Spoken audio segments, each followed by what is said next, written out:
The story begins with the main character explaining that 10 years from now, in the Eastern Allied Kingdoms, by the hands of the 5 great sins, this place will be brutally destroyed, so to prevent the impending disaster, he chose to become their sponsor. He admits he never imagined it would spiral into something this massive. Once chained to a desk, clocking in 78-hour workweeks at a no-name company, he now lived as a noble in a fantasy realm. He says it sounded like a decent trade-off, and it was. The scene shifts to him holding a book upside down, squinting at the incomprehensible text and murmuring in confusion about its meaning. He questions why the words are gibberish and wonders aloud why he didn't get an automatic translation buff after being isekai'd. His butler, quietly observing, finally points out that the book is upside down. He continues narrating his predicament. On top of it all, he says that his defining character trait is complete illiteracy. No magic powers, no advantages, nothing. As he explains this, one of the maids gently asks if he's done with his meal and offers assistance with his bath before bed. The setting shifts again. 2 maids help him wash in an ornate bath, and the main character silently revels in the moment. He reflects that this, right here, a gorgeous maid feeding him while another washes his back, is what true luxury feels like. Besides having no idea where exactly he's landed, everything else seems perfect. One maid reminds him that since the other young masters will return tomorrow, he should get some rest. That piques his curiosity. He asks who those young masters are. She answers that they are young Master Leo and young Master Tonio. Another maid chimes in, saying they are members of the prestigious Palladio family. At the sound of that name, his thoughts stall. The mention of the Palladio family rings disturbingly familiar. His mind kicks into overdrive, and without warning, he dunks his face into the bathwater in a panic. The 2 maids react with alarm, horrified as bubbles rise from the surface. That's when it hits him, something awful. He might be in psychedelia. The narrative shifts. He recalls psychedelia, the world he used to know so well back when he was still a corporate drone, squeezing in brief moments to play games. Psychedelia was a turn-based RPG he often enjoyed. No matter what choices the player made, 5 great sins would always unfold. Wrath, greed, obsession, sloth, and pride. One by one, the kingdom, its nobles, and cities would spiral toward destruction. Of all the noble houses, none was as notorious as the Palladio family. Within it lived 2 infamous heirs. Leo Palladio, the king of debauchery. Tonio Palladio, the king of narcotics. The 2 were sleazy side characters, showing up briefly in an optional quest before the main storyline even began. The story then flashes back to his arrival in this world. He remembers the moment clearly and realizes he'd seen this place before.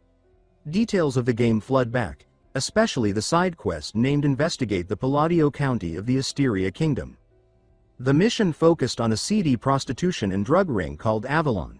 Standing in the sprawling mansion, he can feel something sinister in the air. He starts to wonder if this is really happening, and the truth slowly clicks into place.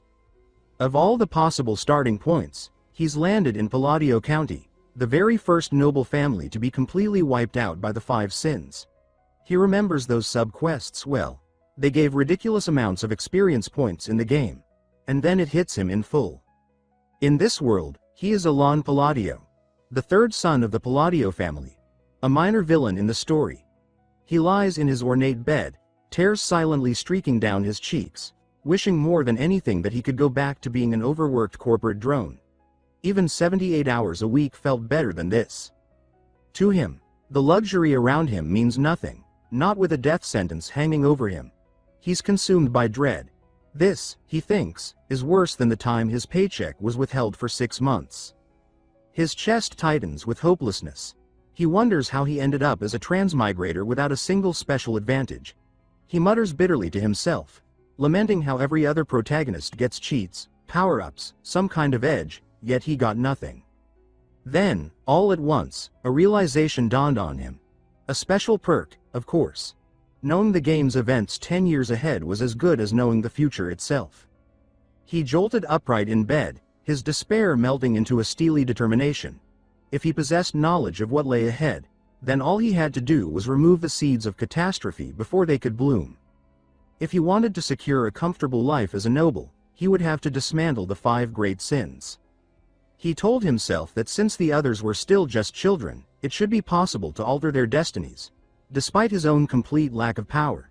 Time advanced, and 2 months later, the scene shifted again. Alan's personal knight, Evan, appeared before him.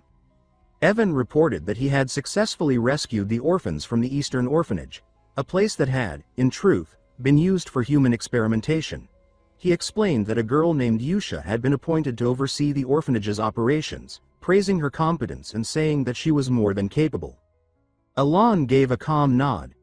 Evan hesitated, asking whether that was meant to be a compliment, since his lord's expression remained as unreadable as ever.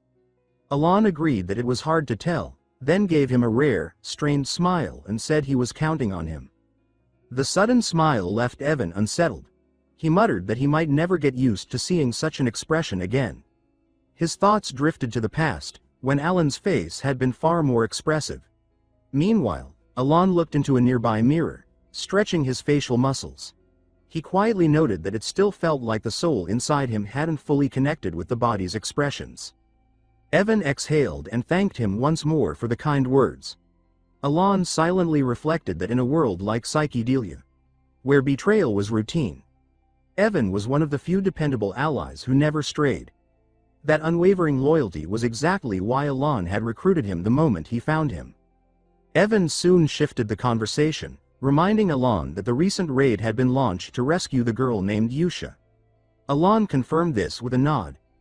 Evan admitted that he understood why his lord had placed such trust in her. Even after all his years as a mercenary, he insisted that there was something unusual about that child. Her strength was unmatched, and it baffled him that someone like her had remained quietly imprisoned. He recommended bringing her to the mansion, arguing that there was no benefit in leaving her behind. Alan acknowledged that Evan's reasoning was sound, but deep down, he knew there was more to it. While it looked like he was underutilizing her, keeping her where she was fit into a broader plan, he began to explain. Yusha Bloodia, he said, belonged to the monstrous Blood Clan, a lineage bound by a contract with an incomprehensible otherworldly force. In the game, she would go on to become the Sin of Wrath, one of the 5 great sins. She would become a beast responsible for the deaths of hundreds of thousands. But Alan believed that if she was raised in a stable, peaceful setting, her fate could be altered. He felt a flicker of pride. He had just defused his first ticking time bomb. The reason he had left her behind was to observe her, to evaluate her stability and power. With a cold, serious tone, he cleared his throat and stated that such was the situation, though he added that the time had not yet come. Evan was taken aback, echoing his lord's words in disbelief. Alan then instructed him to ensure that the details of the mission never left the room, and that the orphans were well provided for. Evan bowed and confirmed he understood. Alan then handed him a sealed envelope, instructing him to deliver it to Yusha. When Evan asked if the letter contained something critical, Alan explained that it was a letter of greeting, meant to help soothe her after the trauma of the experiments. Evan blinked, surprised that his lord would go so far. He promised to deliver the letter without fail. Once Evan had left, Alan leaned back, deep in thought. He didn't know if the letter would actually calm her, but he felt he had to make the effort. Hidden in the pleasantries was a deeper message, a key phrase he had encountered repeatedly across his countless playthroughs. He recalled a particular scene from the game, where the Archbishop had delivered a desperate plea to the Sin of Wrath. The memory surfaced clearly. The Archbishop had shouted, his voice trembling as he recited the words. Darkness is an affliction, light is tranquility. A single hope in its belongings. It was a spell of sorts. A ritual phrase meant to soothe a monster born of rage. He remembered it appearing in the storyline during Yusha's transformation. A quick scene flashed in his memory. Yusha Bloodia, consumed by fury, slicing through crowds, blood drenching the stone floor. In the game, that was the moment the spell failed and combat began. But here, 10 years before those events, he believed there was still a chance to steer things differently. He exhaled slowly. One sin had been addressed. Now he had to decide who would be next. Trying to tame a monster with a single sentence sounded absurd. Yet, considering her clan's devotion to a bizarre, unknowable deity, it just might work. The thoughts of those who lived through fanaticism were impossible to rationalize. The perspective shifted to Yusha herself, quietly reading the letter Alon had sent. Evan stood rigid, sweat beading down his back. The oppressive demonic energy radiating from the girl was still heavy in the air. She looked unnatural, emotionless and unreadable. With cold intensity in her eyes, she mentioned that the letter had come from Lord Alon, then questioned why he hadn't summoned her personally. Evan froze, his breath caught in his throat. The ability to perceive demonic energy wasn't common, only those at a master's level could manage it. That realization unsettled him deeply. He stuttered a reply, repeating Alan's explanation that the time simply wasn't right. She lowered her gaze slightly and accepted the answer with eerie composure. The focus shifted to the letter in her hand. The final line stood out: darkness is an affliction, light is tranquility, a single disaster and its attributions. She held the message close to her chest, whispering that it had to be a promise only her master would understand. She seemed to grasp his intent. Evan, still on edge, cautiously reached for his sword, but she only smiled, darkly amused, her grin unsettling. Elsewhere, Alon lay comfortably in bed, exhaling with satisfaction. He quietly reflected that it had been a productive day. Another step toward preserving his comfortable lifestyle. Gazing at the night sky, he imagined the moon itself was silently cheering him on. With that comforting thought, he closed his eyes, ready to face tomorrow. The next scene placed Alon in the mansion library, flipping through books in search of answers. One dropped onto his head, earning a frustrated mutter. Finding information on the third boss was proving more difficult than expected.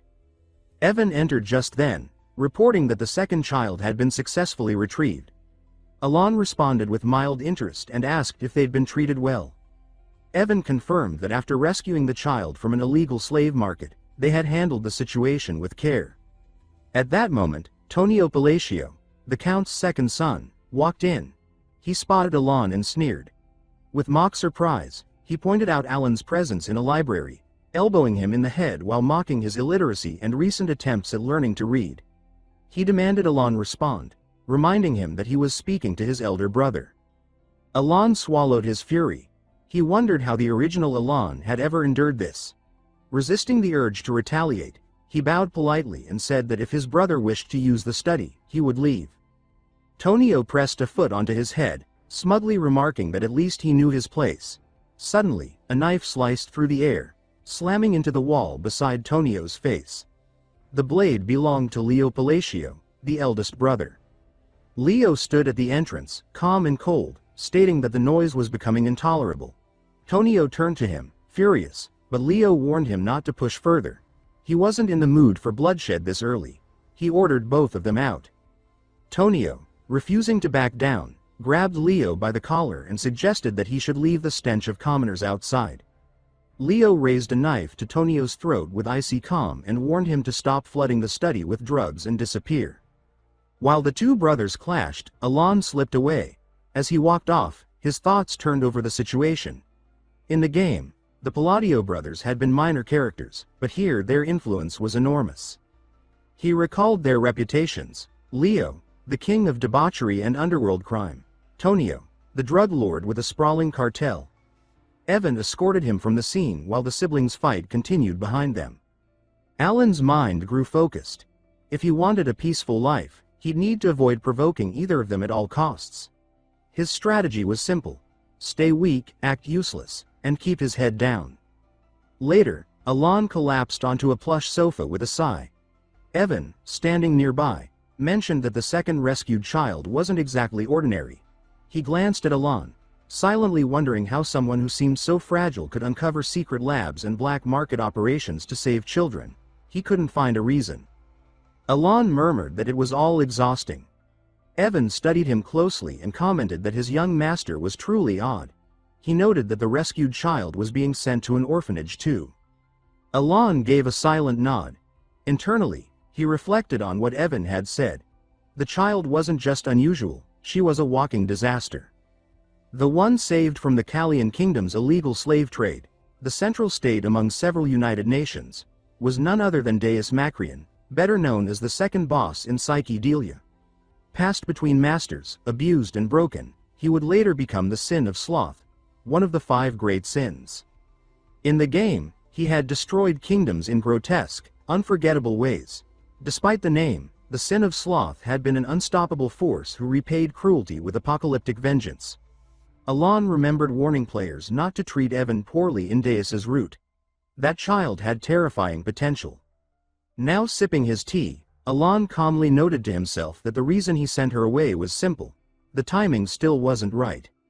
Evan asked whether the letter Alon had sent to Lady Udia had anything to do with the second rescued child. Alon replied vaguely, saying it was just a friendly note, nothing more than a message to let her know he was sending someone troubled and to ask that she look after them. Elsewhere, Deus stood alone when Udia approached. She examined him with clinical calm and remarked that he was clearly broken. The scars across his body, she identified as the work of the black goat. With an eerie calmness, she stated that the great moon had chosen him. She offered congratulations, urging him to embrace the power he'd been granted and release what belonged to him by right. If he pledged loyalty to the Lord, she said, revenge would be his. She extended a hand toward him in apparent friendship, but the dark, malignant energy radiating from her made him recoil. Afterward, Udia read Alan's letter. With a neutral tone, she commented that it was simply a greeting, but she supposed it warranted a response. Back at the estate, Alon sat buried in books, flipping through pages with mounting frustration. He muttered that the third boss remained elusive. Just then, Evan burst into the room, visibly shaken. He reported urgent news. Tonio, the second son of the Count, the same one who had mocked Alon before, was dead. Alon went still, stunned. His mind repeated the thought. That scoundrel was actually gone. The scene shifted to Tonio's funeral. The hall was filled with mourners, Alon and Evan among them. The mood was heavy, until the Count arrived. He stumbled in high on drugs, flanked by two provocatively dressed women draped over each arm. One woman complained she was tired and wanted to get back to bed. The other said she was hungry. Watching them cling to the Count while his son lay in a coffin nearby made Alan's stomach turn. He already knew the Count was corrupt, but this was grotesque even for a dark fantasy world. Alan's thoughts turned back to Tonio. Dying from an accidental fall this early felt wrong. In the game, Tonio had clawed his way to power after years of torment and eventually claimed the family title. He had sobbed about the hardship, proud of his rise to Count. Yet now, the current Count wore a twisted smirk, like he had gained something, not lost it. From that expression alone, Alon was certain the killer had to be Leo, or someone acting under him. Still, Alon reminded himself of the bigger picture. His mission was to dismantle the 5 great sins. Everything else was noise. A year passed. With Leo taking over the drug operation, the Palladio estate fell into a relative calm. During that time, Alan's letters with Udia continued steadily. Their bond had grown, and he knew it would be useful later. One quiet evening, Alon sat with Evan as they ate in silence. He read a new letter from Udia. She wrote that Gina was thriving, playful, well-loved, and growing up without trouble.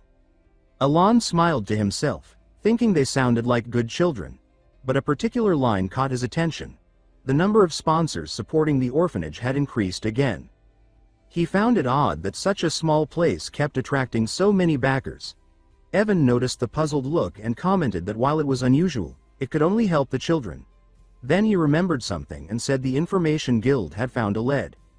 That snapped Alan's attention back. He asked if it was related to the search for the third boss.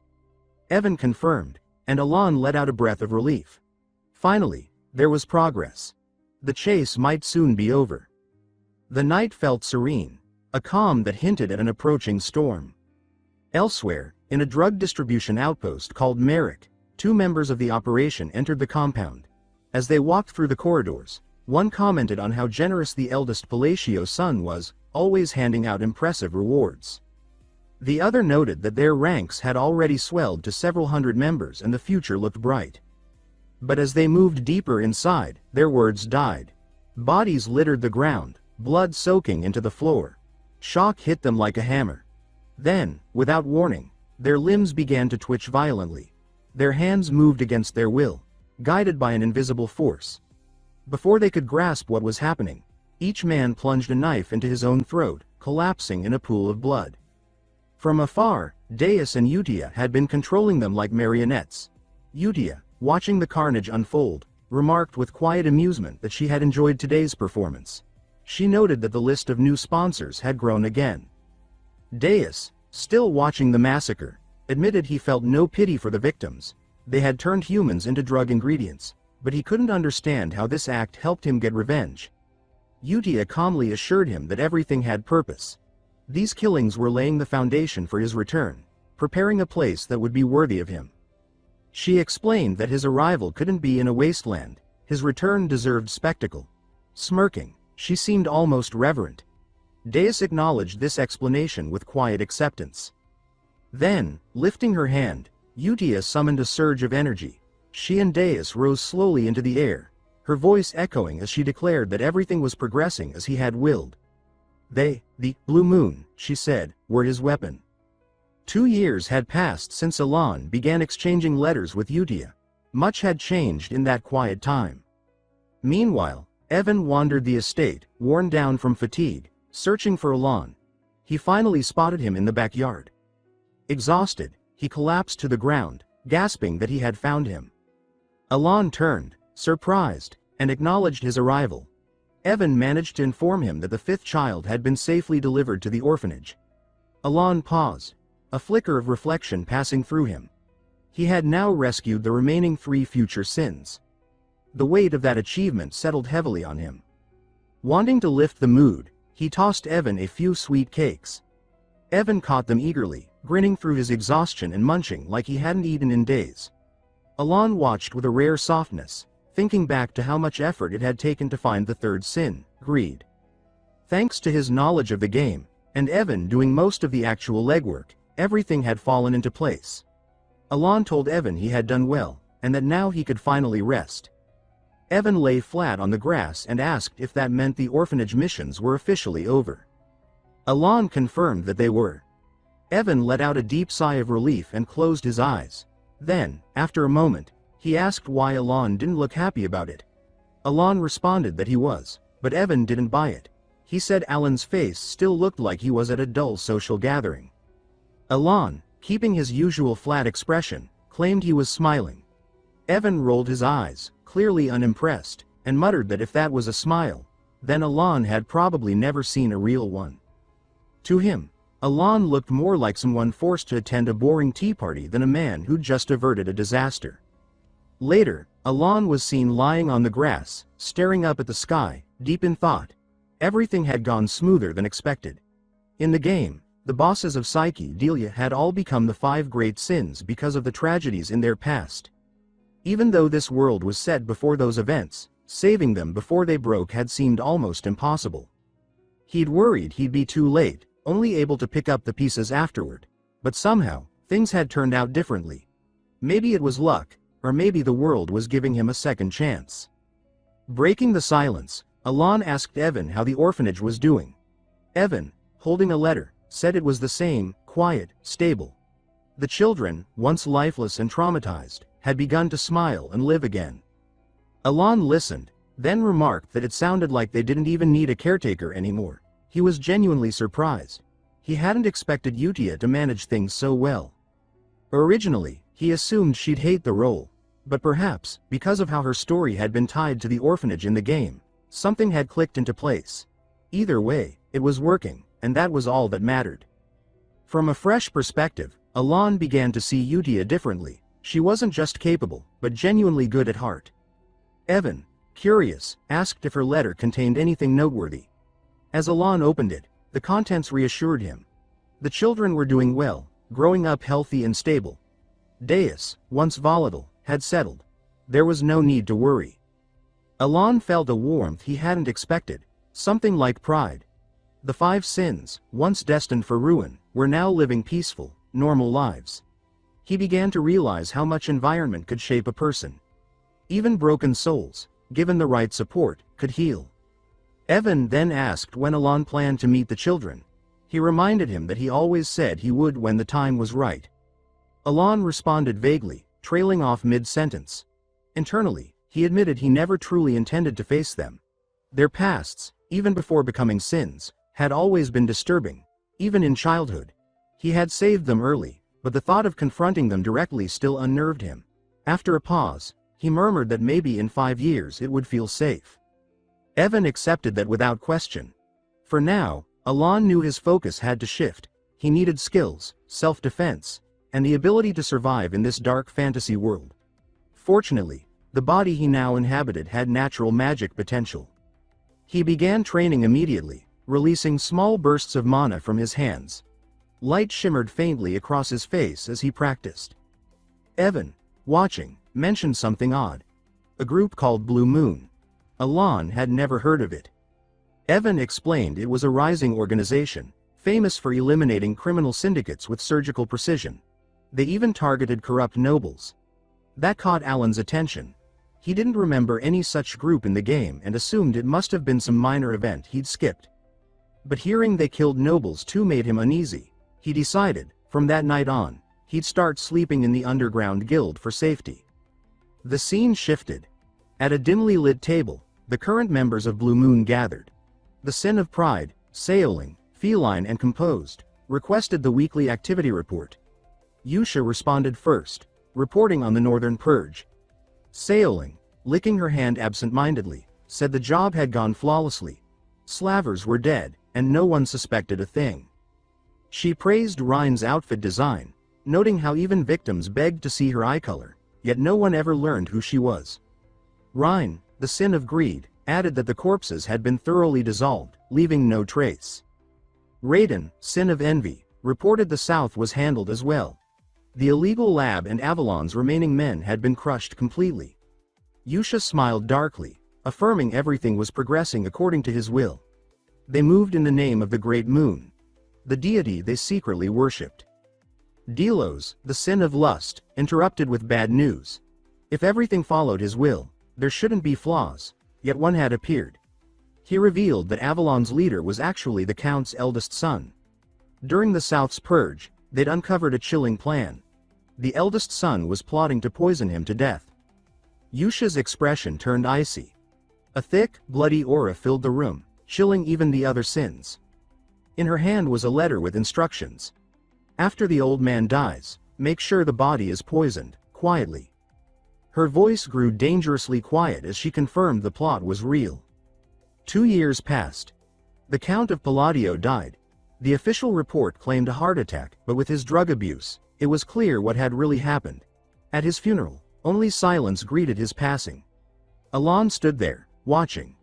Whispers among the nobles mentioned another Blue Moon massacre, 50 dead. Even the aristocracy was beginning to take them seriously now. With no mourners and no ceremony, the Count's funeral ended. Afterward, Alon and Evan walked away together. From a distance, Leo watched, his gaze unreadable. Evan asked what Alon planned next.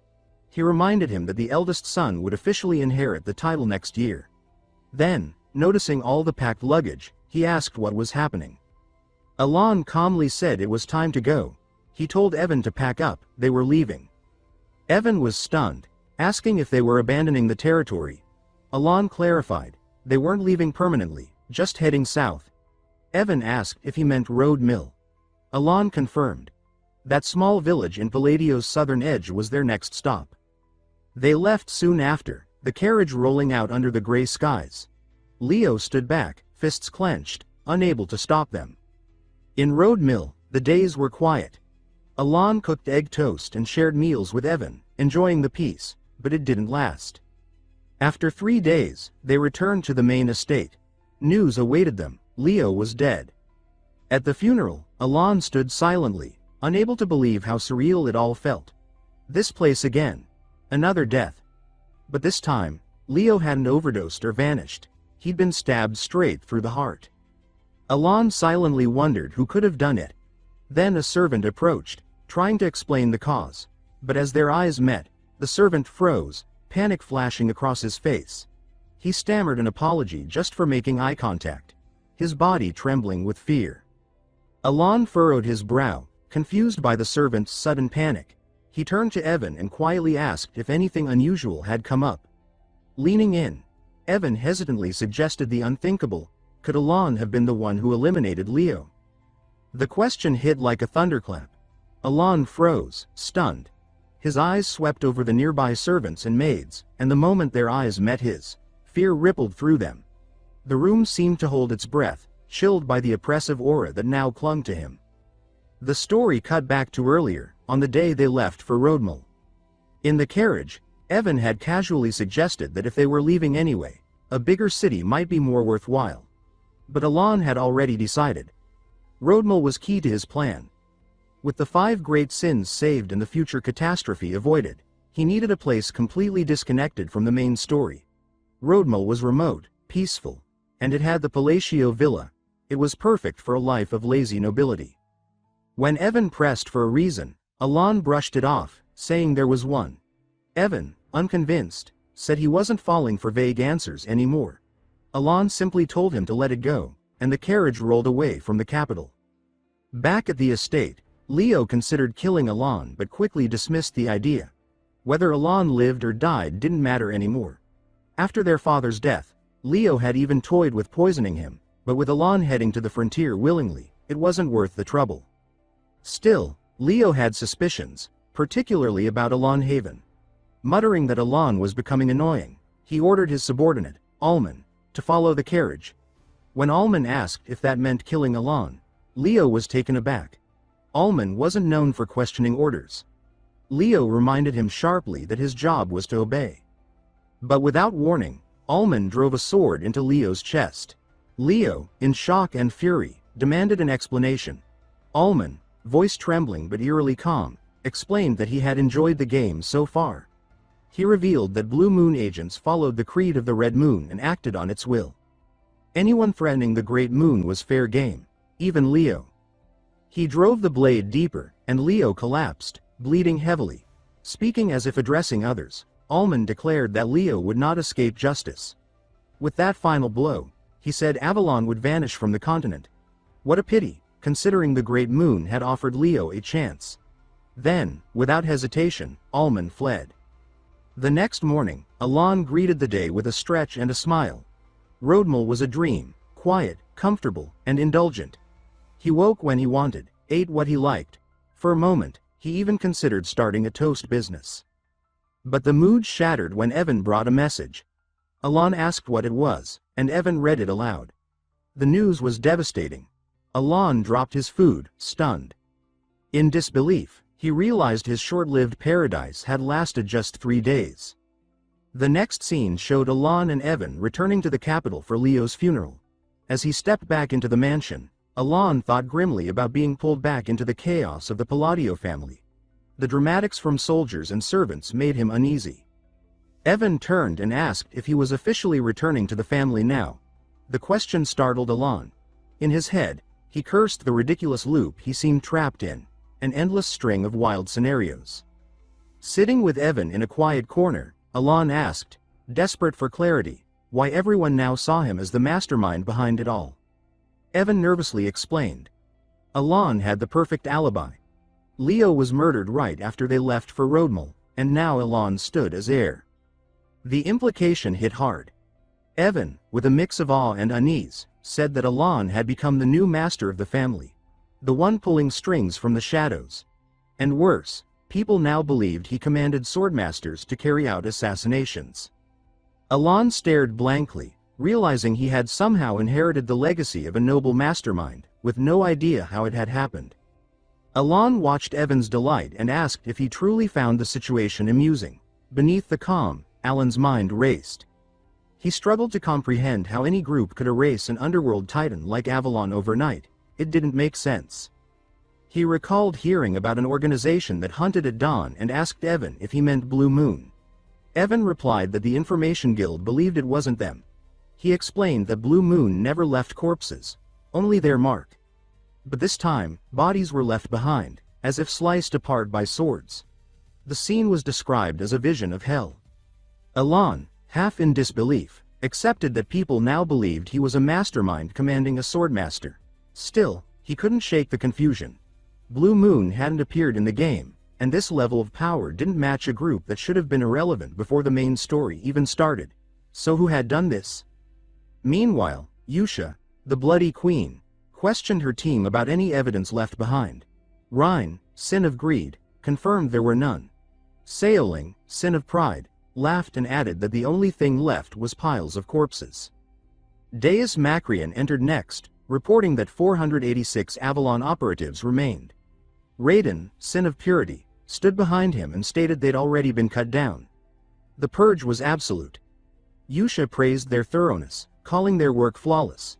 She smiled, proud that Avalon, once a powerhouse in Asteria, had been reduced to rubble in just 5 days.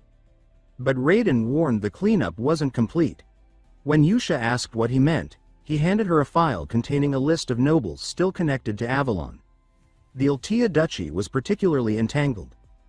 Yusha glanced through the file, then looked at her subordinates, asking if they already knew what she was about to say. The team responded with fierce loyalty. Raiden volunteered to handle the matter discreetly. Yusha turned to Rhine for updates from the Information Guild. Rhine, thumbing through a book, tore out a page and said the guild had labeled the incident unrelated to Blue Moon. As he tore out more pages, Deus used magic to float them into the air. Speaking to the others, Deus declared that since his blood was first spilled, this act wasn't an order, it was instinct. They were the sword. Yusha's composure cracked. Her voice turned firm as she reminded them that a sword does not act on its own. Blue Moon existed to follow orders, not instincts. She stressed that everything they did must align with his will. He knew all, and failure was not an option. Deus, quietly processing her fear, couldn't understand how someone as powerful as Yusha could feel such pressure, until he accepted that it was all for the Great Moon, for him. Back at the Palacio estate, Alon, now the sole heir, found himself buried under the mountain of responsibilities left behind by his father and brothers. He was mentally drained, frustrated, and overwhelmed. After the funeral, he'd spent an entire month drowning in administrative work. He had longed to live as a carefree noble, but the deaths had drastically altered the game's timeline. Leo's death alone, which should have happened 6 years later, had shifted everything. Now, 5 more workers arrived with additional paperwork. Alon stared in disbelief. They used to slack off under the old count, yet now they were acting like loyal civil servants. His annoyed gaze made them even more anxious, pushing them to work harder, afraid of disappointing the man whispered to be the dark mastermind. Alon sighed internally, if only they'd manage themselves. Later, with the work done, Evan sat nearby. He once again voiced admiration for Alan's magical progress. Reaching the second circle in just 2 years of self-study was nothing short of exceptional. Evan said most people needed 4 years of tutoring to even get close. As Alon practiced, small bursts of magic lit the room. Evan added that magic required rare innate talent. Without it, people couldn't even begin to control mana. Alon, now labeled a prodigy, continued training, though all he'd wanted was an easy, quiet life. Alon responded half-heartedly that he was doing all right, though inwardly he reflected that he'd been training harder than ever, not for glory, but survival. Magic, while thrilling at first, had become a necessity. Still, his progress frustrated him. The technique he was learning demanded precise mana control, but his efforts felt wasted. His mana hole, the innate vessel for energy, was far too small. Like a sprinter with bad knees, he simply lacked the natural specs. The realization hit hard. He mentally cursed his luck, lamenting how nothing ever seemed to go smoothly, but he reminded himself there was still one possible solution, should things truly fall apart. Before he could dwell on that, Evan interrupted with news. The invitation to the upcoming ball had finally arrived. Alon blinked, caught off guard by the sudden shift in priorities. Soon after, the two arrived at the Southern Asterian ball. Alon already looked drained, but as a future count, attendance was non-negotiable. He figured this might be the right time to establish ties with other nobles, important groundwork for his long-term peace. While Alon brooded in silence, Evan noticed his serious expression and asked what was on his mind. Alon continued thinking that alliances were crucial, but before he could act, the room began to shift. One by one, nobles noticed his presence, and reacted with visible fear. They whispered, avoided eye contact, and quickly created distance. Alon attempted a polite greeting, but the noble in question recoiled and fled. Evan, trying to console him like a sulking child, said not to take it personally. Alon wasn't surprised, it was disappointing, but expected. Determined not to give up, he left Evan's side to try again. He assumed they must be dismissing him as some uncultured fringe noble. After all, the Palacio family's name had long since degraded. Once a symbol of greatness under his great-grandfather, they were now whispered about as Eastern trash. Grabbing a wine glass, Alon reminded himself he had come prepared. His secret weapon. Charm. With a carefully practiced smile. Unfortunately more unnerving than charming. He approached a young lady, commenting on the wine's aroma and casually saying he might bring some bottles home. The lady, clearly uncomfortable, froze. Her face paled. She nodded hastily, said she'd ask her father to send some, and bolted. Alon, confused, tried to explain, but she was already gone. Moments later, she was seen complaining to her father, adding fuel to Alan's already troubled image. Watching from afar, Alon sighed. Nothing had gone to plan. Evan soon rejoined him, once again offering awkward comfort. Alon tried rationalizing the disaster. Maybe the girl was just shy. Later, in a quieter dining area, Evan casually listed off Alan's spoils from the evening: a Paldine thoroughbred, premium tangerine tea, refined Belanda metal, and a rare bottle of Malentino wine. Despite the haul, Alon stood nearby, visibly deflated.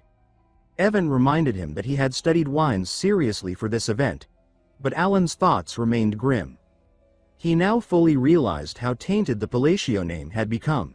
After rumors spread that he had personally eliminated his two violent brothers, the nobility had begun avoiding him entirely. Networking had failed, spectacularly. If anything, their distance had only grown. Feeling the pressure close in, Alon told Evan he needed some air and stepped outside alone. As he exited the hall, a quiet figure with striking red hair watched him disappear into the night. Out on the balcony, Alon stared at the night sky, lost in thought, wondering how everything had veered so far off course. Just as he sank deeper into his own doubts, a voice called out, politely asking for a moment of his time. Startled. Since no noble had dared speak to him all evening, he turned, but saw no one nearby.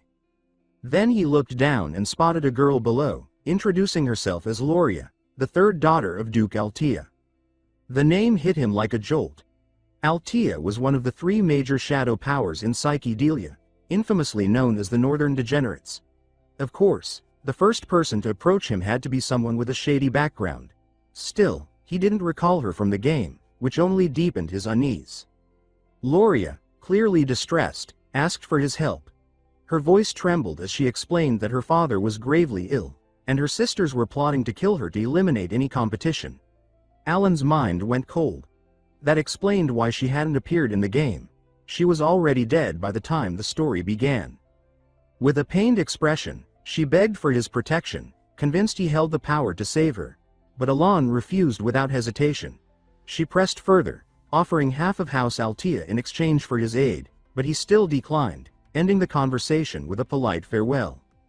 As he walked away, he acknowledged that her situation was tragic, but he could barely manage his own survival. Getting involved meant inviting more chaos, and despite the rumors, he didn't actually wield any special power. He turned back briefly, telling her something good might happen, and quietly hoped she'd find someone else to help her. Elsewhere, hidden in an upper corner of the hall, Dios and Rhine observed the exchange. Dios commented that Altea had reached out to the Great Moon. He considered informing the Red Moon that something promising might unfold for Loria, but Rhine dismissed the idea. According to their intelligence, Loria was the only Altea not linked to Avalon, so she wasn't a priority. Dios found that comforting.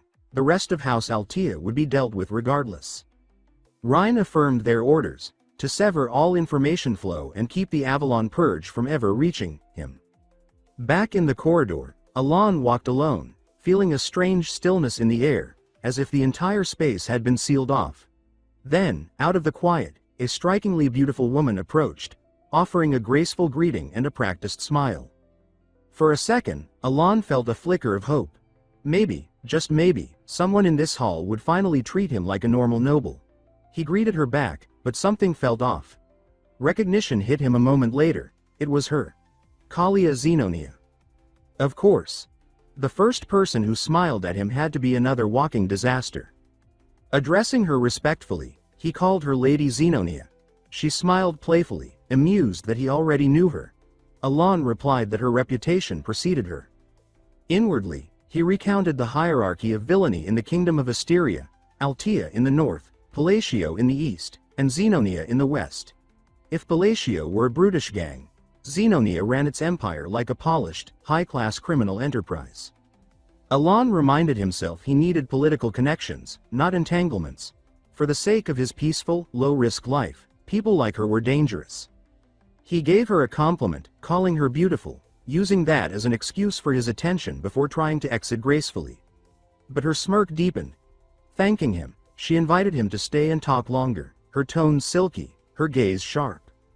And just like that, the peaceful evening he'd hoped for slipped even further from reach. Alon responded politely, saying he would enjoy talking more, but noted too many eyes were watching them. Inside, though, he just wanted to disappear quietly. Kalia smiled once more, commented that he matched the rumors, and said she looked forward to seeing him again before gracefully walking away. Left behind, Alon stood there puzzled, trying to make sense of the strange encounter. Elsewhere, Ryan reported to Deus that the Avalon information leak had been fully contained. Deus, however, mentioned a new concern. Someone had been watching Alon. A tale like that couldn't be ignored. Sure enough, hidden in the trees nearby, an observer was tracking Alon from the shadows. Ryan explained there were no specific orders yet regarding this figure, but if necessary, they would act. With that, Ryan and Deus swiftly left the area. The next morning, Alon and Evan journeyed toward a vast canyon. Evan asked if his lord was sure. This place seemed to match everything they'd been looking for.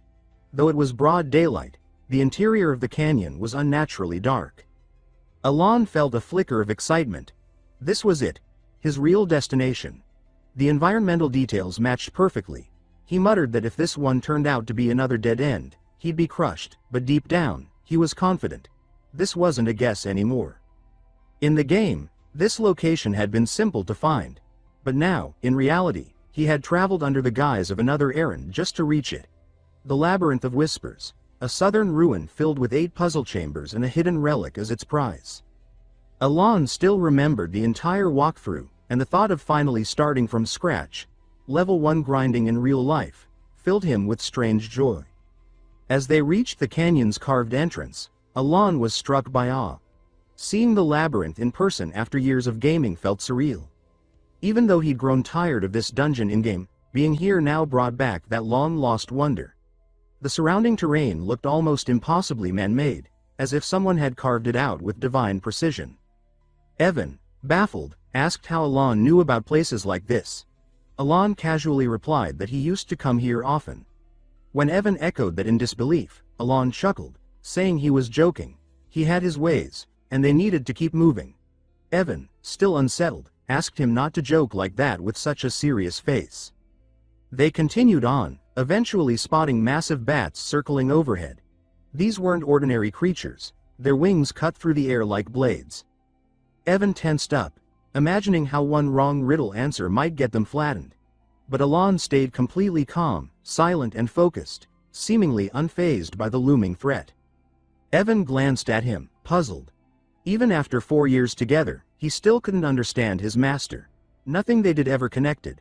Paying off debts, helping slaves, dismantling dark organizations, delivering nonsense letters, even saving orphans.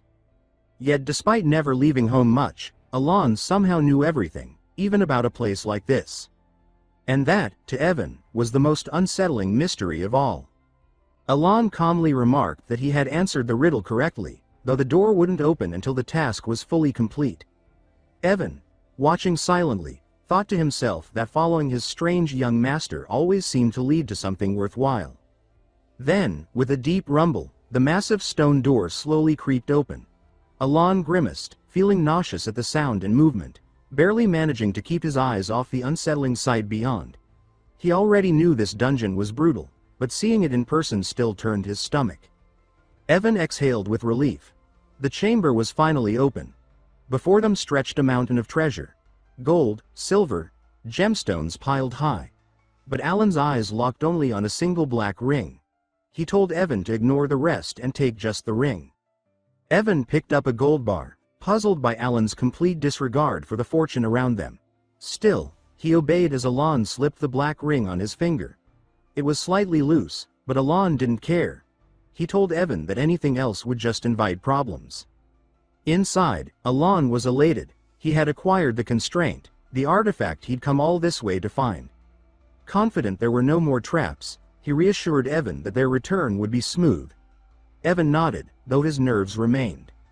Alan thought to himself how easy this had been thanks to his memory of the game's walkthrough. But just as he began to relax, Evan's panicked voice broke the silence. He asked if Alan had foreseen this, because the stone piles around them were moving. Golems. Hundreds of them stirred to life, glowing eyes locked on their position. Evan's instincts screamed danger, but his focus remained on getting Alan out alive.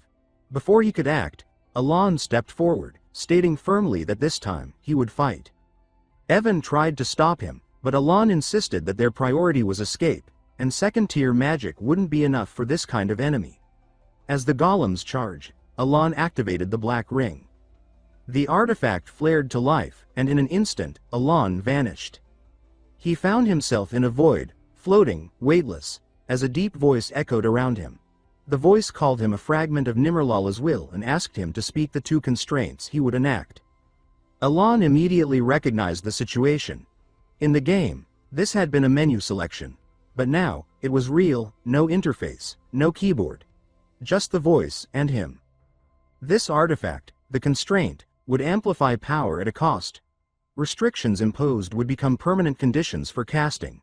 Alan didn't hesitate. First, he declared that all spellcasting would require the hand seals of Babaloya. The voice asked what power he sought by setting this rule. Alan responded that he wanted to bend the world's laws a little further. The voice accepted. Next, Alan added a second constraint. Every spell must be cast using the sacred words of Babaloya. When asked again what he wished to gain, he simply repeated that his purpose remained unchanged. For a moment, the void went silent. Alan felt a flash of doubt. Had he done something wrong? This combination gave the highest magic attack bonus in the game. He had memorized the entire set of hand signs and incantations. This had to work. Finally, the voice responded. It accepted his offering and addressed him as a mortal who remembered the lost seals of a forgotten god. It spoke with reverence, thanking him for carrying on Nimrlala's will. Alan, confused, wondered what exactly it meant by inheritor, but there was no time to ask. The ring's light surged, seeping into his body. It had worked. One final phrase echoed as the light faded. It had always been watching him. Then, Alan reappeared back in the canyon. Golems still advancing. Evan called out in a panic, reminding him that ordinary spells wouldn't work. Alan began casting. A small lightning sphere flickered between his hands. He poured in all his mana, but the result remained faint. His natural limits hadn't changed. Time to test the price. Alan formed the proper hand seals, muttered the sacred words, and released the spell. The air around him crackled as a brilliant surge of energy formed between his hands. The black ring glowed, its magic flaring like a beacon. As the spell intensified, the ring transformed, no longer just an artifact, but now a true vessel for his magic. Alan could still feel its weight, heavy around his finger, but its power had awakened. Thrusting the orb toward the golem, Alan felt the cave tremble around him. Amid the rising chaos, his voice carried through the stone corridors as he announced that it was time to test the limits of restriction and accept whatever price came with it. He raised his voice again as he invoked refraction. Blue energy wrapped around his hands, and he stared ahead with unwavering focus. His tone sharpened as he added that it was time for rebound. A wave of thunder burst outward, shaking the massive golem's throne. He followed with another command, declaring that blue lightning would answer him. A surge of blue and purple thunder fused with his strongest magical cannon, forming a glowing circle that pulsed with destructive power. Lightning tore across the cavern, shaking the walls. Dozens of golems rushed him, but Alan didn't flinch. He whispered that he would linger just for this fraction of a moment, shaping 3 intricate hand signs in the air. Thunder sparked at his fingertips and erupted into a storm that reduced every golem to ash. The shelter collapsed under the force of the spell. Evan, his loyal knight, could only stare in awe. He murmured that he could not understand how the young master had done something like this. The thunder's afterglow lingered across the ruins, drifting stone dust, faint purple light, and the crackle of dying magic. Silence settled over the cave, broken only by the hum of fading lightning. Evan stepped forward, trembling as he remarked that it was unbelievable and asked why his young master had gone quiet. Alan's gaze stayed cold and distant. Without answering, he walked deeper into the cave. Evan muttered under his breath, wondering where such power had been hidden all this time. In 15 years of service, he had never witnessed anything like it. He asked if that had truly been second-tier magic. Alan didn't respond at first. His eyes flickered as old memories overlapped inside his mind. He eventually murmured that he was unsure himself. It had never been this strong in the game. He remembered Psychedelia's turn-based combat system, how each spell could be enhanced with a signal or an enunciation every turn. Chain Lightning, once a simple attack, had turned into something alive here. If all 5 turns of enchantments had stacked onto the Thunderblades and fused into a massive lightning storm, then even he had underestimated the result. His thoughts drifted back to his awakening, when he had offered gratitude to a universal being, the forgotten god who kept the secret of ancient magic. He reflected that in exchange for the restriction forcing him to chant a signal for every spell, he had gained something else, a fragment from a mortal who had once touched divinity. Returning to the moment, he breathed out slowly and muttered that even second-tier magic felt like overkill. The result had exceeded even his own expectations. Behind him, Evan exhaled in relief and announced that they were finally out of that cursed cave. They stepped into the open while lightning still flickered across the mountains and forest. Exhausted, Evan sank onto a rock to catch his breath, admitting that this was harsher than any battle he had faced. After a long pause, he muttered that whoever designed such a place must have been out of their mind. Alan gave a quiet exhale. His thoughts drifted again. He recalled that the Whispering Labyrinth had another name. It was well known in the community through maps and old guidebooks. Players had called it the Pavilion Labyrinth, a nickname that had spread naturally. Alan's gaze hardened as old notifications from his past life flickered in his mind. He finally said that it had been created by someone named Pelion. Evan blinked in confusion and asked what he had meant, but his condition was deteriorating. His steps faltered and his body trembled as if every ounce of strength had drained away. He stumbled and nearly collapsed onto Alan for support. Alan frowned and stated firmly that they were heading back east, that 3 weeks of work were waiting, and that he had something he needed to accomplish when they returned. Evan mustered a weak laugh, saying the young master was more diligent than expected. Inside, the knight sank into quiet despair, wondering what would become of him and why he could not even protect his own honor. He thought bitterly that he was becoming a useless knight, but Alan remained steady. He explained gently that choosing a sigil aligned with a spell's element increased its potential, and picking the proper incantations strengthened its properties. That was how the system worked.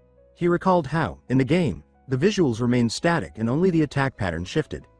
Here, every spell visibly transformed before his eyes. He thought that every incantation carried a real change now. His mana control might be far stronger than before. Once he recovered his mana, he would have to test it. Alan lifted his gaze to the quiet sky. He spoke softly that everything had turned out well in the end. Moonlight washed over the mountains, painting the forest in silver. A shadow moved. A slender figure stepped into the pale glow. Reyna stood with cold, sharp eyes reflecting the moonlight. She moved quickly from rock to rock, silent and precise, until she entered the same cave Alan had left. Her gaze fell on a stone tablet carved with ancient markings. She whispered that it spoke of the age of the forgotten outer gods. She recognized the script of the Elianfa Empire. Tilting her head, she continued reading, noting that the inscription honored a friend left alone, and that the swordmaster Pelon had stood his ground. Her expression darkened as she traced an old mark on the stone. Standing before the glowing tablets, she began explaining that the Pelon mentioned had repelled the invasion of the Black Ones. He had defeated Akaloka, who devoured his own subject hard, and also the Radiant Empire's great guardian, Pelon. She lifted her energy and murmured an ancient chant that echoed through the cave. She said she knew all of this because she had been born under the Great Mission and raised inside the ancient library. She muttered that she had suspected the Bloody Queen differed from the history books, that something about her had seemed extraordinary. The Yusha she read about is demonic, aura flaring with violent force. Her presence makes the air tremble. She murmured that to think that the Great Moon itself had once called Pelon a friend worthy of reverence. Moreover, that incantation Alan used did not exist in the ancient library. Her expression tightened as she wondered just who was Alan. She whispered to herself that the moon's words had been true. Walking out, Renee let a faint smirk soften into a rare smile. She murmured that she feels ashamed for merely following orders all this time. She notices someone approaching and remarks that he had finally arrived, and she asks if he managed to obtain the information. Dennis stepped forward. His calm yet violent eyes met hers as he reported that the man in black had already perished. His neck had suddenly twisted in midair, probably a spell to prevent leakage of information. Rene observed with a grave expression and muttered that he would have to file a report for proper handling later. The scene shifted under the beautiful yet eerie moonlight. Inside the Count Zenonia estate, the woman from the previous chapter sat on her couch, lost in thought.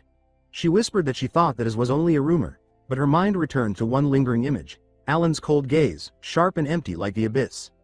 She clenched her hands and murmured that despite everything, she was famous. Count Zenonia held both influence and renown. Her expression hardened. She said it was strange that someone like her, who avoided social gatherings, was the one considered remarkable. She addressed her father, but her tone slipped into something darker as she confessed that no one would ever suspect she was the one destroying the house while her father had played the fool. A literal puppet led by her strings, a twisted smile formed as dark energy rippled around her. She whispered to herself, wondering how they had discovered her spy she sent after Alan, deciding that too many eyes must be watching. At that moment, a knight burst through the door, his armor clattering as he shouted her name, calling for Lady Kalea. She looked up sharply as the knight told her to return to her room at once. Breathless, he urged her to hurry. Moments later, Kalea stood frozen before a horrifying sight. A man lay collapsed on her floor, barely breathing. Her bodyguard knelt beside him and muttered that the seal had failed to activate, which meant the man had never spoken the secret. Kalea's crimson eyes darkened. She said that he had intentionally placed the object in her chamber. Her grip tightened and her smile twisted into something cruel as she whispered that he had discovered her vulnerability, catching her off guard with a major weakness exposed from the very moment they met. Elsewhere, Evan and Alan slept heavily, snoring without shame, completely unaware of the turmoil rising outside. Meanwhile, Loria rode in her carriage toward the Iltea ducal estate, her face weighted with disappointment and exhaustion. Her thoughts drifted through regret and dawning clarity. She had expected this outcome.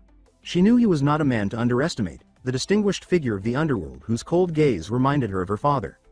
He was the type of person she should never turn into an enemy. He was her final lifeline, yet she understood he would never accept any deal that spelled true loss for him.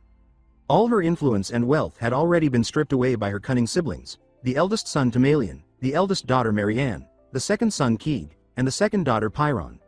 With nothing left, she had survived only through her father's affection and mercy, even that now felt fragile. As she walked deeper into the estate, trapped in despair, she whispered to herself that she no longer knew what path remained. The moment she stepped into the main hall, the maids rushed toward her in panic, their voices shaking. They called for Lady Loria, their expressions pale with fear. They told her that Lady Pyron and Keeg had taken their own lives. Shock washed over Loria. Her body went rigid as disbelief rooted her to the floor. Those who had once betrayed their own blood choosing death. It made no sense.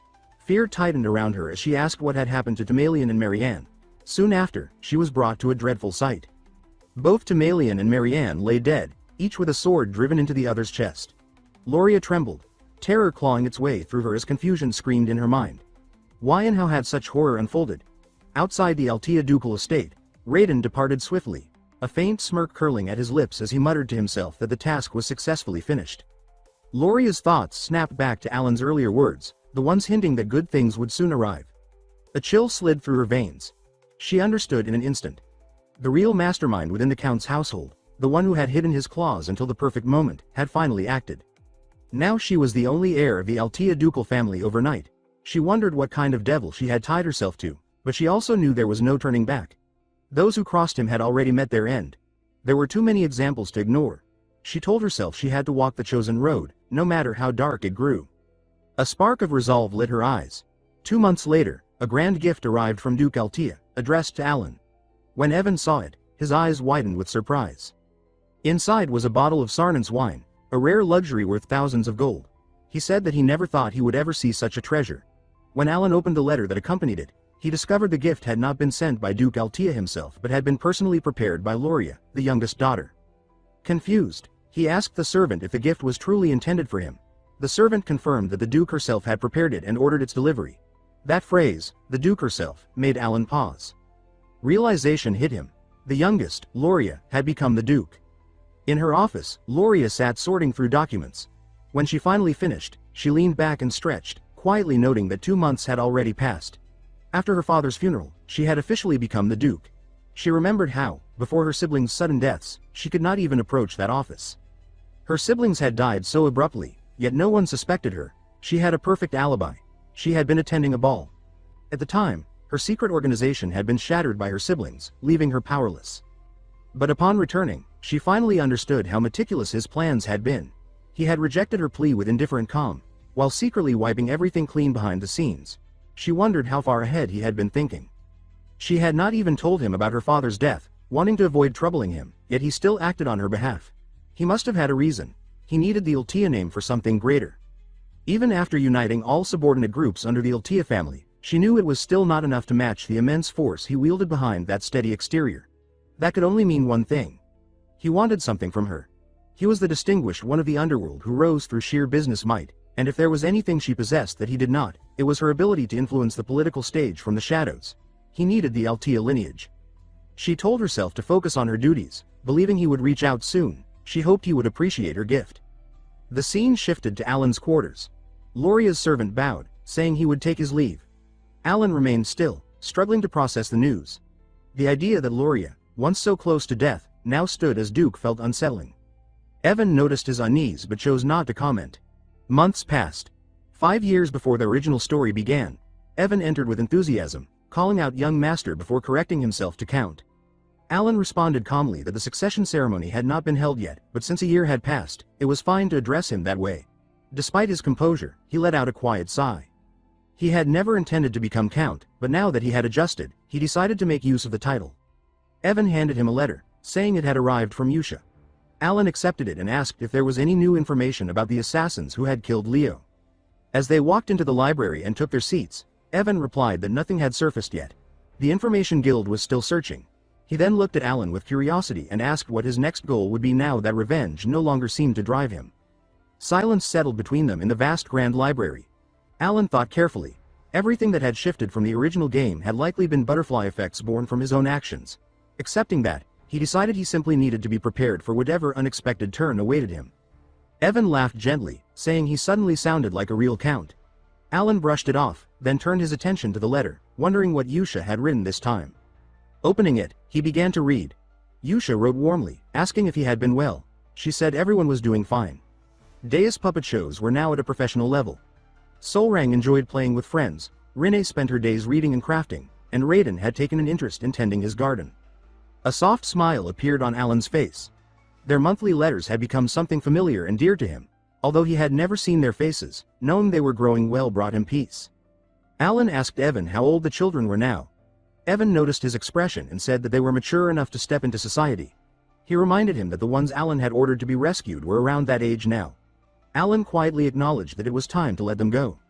Evan looked surprised and reminded him that he had placed them together because they were hurting. But Alan said calmly that there was no need anymore, they were ready. He thought to himself that he had cared for them enough to prevent any of them from awakening his deadly sins, so they should be safe, right? Evan nodded, agreeing that since they were healthy, it was time to move forward. Alan's thoughts drifted to his memories of the original game. Each of the 5 possessed a unique ability.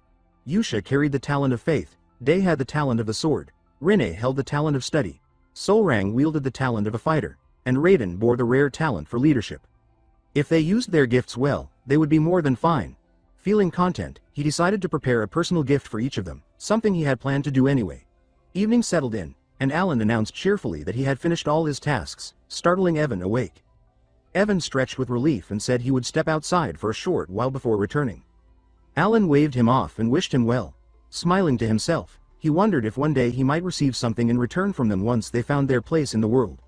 He hoped that his letters would give them the confidence they needed to step forward. Meanwhile, in another scene, Yusha received Alan's newest letter. Gathering everyone together, she announced that their instructions had arrived. This time, however, each message was addressed individually. The room grew silent as they each opened their letters with focused expressions, except for Solrang, whose eyes sparkled as she eagerly unfolded hers. It marked the start of another chapter in their shared destiny. Before they did anything else, Yusha suggested they reread the previous letter. Since the new instructions required close attention, Solrang remarked with excitement that only Yusha had been able to read them before. She explained that since Alan had given each of them their own message, it meant he had decided it was time for everyone to see the orders themselves. The letter left Solrang and the others confused. The kitten-like girl clumsily repeated the first line of Alan's message. She said it read, asking how they had been lately, mentioning that they seemed to have many talented friends, and assuring them that if they needed anything, they could reach out to him. Rinne commented that it sounded like ordinary chatter, but Yusha smiled. She explained that he had been disguising his orders as everyday conversations from the very beginning. She held up another message and told them to look. This had been his first real order after the greeting letter. He had written asking how she was doing and saying he was fine, then added that his second brother had used him as a chair that day. He wrote that it was funny, and said he wanted to send letters sometimes, asking her to reply if she agreed and if she was fine with the child he had sent. And from there, the letter continued. He had set the target for elimination, assigned missions, and instructed them to report afterward. Solrang shrugged and said that to her. The letters still looked like normal conversations, and maybe Yusha was reading too much into it.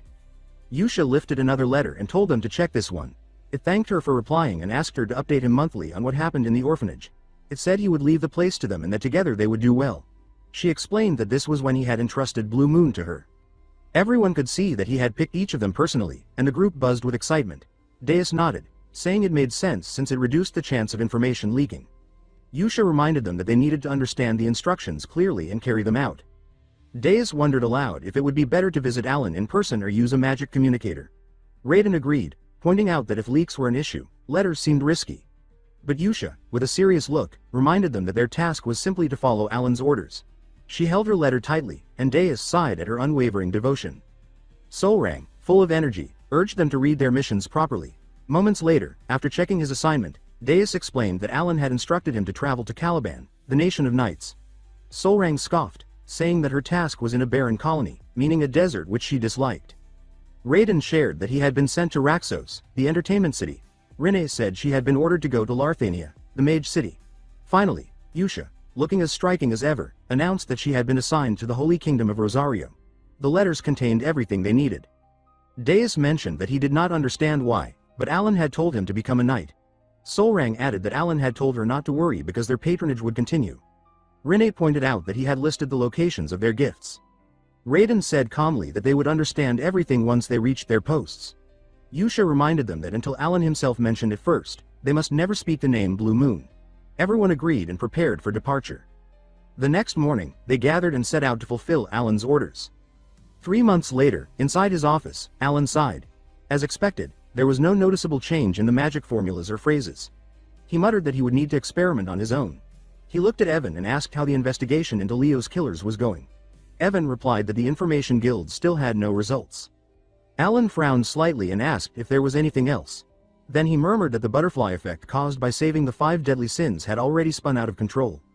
Even Loria, who should have died in the story, had become the Duke of Altea. Now she was expanding her reach and influence at a frightening pace in the underworld. Alan let out a weary sigh and told Evan they should stop searching for the assassin. He already carried too much. Evan looked startled and asked if he was certain.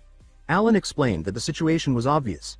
In a world like this, sometimes not knowing was safer. In a place where almost nothing escaped the Information Guild's network, even he felt uneasy.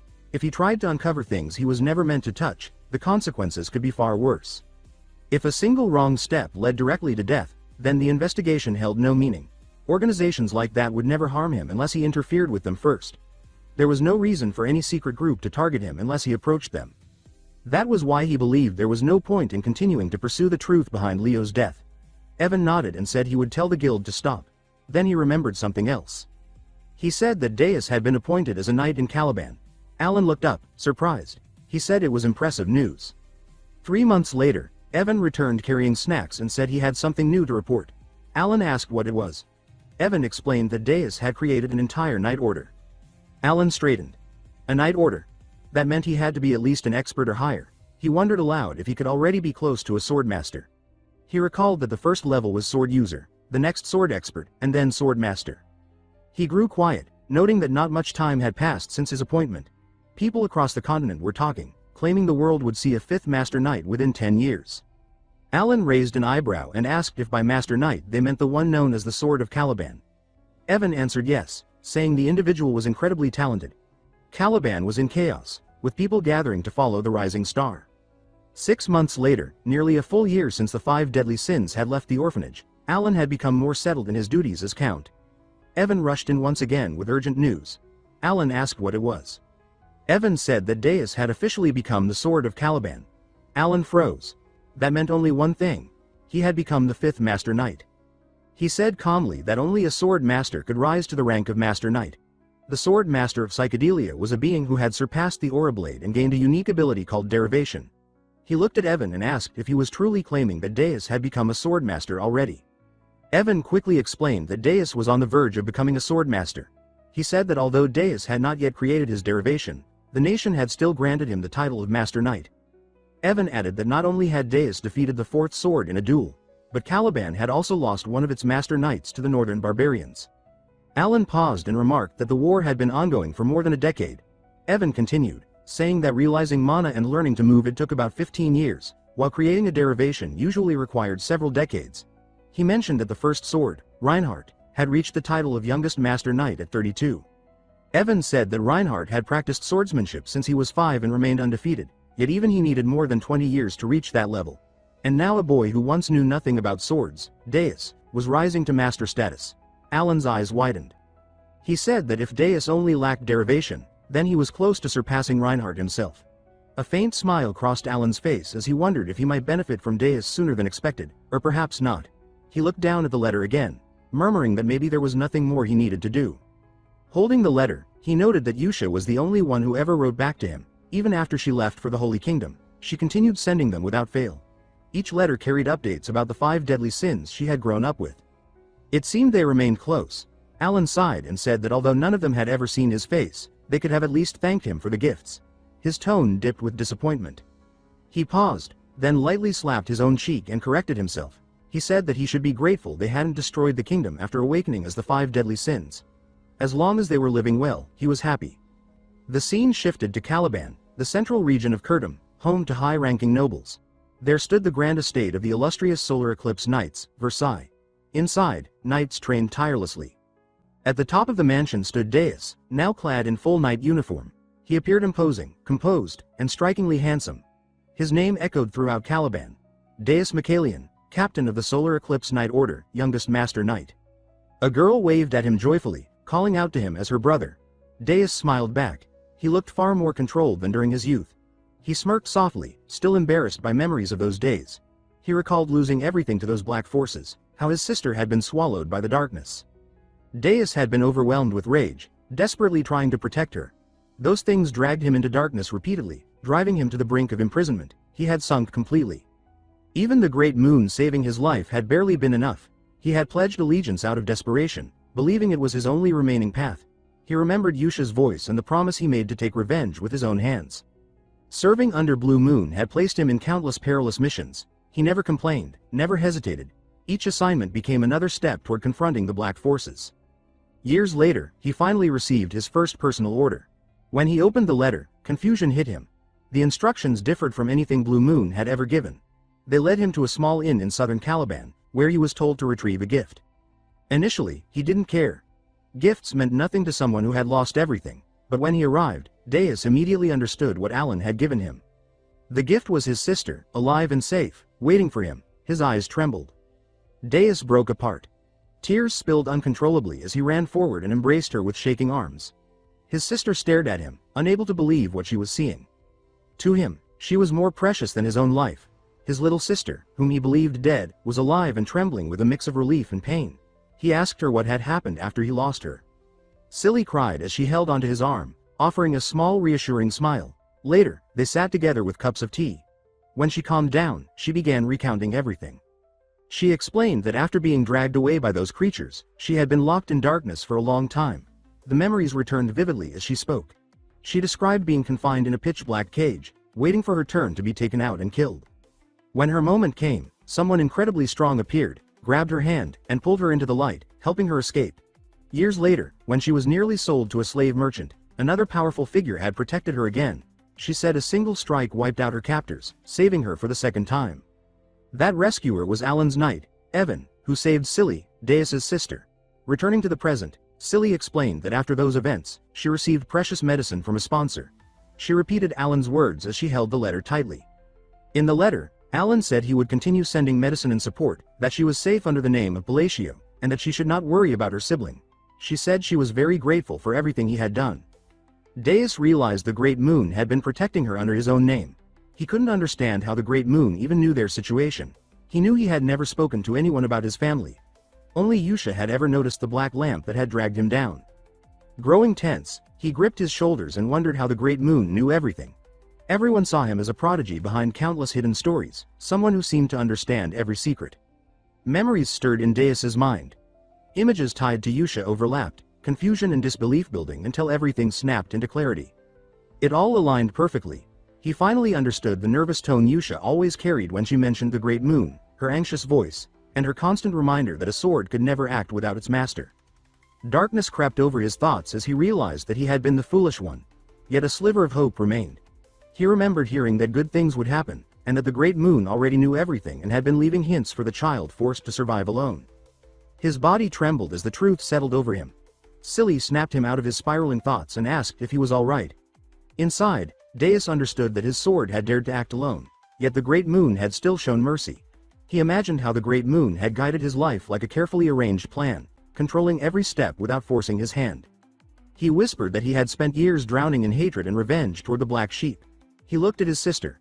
Her smile carried the brightness of someone who had endured long years of fear and finally escaped it. She had survived because of the Great Moon, and their family had been protected. To Deus, her survival felt like a blessing beyond measure. Yusha's words echoed in his thoughts. She had always said he would one day understand why she followed that man. Deus remembered the letter that sent him to Caliban and made him a knight. Now he finally understood why. Determination sharpened his expression.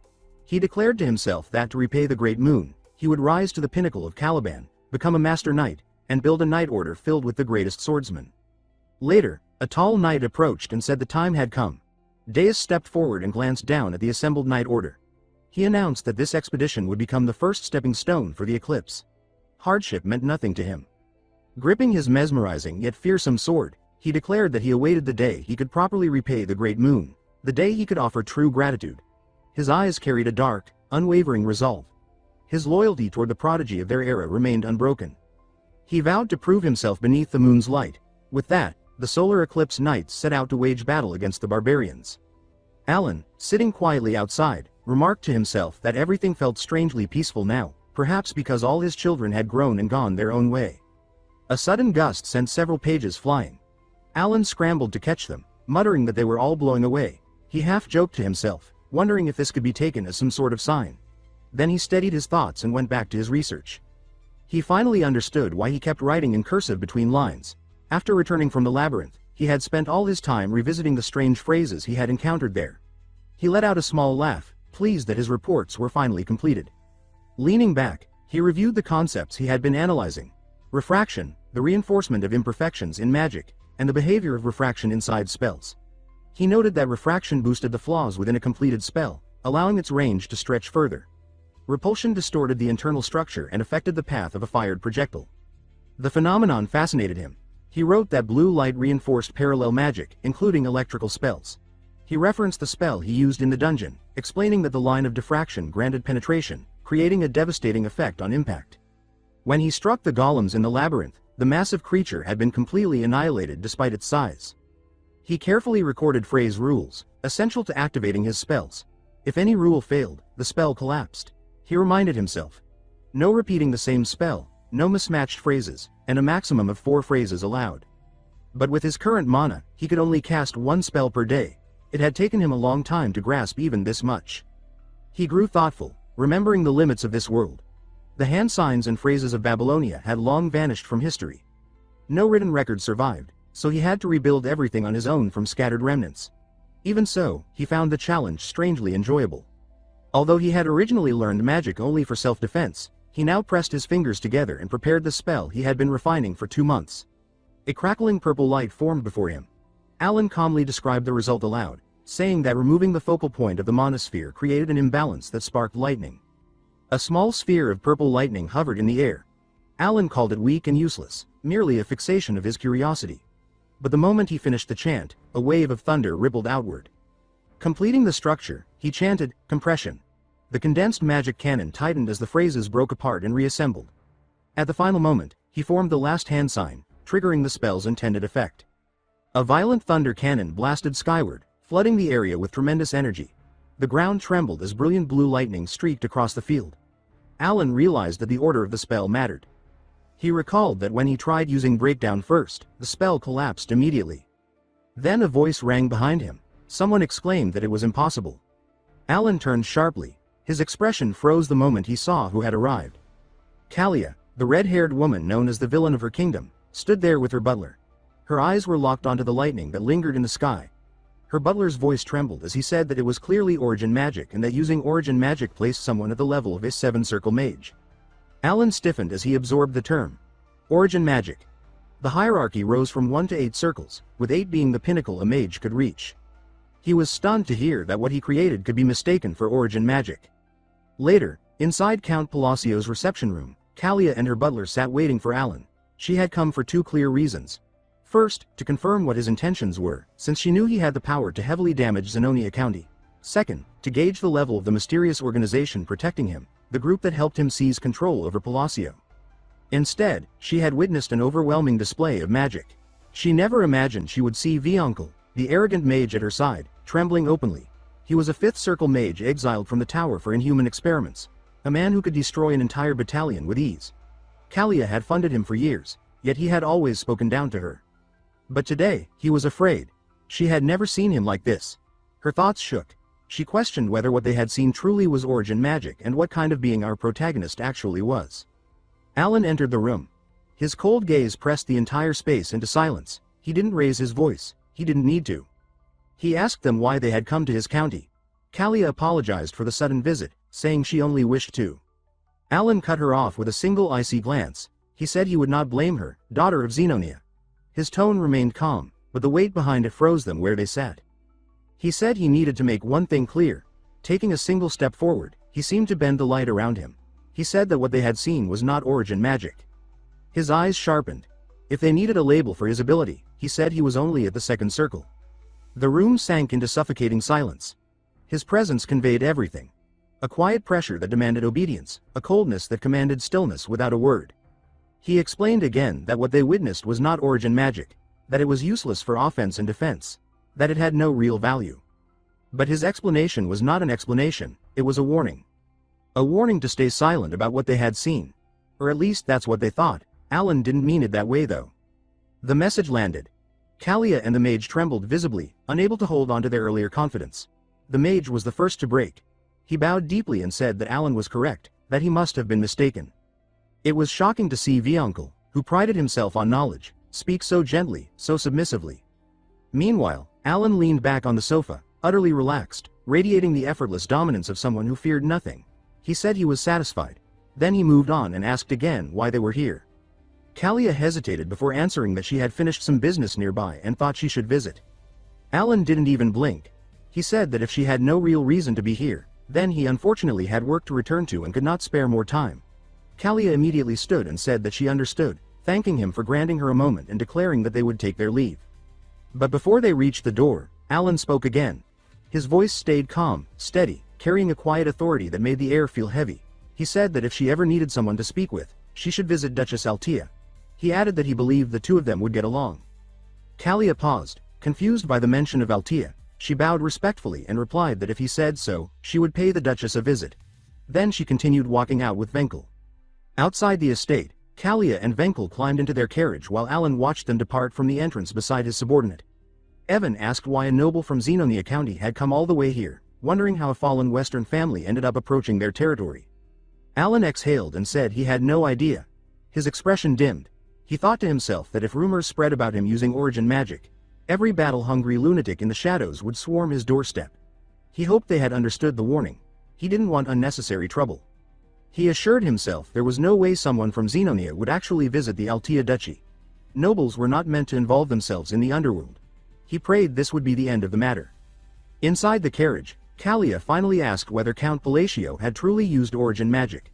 Venkel immediately shook his head and said he hadn't. She asked why he reacted with such shock then. His face paled as he explained. He said that origin magic drew its own laws on the unchanging structure of the world, a privilege granted only to the highest tier mages. But what the Count used was something else entirely.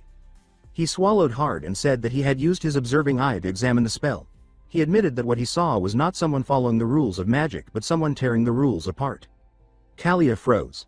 Venkel said the Count had twisted absolute, immutable principles. He had anchored lightning, warped natural laws, collapsed the magical structure, and even after destroying every foundation, the spell had still manifested. Venkel clutched his head as he spoke, describing it as an impossible miracle. Kalia's face darkened in fear. Venkel added that the presence they felt afterward was not just magical pressure but the aura of forgotten gods.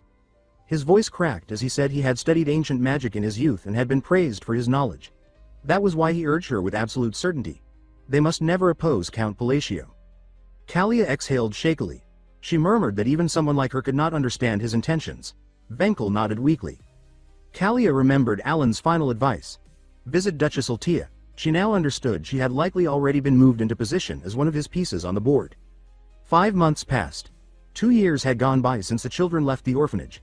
Alan asked Evan for any news, preferably about the children.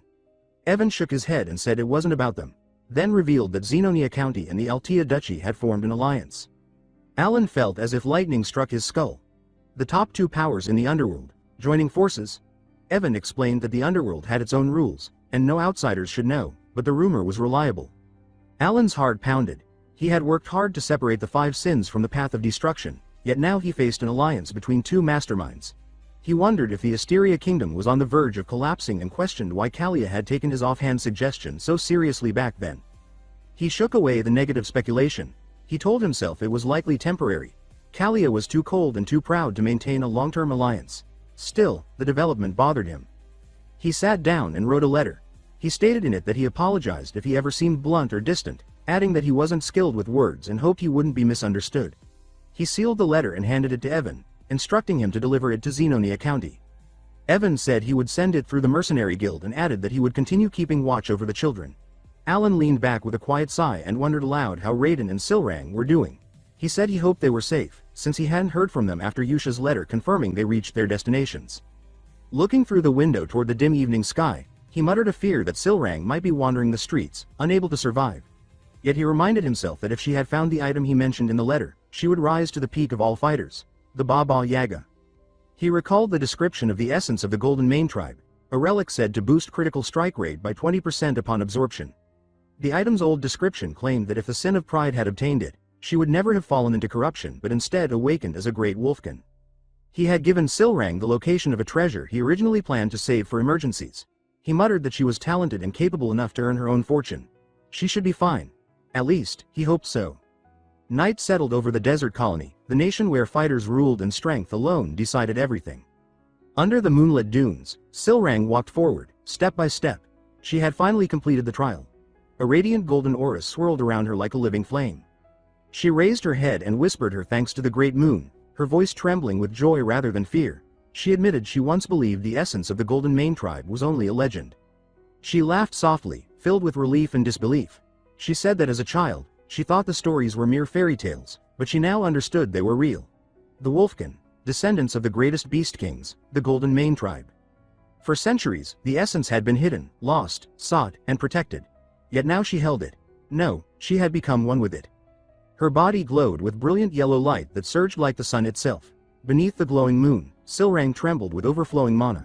She called the great moon her benefactor, saying he had saved her from dying during those biological experiments and had gifted her the strength she now held. Her fists tightened. She declared that she would avenge her parents. The black dragon who had murdered them, she vowed to tear him apart with her own hands.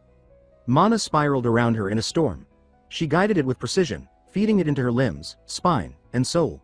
She said she was certain he had not saved her just to become some mediocre gladiator. Her aura exploded upward. She declared that she would become the strongest gladiator of the desert colony. She said she would revive the Golden Mane tribe, gather the scattered wolfkin, and kill the black dragon with the strength she had been given. She punched the air.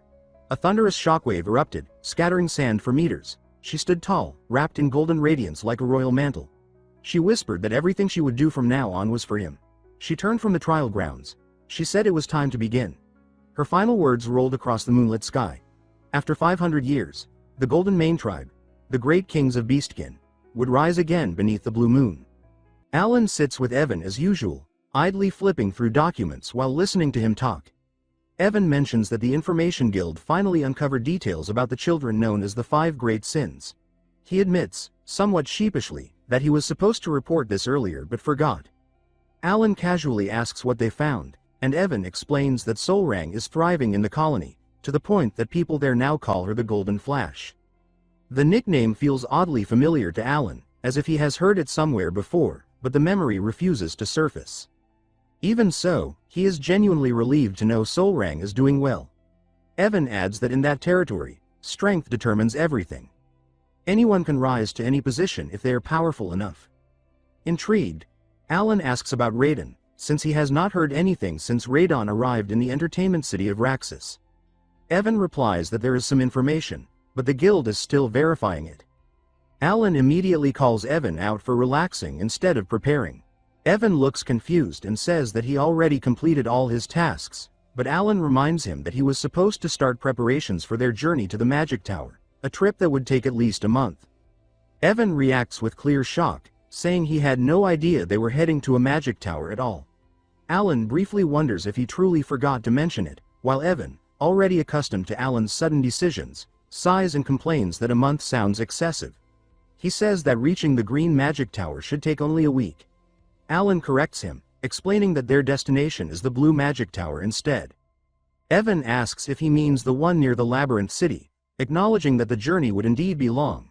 Still, he reassures Alan that he will start preparing immediately. Once Evan leaves, Alan grumbles to himself about his own laziness. The idea of being stuck in a carriage for an entire month already exhausts him.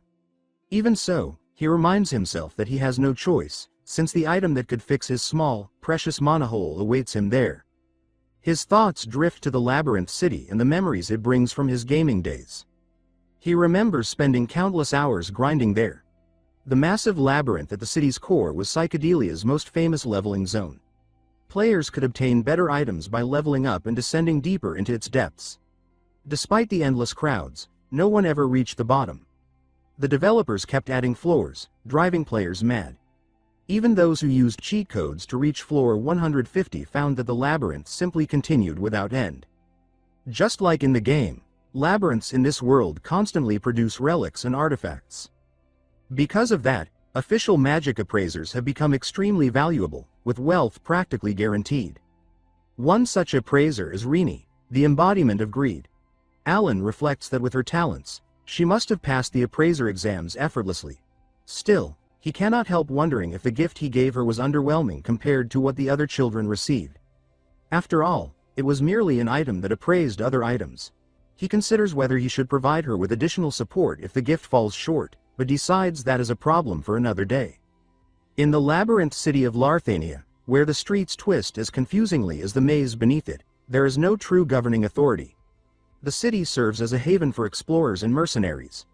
Past the dense cluster of shops in the southern district lies a hidden appraisal shop known as Murdy. Though tucked away, it has earned a strong reputation, catering mostly to nobles and A-rank explorers. Even the Lord of Larthania, a man with a distinctive beard, is a regular patron. The shop is run by Rin, who works while wearing a mask to hide her face. She finishes appraising a mana-powered flame item for the Lord and explains that it can be imprinted. When he asks what that means, she explains that by supplying a small amount of mana, the flames can burn continuously for an hour. The Lord is delighted by the dramatic increase in efficiency. Rin clarifies that imprinting raises an item to a higher tier, though the exact effect depends on the item itself. After the customers leave, Rin removes her mask and notices a special item nearby. She picks it up and explains that it too can be imprinted. She says that this ability is the true reason her shop gained fame despite its location, calling it a blessing from the Great Moon. This item is the one Alan gave her. Alan believes it only appraises items, unaware that it also possesses the power to upgrade them. Rin smiles as she recalls how confused she was when Alan first suggested she become an appraiser. At the time, she believed him to be a mysterious being from the age of the forgotten outer gods and assumed his actions were part of a plan to eradicate the entities responsible for taking Deus's sister. When she was ordered to move to the Labyrinth City and become an appraiser, she could not understand how that would help fight such beings. Only after receiving the gift did things begin to make sense. The item is called the Eye of the Stalker. It identifies objects that fall below a certain mana threshold, acting as an assistant for appraising. But that was only its surface function. Rin, born with the ancient library, immediately realized that the item existed in no known records. When she broke its seal, its true imprinting function activated, allowing it to handle up to 500 items. As usual, she misinterprets Alan's intentions, believing he knew everything and gifted her the item so she could grow strong enough to oppose the dark forces. To fully awaken the item, she must offer 500 unique items as sacrifices. She has already sacrificed 248 and gleefully notes that only 252 remain. However, the item only accepts high-tier relics. Offering a low-tier relic resets all progress, forcing her to appraise every item carefully before sacrificing it. She grows increasingly strange, clutching the item and declaring that their great master must have known she alone was suited for this role because of her bond with the ancient library. She insists that everything she does serves his grand will and that all events will unfold according to the will of the great moon. Her devotion becomes unsettling. 3 weeks later, Alan finally arrives at the Blue Magic Tower. Inside, he meets the Vice Tower Master, Fenya Crazon, a 6th Circle mage. She is a petite woman who bluntly tells him to state his business or leave, catching him off guard with her rudeness. As he looks at her, he realizes she is a character from Psychedelia. At this point in the timeline, she is still the Vice Master. In the game, she later became an 8th Circle mage by age 20 and the Master of the Blue Tower. Alan reflects that magic towers are not only centers of power but also control the production of essential goods, granting them influence equal to nobility. Despite Fenya's overwhelming strength, her dismissive tone irritates him. He introduces himself as the Count of Palladio and explains that he came to address the Time Gate, but Fenya brushes him off. He repeats that he is there to deal with it. The Time Gate is a rift to a subspace that forms in areas saturated with magic, causing destruction and instability. Fenya uses observation magic on him and mocks him, questioning what someone with such little talent could possibly do. She tells him to leave. Alan stands there in disbelief, while Evan watches silently without offering support. When Alan presses her again, Fenya snaps that many have promised to close the Time Gate before him and all have failed. Alan insists he is serious and only needs directions. Internally, he wonders why she is being so difficult and feels unfairly treated. Fenya then remarks that he needs a major achievement to sway public opinion, especially since people believe he became a count purely by luck after all his siblings died. She releases a surge of mana and warns him that he cannot simply barge into a magic tower and act important. Alan is shocked and wonders who has been spreading such rumors. He admits to himself that he has been inactive for years and that people thinking he has grown soft is not entirely wrong, though it should not matter. He also notices that despite her obsessive work habits, Fenya is disturbingly well informed about outside affairs. Seeing her power firsthand drains his irritation and replaces it with unease. Evan quietly warns him that confronting her directly would end badly. Still, driven by desperation, Alan steps forward and declares that if he fails to eliminate the Time Gate, he will surrender all his property to the Magic Tower. Fenya initially assumes he is joking, but he insists he is willing to swear an oath. This surprises her enough that she agrees to guide him. Upon arriving at the Time Gate, she reminds him that all his wealth will become hers if he fails. Alan responds with confidence, stating that such an outcome is impossible. Fenya sees this as a chance to assess the man rumored to lead the underworld. Observing his mana hole, she concludes that he has survived on luck alone. While she acknowledges his otherworldly presence, the reality is that his mana capacity is tiny, his energy sensing barely 2nd circle, and his overall talent underwhelming. She cannot help wondering how he intends to resolve a Time Gate with abilities like these. Alan reflects that there was never any real need to worry about closing the Time Gate. According to what he knows, it would naturally vanish after 3 months, once it released the relic he was after. That was where all recorded research ended, and no mage powerful enough to seal it was ever meant to appear. Ironically, the Time Gate at the Blue Magic Tower continued causing destruction for more than 2 years. As Alan begins forming a Babylonia hand sign, Fenya mocks him again, saying that using hand gestures instead of a staff is outdated. She remarks that even ancient tomes describe hand signs as a crude, almost fairy tale method. While she is focused on ridiculing him, Alan starts casting. In an instant, everything falls into absolute silence. Fenya is struck by a sudden sense of dread. Activating her eyes of observation, she tries to understand what is happening, but instead of clarity, overwhelming fear floods her senses. Above Alan, a massive, sinister eye manifests, gazing down as if monitoring his very existence. It becomes clear that when the unknown entity granted Alan the ability to interfere with the laws of reality, it also chose to watch him closely, either to restrain him or ensure compliance. Fenya understands that her eyes of observation allow her to see the essence of magic itself, yet what she perceives now cannot be interpreted. It feels like touching forbidden knowledge, an instinctive warning that enlightenment itself is lethal. The fear alone tells her she has crossed a line. Then a colossal hand appears, commanding her not to move. An absolute silent zone is imposed. Fenya is drenched in sweat, fully aware that continuing to observe would mean death. The moment Alan finishes casting, the eye vanishes as if it was never there. Alan turns around, completely unaware of what just occurred, and calmly tells Fenya that the time gate has been sealed. Internally, he thinks it was effortless, thanks to a technique he learned from the game. He adds that since he sealed it, he will be taking the relic. The relic is a black bracelet, similar in appearance to the ring of restrictions he obtained before. Seeing Fenya's pale expression, Alan panics, thinking she caught him abusing some glitch or strange magic. Fenya, still shaken by what she believes was a godlike presence, hurriedly assures him she will not tell anyone. Alan misunderstands her reaction and assumes his bluff worked. He thanks her for keeping quiet, and Fenya agrees fervently. Neither understands the other. Alan believes she is referring to the time gate, while Fenya believes Alan is concealing his true identity as an eldritch being. Fenya struggles to suppress the truth, while Alan is confused by her sudden politeness. The entity only manifests when Alan uses magic that violates the world's laws, and only those with observation magic can perceive it. Oblivious to all of this, Alan tells Evan it is time to leave.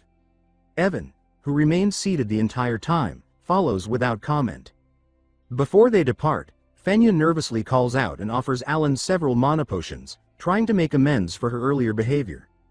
Alan examines them and explains that homemade mana potions from the Vice Tower Master are extremely valuable. He freezes when he realizes that just 2 of them are worth his entire mansion. Seeing his reaction, Fenya assumes she offended him and panics, promising again to protect his secret. Alan, meanwhile, thinks she is simply expressing gratitude for sealing the time gate. In her desperation, Fenya proposes a mana oath to ensure her silence. Alan wonders why something so extreme is necessary but does not stop her. She immediately performs the ritual. Mana chains form, binding her life to Alan's. If the oath is broken, she would die. She anxiously asks if she performed it correctly and insists she is excellent at keeping promises. Overwhelmed and introverted, Alan decides it is not worth correcting the misunderstanding. He leaves with the relic he wanted, 5 mana potions, and a life-binding oath he never asked for. On the carriage ride back, Evan asks whether the rough-looking bracelet is really the reward for sealing the time gate. He questions its value. Alan admits he does not fully know what it is, only that he needs it. He explains that it is called the Mark of the Corrupted and that it absorbs and stores mana. The faint glow of the gem confirms it is working. He adds that while it does not store much mana, it still holds more than his own mana pool. Realizing that a support item surpasses him wipes the smile from his face, though he reassures himself that it is meant for exploration and self-defense, not combat. Evan watches Alan mutter through this internal pep talk in confusion.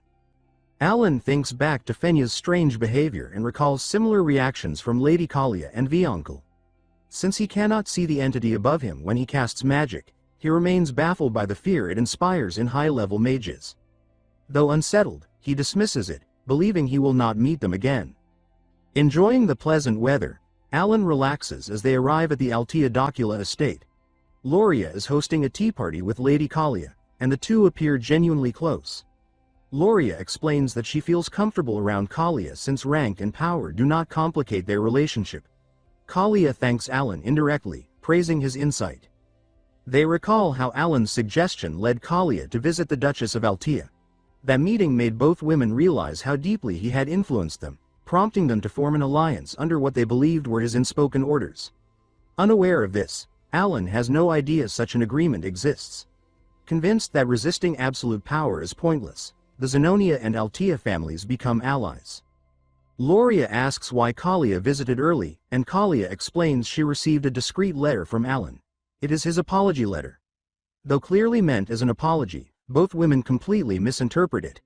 They conclude it is a covert command to eliminate troublesome nobles. They analyze his comment about lacking noble friends and compare political factions.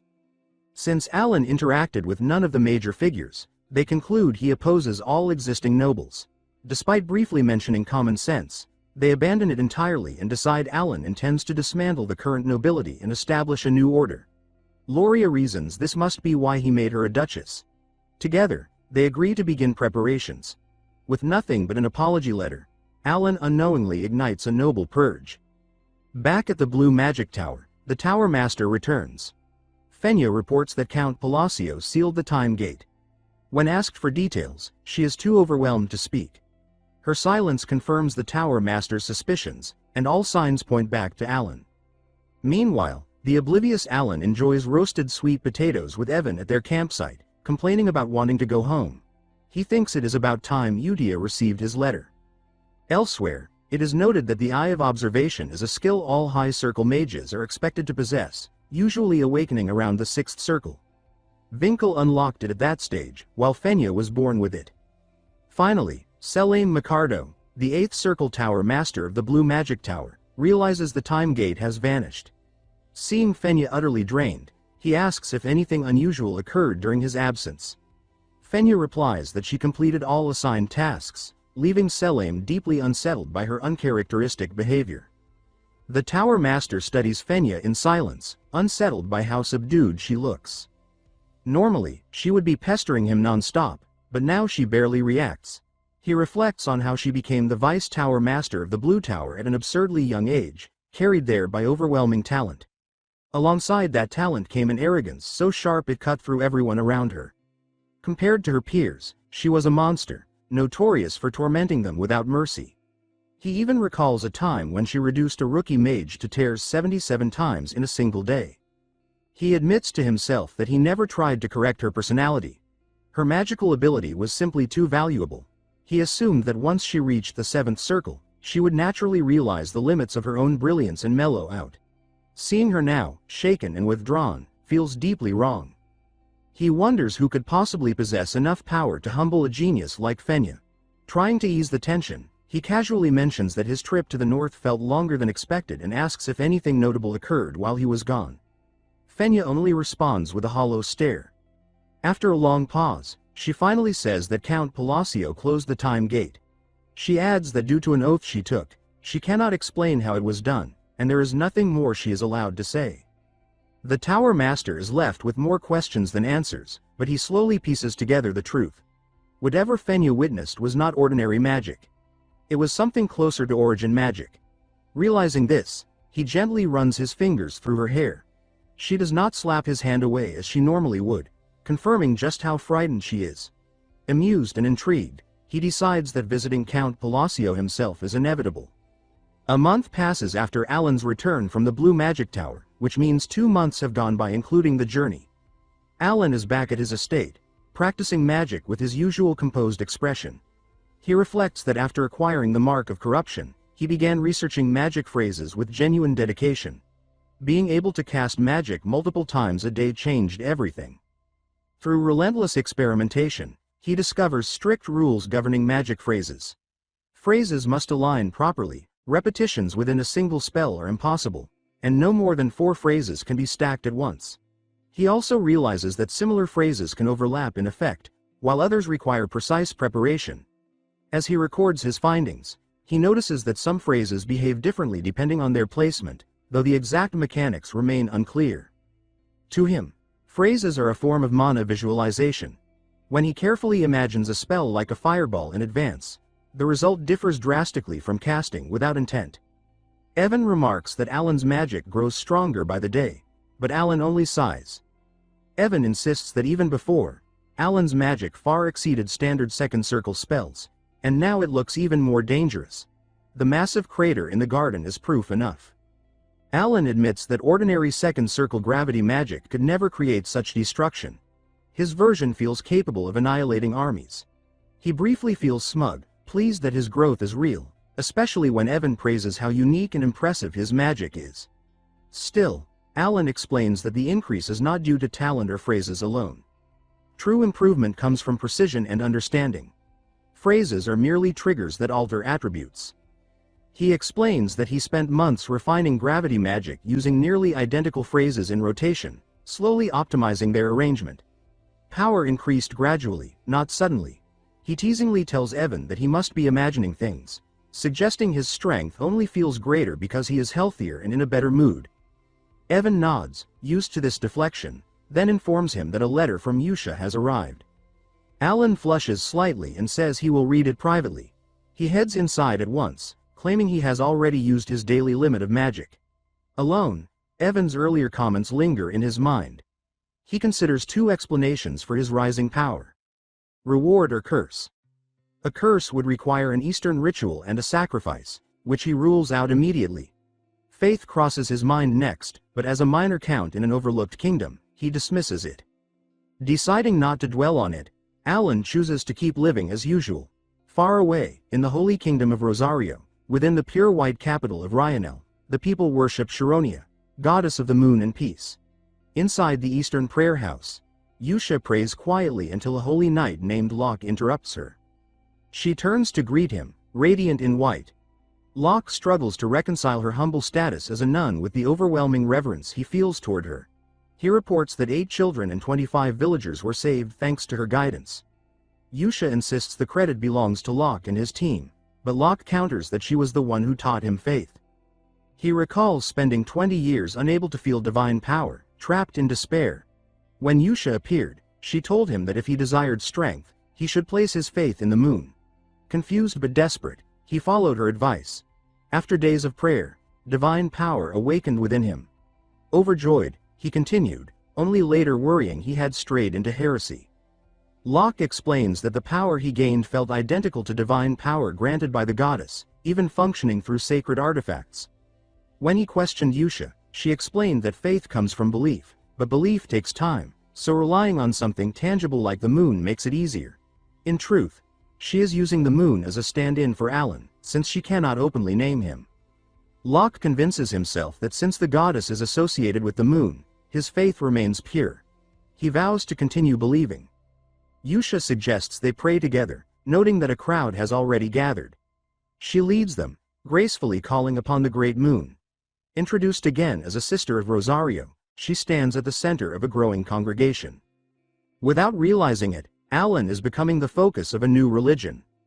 Later, Evan reviews delivered mail, including a banquet invitation and a mercenary advertisement that accepts payment in virtually anything. Finally, the scene shifts to Alan Palacio's office. He sits quietly, rereading Yusha's letter. It contains nothing extraordinary, only details of her daily life. He exhales slowly. Nothing unusual means she is safe. Resting his forehead against the desk, letter in hand, he accepts that this is proof the children are living the peaceful lives he wanted for them. Still, a faint loneliness settles in his chest. Of the 5 children he guided away from sin, only Yusha still writes to him. The others remain silent, and Alan understands why. To them, he is only a figure from the past, someone who intervened briefly and then vanished. He tells himself this is acceptable. He never intended to be remembered or thanked. His role ended the moment they chose paths that would not lead to the destruction of the world. There is no reason to feel sad, he repeats internally, forcing himself to accept it. Still, fatigue shows clearly on his face. Despite her own busy life, Yusha continues to write to him regularly. Part of him finds comfort in that consistency, while another part feels a quiet ache he refuses to name. A voice suddenly speaks behind him. Evan asks whether Alan is busy. Startled, Alan lifts his head sharply, realizing he never noticed Evan entering the room. He remarks that Evan startled him and asks why he is still there. Evan replies calmly that he stayed because new intelligence arrived from the Information Guild.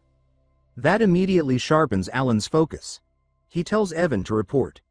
Evan explains that the information concerns one of the children. Alan urges him to continue. Evan states that the report is about Raiden. He explains that confirmed intelligence shows Raiden has become a pirate. Alan freezes. The word echoes in his mind. Piracy represents chaos, slaughter, and cruelty, a life far removed from what Alan envisioned for him. Suppressing his reaction, Alan demands the full report. Evan continues without hesitation. He explains that among all circulating rumors, the most significant involves Seolang and Deus. At Seolang's name, Alan's attention sharpens. Evan reports that she has achieved a 32-match win streak in official combat arenas. Out of the 100 wins required to earn the title Baba Yaga, she is already nearly 1/3 of the way there. The number hits Alan hard. He interrupts Evan and asks who currently holds the longest streak. Before Evan can answer, Alan recalls it himself. The Lion King, holder of a 41-win streak. Evan confirms this. Alan leans back, recalling the Lion King from the game. He was a force of nature, a temporary party member who dominated battlefields through sheer strength. He was not just powerful, but a symbol that maintained the colony's balance. And now Saoling is approaching that level. Alan mutters that she is close to surpassing even the strongest pillar of the colony. Pride and unease mix within him. Kid guided her to prevent her from becoming a calamity, yet her growth is now edging into monstrosity. Evan moves to the next report and speaks about Deus. He explains that Deus personally executed one of the 8 barbarian chiefs, Kurga of the Snowfield. Alan stiffens. Evan adds that Kurga led a faction that practiced grotesque blood rituals, transforming themselves into monsters. He asks cautiously whether Alan is familiar with them. Alan does not answer aloud. His thoughts drift to the past. In the game, he remembers who destroyed their god, Alterus. He recalls that Alterus only manifested when the 5 deadly sins gathered together. That means one thing. As things stand, Alterus will never appear. Alan finally speaks, stating calmly that there is no longer any reason to worry about Deus. Evan beams and adds that Deus is now widely acknowledged as being on the same level as Reinhardt, the First Sword. That comparison gives Alan pause. Reinhardt is not a name given lightly. Alan wonders if perhaps he should have met Deus face to face at least once. Evan continues with the 4th report and speaks about Riney. He explains that she has become an appraiser, a rare specialist capable of analyzing artifacts and engraving them with black runes that greatly enhance their power. Alan is genuinely surprised. He mutters that he did not even know such a profession existed in this world. The idea fascinates him, and he feels quietly relieved. Then his expression shifts sharply. He asks Evan the question that truly matters. Did Raiden really become a pirate? Evan answers without hesitation. He asks whether Alan knows of the 7 archipelagos off the coast of Rexus City, infamous as the gathering place of the greatest pirates of the era. He then reveals the truth. Raiden has become the captain of the first archipelago, the largest and most powerful of them all. The words hit Alan like lightning. He leaps from his seat so abruptly that it looks as though invisible strings yanked him upward. He exclaims that it is impossible. A strange sense of déjà vu floods him as memories from his past life surface. He recalls an old internet joke about donating for years so Raiden could live an ordinary life, only for him to become a pirate. That joke has become reality. Tears well in Alan's eyes as he mutters that he never sent Raiden to Rexus to become a pirate. Evan remains composed and continues. He explains that Raiden has an exceptional talent for detecting enemies and navigating danger. More importantly, he reminds Alan that Raiden is a sea godkin, naturally attuned to the ocean and capable of moving freely through it. Evan adds that the seas around Rexus are filled with priceless relics from ancient eras. That is why he originally recommended that Raiden pursue treasure hunting, a profession of immense prestige and potential. However, matters escalated far beyond that. Evan explains that ruling an archipelago is no different from ruling a territory. A pirate captain holds absolute authority and immense political influence.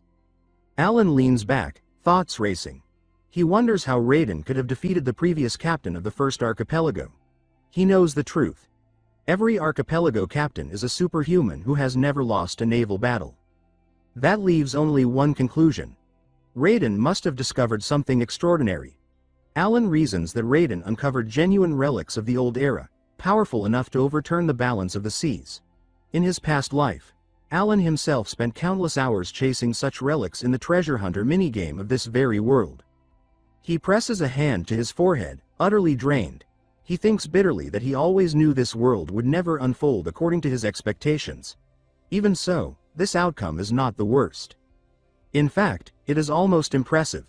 Letting out a long breath, Alan slumps back into his chair, completely limp. Evan rushes to his side and asks with concern whether he is all right. The scene shifts to the heart of the Principality of Korkia, the massive maritime city of Raxus. Endless sails crowd the horizon, and salt-stained stone lines the streets. Beyond the coastline lie the 7 pirate paradises, lands ruled by strength, blood, and greed. The most powerful among them is the first archipelago. It once belonged to Alcaride the Red Slayer, who secured the Heavenly King's protection through obscene wealth and tribute. His reign ended the day he was defeated. The one who struck him down was Raiden. Now Raiden stands on a rooftop overlooking the sea, wind tugging at his cloak as the sunset paints the horizon red. A faint smile rests on his lips, earned through blood and fire. He is now the captain of the first archipelago. Leaning against the wall, he cracks his neck and mutters that he still does not understand what the Great Moon truly is. He never cared enough to think deeply about it. At first, the Great Moon was simply someone he felt grateful toward, someone who altered his fate. He was meant to die as a vivisection slave. Because of the Great Moon, he met Utia. Because of her, his power awakened. In truth, he feels he followed Utia's will far more than the Great Moon's. Even when he was known as the Blue Moon, it felt less like faith and more like obedience to her guidance. So when the Great Moon issued a vague order about becoming a treasure hunter, Raiden could not understand its meaning. What did treasure hunting have to do with revenge? His thoughts darken as memories resurface. His clan once lived peacefully on a forgotten island, harming no one. Then the Black Things descended without warning and slaughtered them. Survivors fled, only to be hunted down by so-called hunters. His parents, exhausted and wounded, were butchered. Raiden was captured and sold as a slave. Standing at the sea cliff, staring toward a distant city glowing beneath the dying sun, Raiden clenches his fists. He does not believe that treasure hunting or receiving gifts from the Great Moon will fulfill his revenge. For now, he decides he will pretend to follow the order. As his gaze drifts across the sea, he notices a massive ship in the distance. Laughter echoes, fireworks explode, and celebration fills the sky. He frowns, then realization strikes. That ship belongs to the chosen captain of the 7 archipelagos. The same people who once hunted his parents. A voice boasts that only those chosen by fate can receive the Heavenly King's protection through wealth. Raiden's smile vanishes. His expression turns pitch black. So this is the truth. He mutters that the Heavenly King spreads lies deliberately. He knows the real source of their power. It does not come from wealth or divine favor. It comes from a secret ritual that requires the flesh of sea godkin. Only by sacrificing their bodies can one gain the power of the sea god clad. Every captain of the 7 archipelagos has performed this ritual. As laughter and fireworks continue, Raiden's breathing grows heavy. His eyes tremble with restrained fury as he realizes the final truth. Those hunters split his parents' bodies into 7. Ron remained motionless, his thoughts spiraling as he tried to understand how the truth had surfaced. He had never shared his past with anyone. To him, it felt as though the Great Moon itself had orchestrated this moment, carefully shaping events to honor an old promise of vengeance. He slowly curled his fingers into a fist, acknowledging that revenge could not be rushed. His enemies were no ordinary foes. They were superhumans empowered by the sea god. If everything that had unfolded so far was deliberate, then the gift he had received could not have been meaningless. He took out the locket Alan had given him and considered that this, too, must serve a purpose. In his mind, the Great Moon had arranged every step, laying the groundwork for what was to come. Holding on to that belief, he pressed the locket to his forehead and offered a silent prayer. As the night slipped away, dawn arrived without resistance. With the first light of morning, Raiden plunged into the sea, diving into its deep, soundless expanse. He reflects that the Great Moon's gift, Amarda's goggles, allowed him to easily locate artifacts hidden far beneath the waves. The artifacts he uncovered were more than enough to make up for his lack of raw power. In the depths, he discovered a treasure chest packed with valuables. When he surfaced, hauling the chest with him, he reflected that his earlier, simple expression of gratitude had been laughably insufficient. The Great Moon had truly honored its promise. It had not only delivered the object of his revenge straight into his path, but it also granted him the means to pursue it. A smile spread across his face as he finally grasped the true meaning of the command written in the letter. The intent was unmistakable. He was meant to take revenge and claim dominion over the 7 archipelagos. As that realization settled in, he tried to recall something UT once said. He strains to remember her words, something about everything being for, but the rest escapes him. Then moonlight washes over him. He looks up, and the memory clicks into place. Everything was for the Great Moon. 3 months later, the suffocating heat of summer finally gives way to the sharp air of autumn. This is the season when the Asteria Kingdom hosts its grand social gathering. The protagonist is now riding in a carriage bound for that very event. He looks as exhausted as ever and mutters complaints about being forced to attend. Every 4 years, all nobles are required to appear, and he despises it with a passion. Before long, other carriages join his, all heading in the same direction. Avon informs him that the carriages belonging to the Kryald and Edorn families have finally caught up. Alan explains that traveling together is a precaution against bandits and other dangers along the road. He admits that it is a strange and irritating custom, which makes sense, considering the protagonist's introverted nature. That night, after they settle into an inn in a nearby town, the protagonist reflects on what he experienced that evening. He concludes that dealing with nobles is far more exhausting than fighting bandits. He would much rather face bandits any day. The reason is simple. The two nobles traveling with him are nothing but insufferable fools. They mock him for bringing only a single escort knight, assuming it means he cannot afford more. They sneer that he must be broke and laugh openly at him. Under normal circumstances, Alan would not be bothered by such behavior. But having these men right in front of him, laughing loudly and even spitting as they do, pushes his patience. He openly thinks that he would prefer them to leave and gossip behind his back instead. He understands why they look down on him. The Palacio family earned its fearsome reputation through his brothers, who once ruled the eastern underworld and amassed vast wealth. Now that his brothers are gone, and since he is content with his current way of life, he has allowed those underground operations to fade away. Because he refuses to follow in his brother's footsteps, other nobles see him as weak. That is why they belittle him. True to himself, he insists that as long as he earns a decent living honestly, he has no reason to involve himself in the dangers of the underworld. As a result, the eastern underworld is now crowded with minor players scrambling to fill the void. The prevailing rumor is that Alan became a count purely through luck, and that narrative has taken root. This is why those two nobles feel bold enough to sneer at him. Alan reflects bitterly that he has gone from being the country's mastermind to being seen as nothing more than a fortunate child. Even so, their open mockery, including asking whether he needs financial help, feels absurd. He cannot help but notice that they are far older than he is, which only makes their behavior more embarrassing. As he sinks deeper into thought, he realizes they have clearly crossed a line. It suddenly occurs to him that their hostility might come from their past.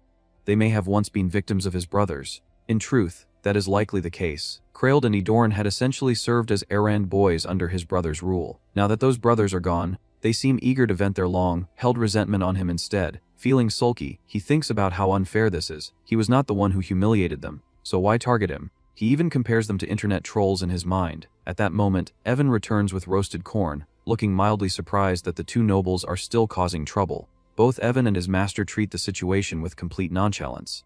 They decide to ignore the nonsense entirely. Turning to Evan, the protagonist asks where he went. Evan casually replies that he simply went to the kitchen to grab some snacks.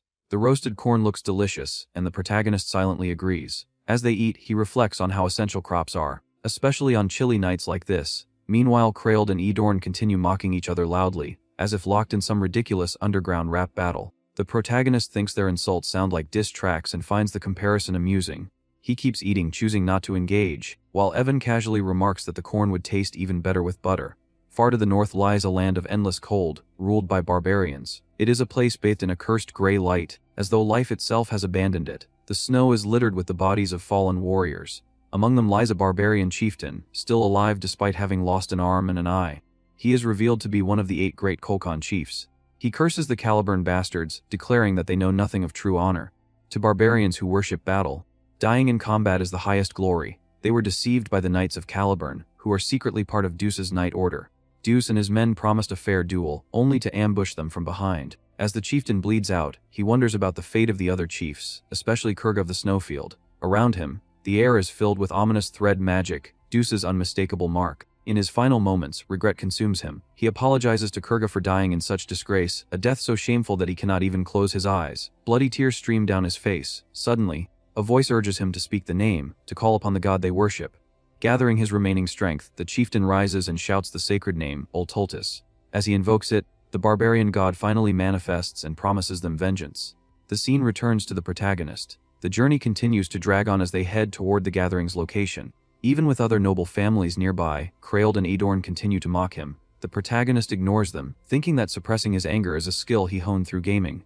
Nearby, Even spends his time fishing while his master rests. Eventually, they set up camp for the night in the wilderness.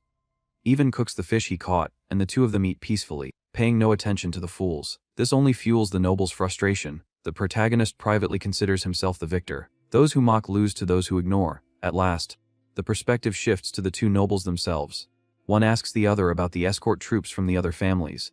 The mustached noble replies that he checked with his artifact and confirms that everything is in order. Each family brought more than 5 escort knights, except for the protagonist, whom they ridicule for bringing only one. They question how he even dares to sit among nobles. Their jealousy is obvious, and they convince themselves that he is nothing but a fool. Meanwhile, the protagonist and Evan continue eating their roasted fish, entirely unbothered. Krailed and Edorn lean in close and whisper about their plans. They say that now they can finally move to take over the underworld, confident that the protagonist is incompetent. They boast that the Palacio family's dominance is finally over. They fantasize about the wealth and power that await them. Then, Lotter cuts short as a rustling sound comes from the bushes. When they turn to look, terror seizes them, and they scream. The escort knights rush over in alarm. What the nobles found is not just a few monsters, but an entire horde. The knights immediately issue orders, telling their mages to secure visibility. The lead mage casts a light spell into the sky, followed by others who send beams of light into the forest. The illumination reveals a massive group of grotesque goblins armed and waiting. At first, some knights relax upon realizing they are goblins. Such creatures are usually weak, but as the light spreads and more shapes emerge from the darkness, their expressions change. These are no ordinary goblins. While goblins are common and individually weak, their strength lies in numbers. As the sheer size of the horde becomes clear, panic ripples through the escort knights. Within seconds, several knights had already fallen. Every guard assigned to lookout duty was swiftly eliminated by the goblins before they could properly react. The remaining knights stare in disbelief, insisting that they had never encountered goblins like these in their lives. These creatures were embedded with strange purple crystals, their movements savage and relentless. As the goblins shrieked and surged forward, one knight exclaimed that these were an entirely new breed. He explained that they were larger than normal and capable of wielding mana, which pushed their physical abilities far beyond anything ordinary goblins should possess. Their bodies were thick with muscle, resembling orcs more than goblins. They leapt through the air aggressively, almost as if they were flaunting their strength. Just as they were about to collide with the knights, a massive wall of earth erupted from the ground, cutting off their charge and saving the formation. Several goblins smashed into the wall and died instantly.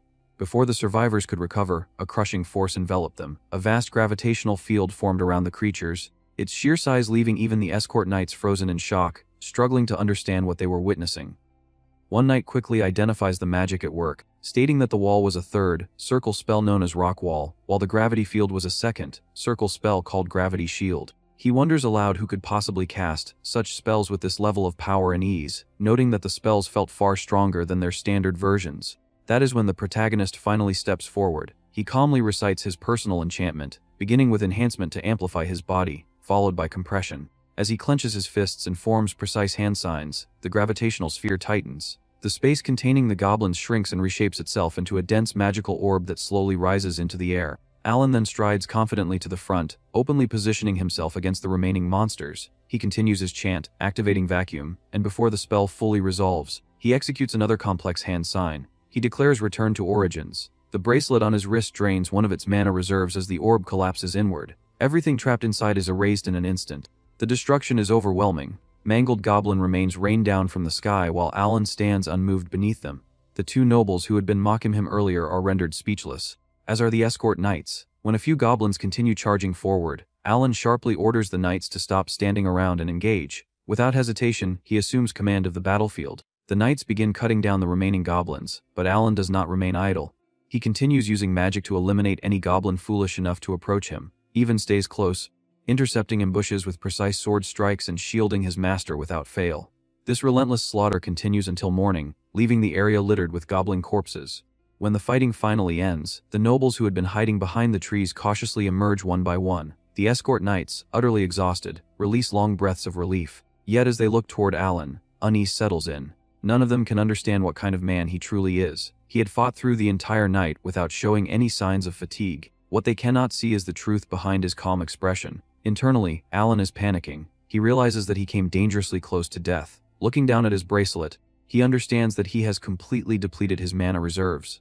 He admits to himself that he ran out of mana during the battle, and is currently no different from an ordinary person, left with only a pitiful amount of energy. Evan approaches him and asks if he is injured. Alan reassures him that he is fine, but his expression betrays his unease. Deep inside, he is shaken. Even with Evan nearby, the thought of being unable to defend himself terrifies him. Running out of mana made him feel utterly exposed. Evan asks again if he is truly alright. Alan nods, convincing himself that traveling alongside nobles and their escort knights was the right decision.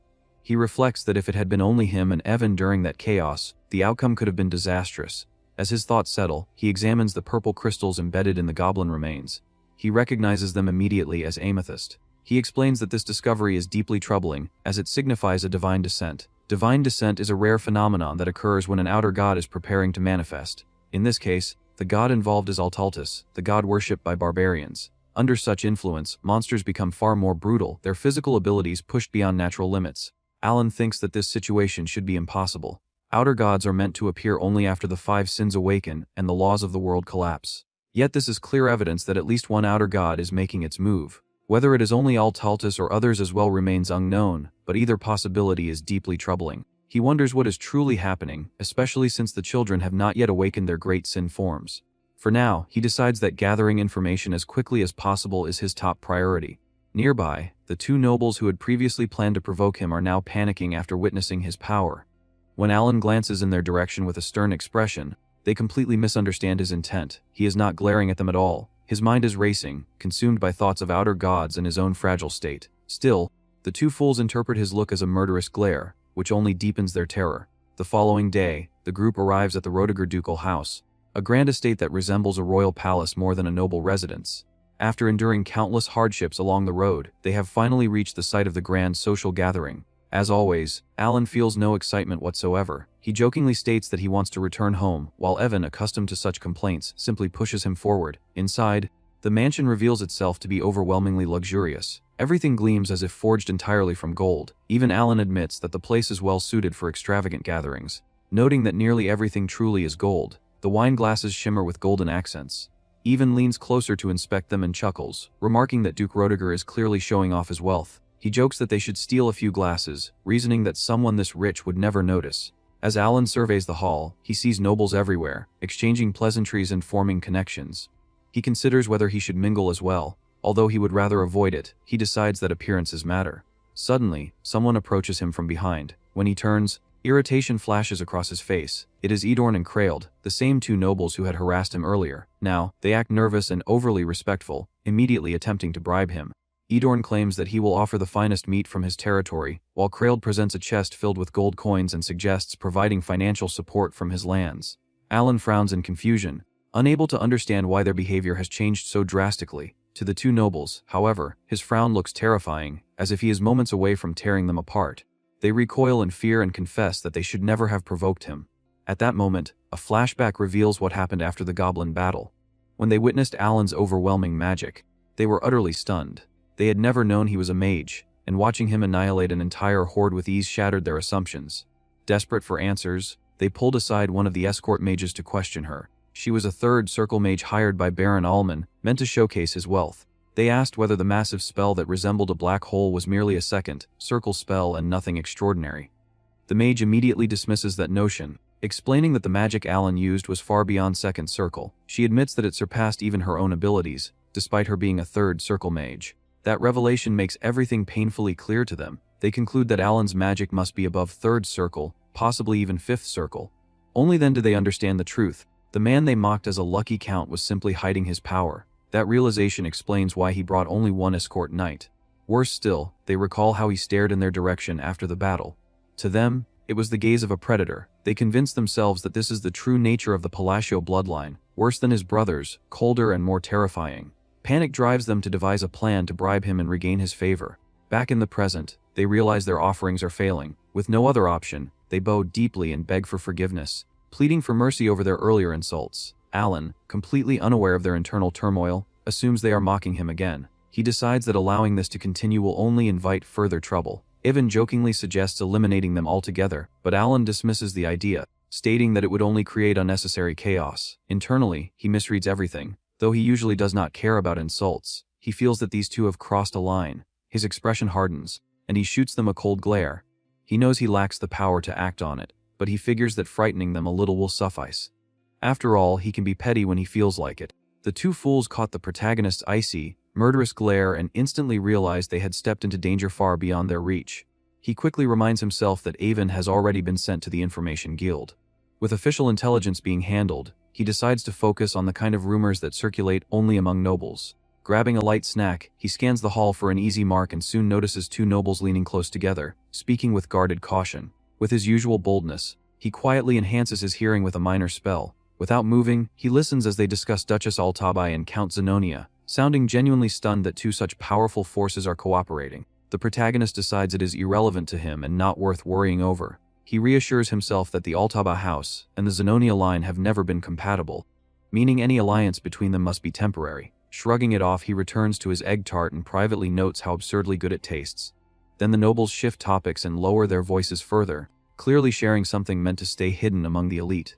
They insist that the true mastermind behind the underworld is neither Altaba nor Zenonia, but the Count of Palacio. The protagonist freezes mid-bite. They repeat the claim with confidence, stating that Palacio is the one truly pulling the strings.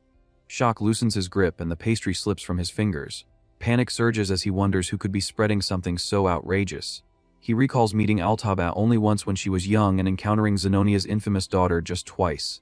None of it connects. He forces himself to believe this is just noble gossip, the kind of baseless rumor they thrive on. Before his thoughts can settle, someone calls out from behind. He turns uneasy, feeling as though everyone has decided to approach him today. The newcomer introduces himself as Carmine, the third son of Duke Camelon of the Ashutalon Kingdom. The protagonist responds stiffly, offering a shallow bow that borders on sarcasm and identifying himself. Internally, he curses his carelessness for forgetting that foreign nobles would attend. Carmine's expression shifts as he begins provoking him, stating that he has heard the protagonist became a count purely through luck. With a smug air, Carmine adds that his jealousy compelled him to see this so-called lucky count in person. Irritation flares instantly. In his mind, the protagonist mocks Carmine, comparing him to a twisted donut that somehow learned to speak, a jab aimed squarely at the man's ridiculous hairstyle. Before things can escalate, two nearby nobles step in and confront Carmine, demanding whether he is mocking a noble of the Asteria Kingdom. The moment Carmine recognizes who they are, the color drains from his face as he realizes his mistake. Panic overwhelms him. He had believed Count Palacio was weak and ridiculed, someone safe to insult without consequence. Scrambling to recover, he introduces himself again, presenting himself as Carmine Camelon, a charming romantic from a distant land. In his own mind, his purpose in Asteria had been simple. He believed he came to win the heart of Duke Roediger's youngest daughter and make her his wife. His ego is so inflated that he truly thinks no woman could regret choosing him. He recalls how he intended to relax at the gathering with his fiancée and deepen their bond. Instead, he behaved disgracefully, stopping to stare at other women, making crude remarks about their appearances while his fiancée stood beside him.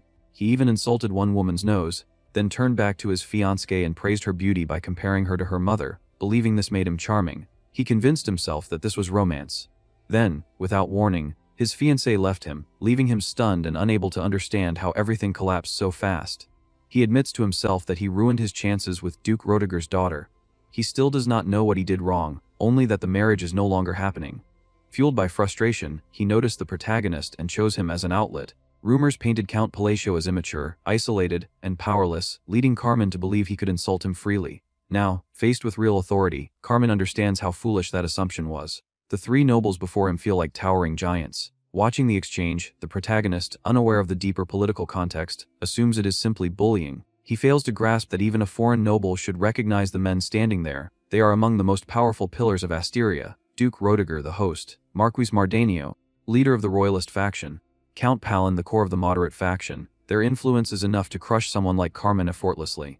Duke Roediger challenges him first, implying that Carmine must be looking down on them all if he feels comfortable insulting an Asterian noble. Under the pressure, Carmine hurriedly insists he meant no such thing. Count Palin presses further, questioning why Carmine dared to address Count Palacio so casually as if they were equals. He implies that such familiarity is blatant disrespect and by extension an insult to all Asterian nobles. Carmine rushes into apologies, admitting his mistake. Marquis Mardanio steps forward and states bluntly that the issue is simple: Carmine disrespected Count Palacio. Watching this, the protagonist wonders how unbearable Carmine must be if three powerful nobles would defend him so fiercely. The scene feels disturbingly familiar, echoing something from his own past. The resemblance cuts deep, like a junior officer being crushed by superiors. Memories surface that he would rather forget. Having served in the military, his thoughts drift into something uncomfortably close to PTSD. Carmine finally breaks and flees the hall, crying like a child. Once he is gone, the three nobles turn to the protagonist and ask if he is all right, genuine concern on their faces.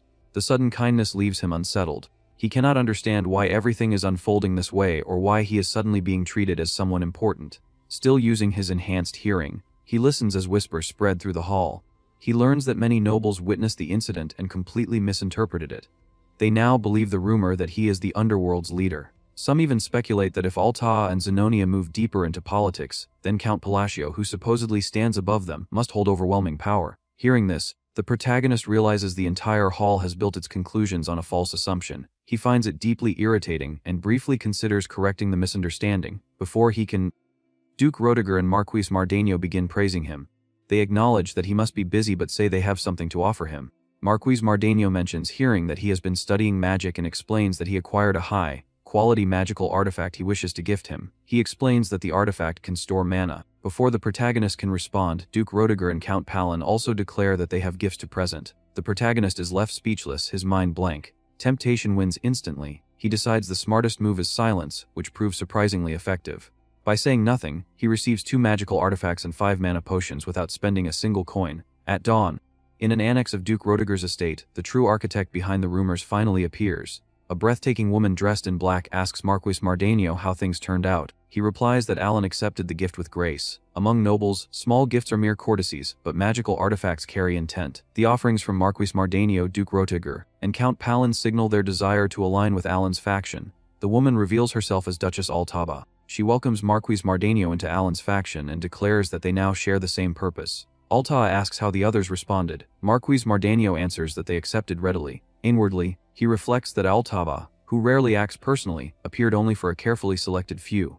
Once the pieces were chosen, those selected were guided through a quiet rite of passage, sealed with a sincere bribe. Rumors spread wildly, but this was simply politics at work. Recognizing the moment's significance, Marquis Mardeno resolves to seize the opportunity without hesitation. Altaba smiles with satisfaction and states that they can finally begin moving in earnest. The focus returns to Alan. By the 4th day of the banquet, he notices offerings being added to his pile one by one. He assumes it is due to the false rumors linking him to Altaba and Zenonia. For now, he decides to accept everything, privately wondering if someone will try to reclaim it later. He plans to treat it like a hit and run, taking what he can before things turn ugly. At that moment, Avon appears behind him and rests a hand on his shoulder, announcing his return. Alan flinches. Avon asks why he looks startled. Alan brushes it off, saying he was lost in thought. They move into a private discussion. After Avon reports what he learned, Alan is stunned to hear that an outer god has descended in the north.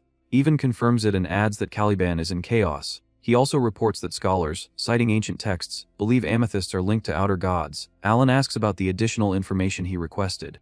Avon reveals that the person Alan is searching for is in a village north of Ashkelon.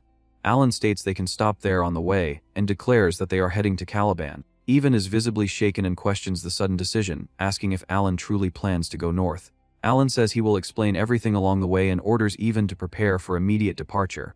Avon acknowledges the order and leaves to make preparations. Once alone, Alan exhales slowly and admits that he hoped it would not come to this. Calamitous entities like the 5 great sins and the outer gods are impossible to predict. No one knows which will descend or when. That uncertainty is why Alan has been gathering information and moving as fast as he can. Even so, he never expected things to escalate this quickly. Data fragments and probability lines race through his mind as memories from the game resurface with disturbing clarity. After seeing countless routes, he can already envision the ending. The allied kingdoms will fracture and destroy themselves in foolish wars across lands tainted by otherworldly power. In the end, Alan's life will shatter in an instant. He forces himself to remember that he has a plan. After descending, an outer god enters a stabilization period, remaining dormant for several months. During that window, it cannot fully unleash its power. That fragile time is the only chance to strike. Nothing is certain, but Alan knows he must try. With that resolve, he writes a letter, stamps it with his seal, and briefly wonders what that kid might like. 1 week later, the vice commander hands Alan's letter to the commander. After reading it and grasping its meaning, Deuce is left in shock. He immediately orders the vice commander to announce that the next northern schedule will be delayed by 2 weeks. The scene shifts to Pakran, a village north of the Ashtalon kingdom. As Alan spotted someone ahead, he reflected that he never expected to find him this quickly. The encounter felt unreal. Standing before them was a bright-eyed child who greeted them warmly, and Alan immediately sensed an unusual presence about the boy, something that made him stand apart. Alan recognized him at once. This was the real protagonist, the playable main character from the roguelike turn-based RPG Psychedelia. Seeing him in person unsettled Alan, because the boy looked exactly as illustrated in the game. A protagonist truly looked like a protagonist. The child was clearly a boy, yet his beauty was striking to an almost unnatural degree. Alan asked whether the boy even knew who he was. The child replied that he was simply happy to meet someone new and introduced himself as Eliban. Alan reflected that no matter how much this world diverged from the game, the protagonist would always remain the protagonist. Eliban would become famous and powerful. Alan commented that Eliban's personality was remarkably bright, while privately admitting how strange it felt to meet a character he once controlled. Alan handed Eliban a small pouch and explained that he should take it. When Elaban opened it, he found a heavy pile of gold coins. Alan then instructed Evan to bring the other item. Evan stepped forward, opened another box, and revealed it was filled with potions. He explained that everything belonged to Elaban. More boxes followed until a stack of gifts sat before the child. Elaban lit up with joy, overwhelmed and confused, saying that it did not feel real and that he did not understand why he was being given so much. Alan calmly explained that it was an investment. Internally, he affirmed that he had gathered everything the true protagonist would need for early growth. Alan explained that he was doing this because Elaban was destined to become someone important. In his thoughts, he urged Elaban to grow quickly, because one day Elaban would face threats like the outer gods in his place. After thoroughly bribing the real protagonist, Alan walked away. Tired but composed, Alan reflected that long journeys were naturally exhausting. Even, still irritated, thought about how the final stretch had been worsened by a ridiculous labyrinth detour. Without it, he felt he might have arrived with some pride intact. Alan accepted the hardship calmly, knowing nothing could change it now. As the carriage moved forward, Alan held his locket and sank into thought. They had traveled constantly, preparing for the coming war against the outer gods, gathering strength and resources along the way. His mind drifted to Dias, and he wondered if what he had done so far would be enough. Something warm and heavy stirred in him, like a father's heart that wanted to give without hesitation. As the capital gates drew closer, Evan noted that inspection was approaching. He dismounted to handle it, expecting a simple identity check, and said he would return quickly. Alan waved him off casually and leaned back inside the carriage. He rested briefly, relieved that procedures here seemed efficient. The calm ended quickly. Evan returned with a tense expression and urgently explained that a small issue had arisen. Alan asked what kind of issue it was. Evan explained that they had been told to step aside. Alan's identity was verified, yet something else was causing trouble. Without agitation, Alan stepped out of the carriage. A knight approached from behind, wearing a crooked, confident smile. He confirmed whether Alan was Count Palacio and introduced himself as Varan, a direct disciple of Master Knight Fiola, known as the Fourth Sword. His smug gaze lingered on Alan as tension thickened at the northern gate. Alan felt irritation stir at the mention of Fiola, realizing he had no idea who that was. Keeping his expression cold, he questioned why Varan had brought multiple knights and demanded the reason for this display. Varan calmly explained that a friend from Asteria had contacted him, claiming he owed Alan a debt. Alan immediately denied it. Suspicion formed, and he concluded it could only be Carmen. With blunt boredom, he asked if Varan meant Carmen. Varan confirmed it with a twisted smile, recalling Carmen's furious rant about being humiliated beyond measure. Varan had vowed to take revenge for that disgrace. The scene briefly shifted to the past, showing Carmen speaking through a magical globe, consumed by rage. He described how Count Palacio had harassed him with the help of 3 others, branded Alan a bastard, and demanded that Varan cripple him. He tempted Varan by suggesting that improving one's sword required more abyssal bodies. Varan had laughed and resolved to put on a proper show.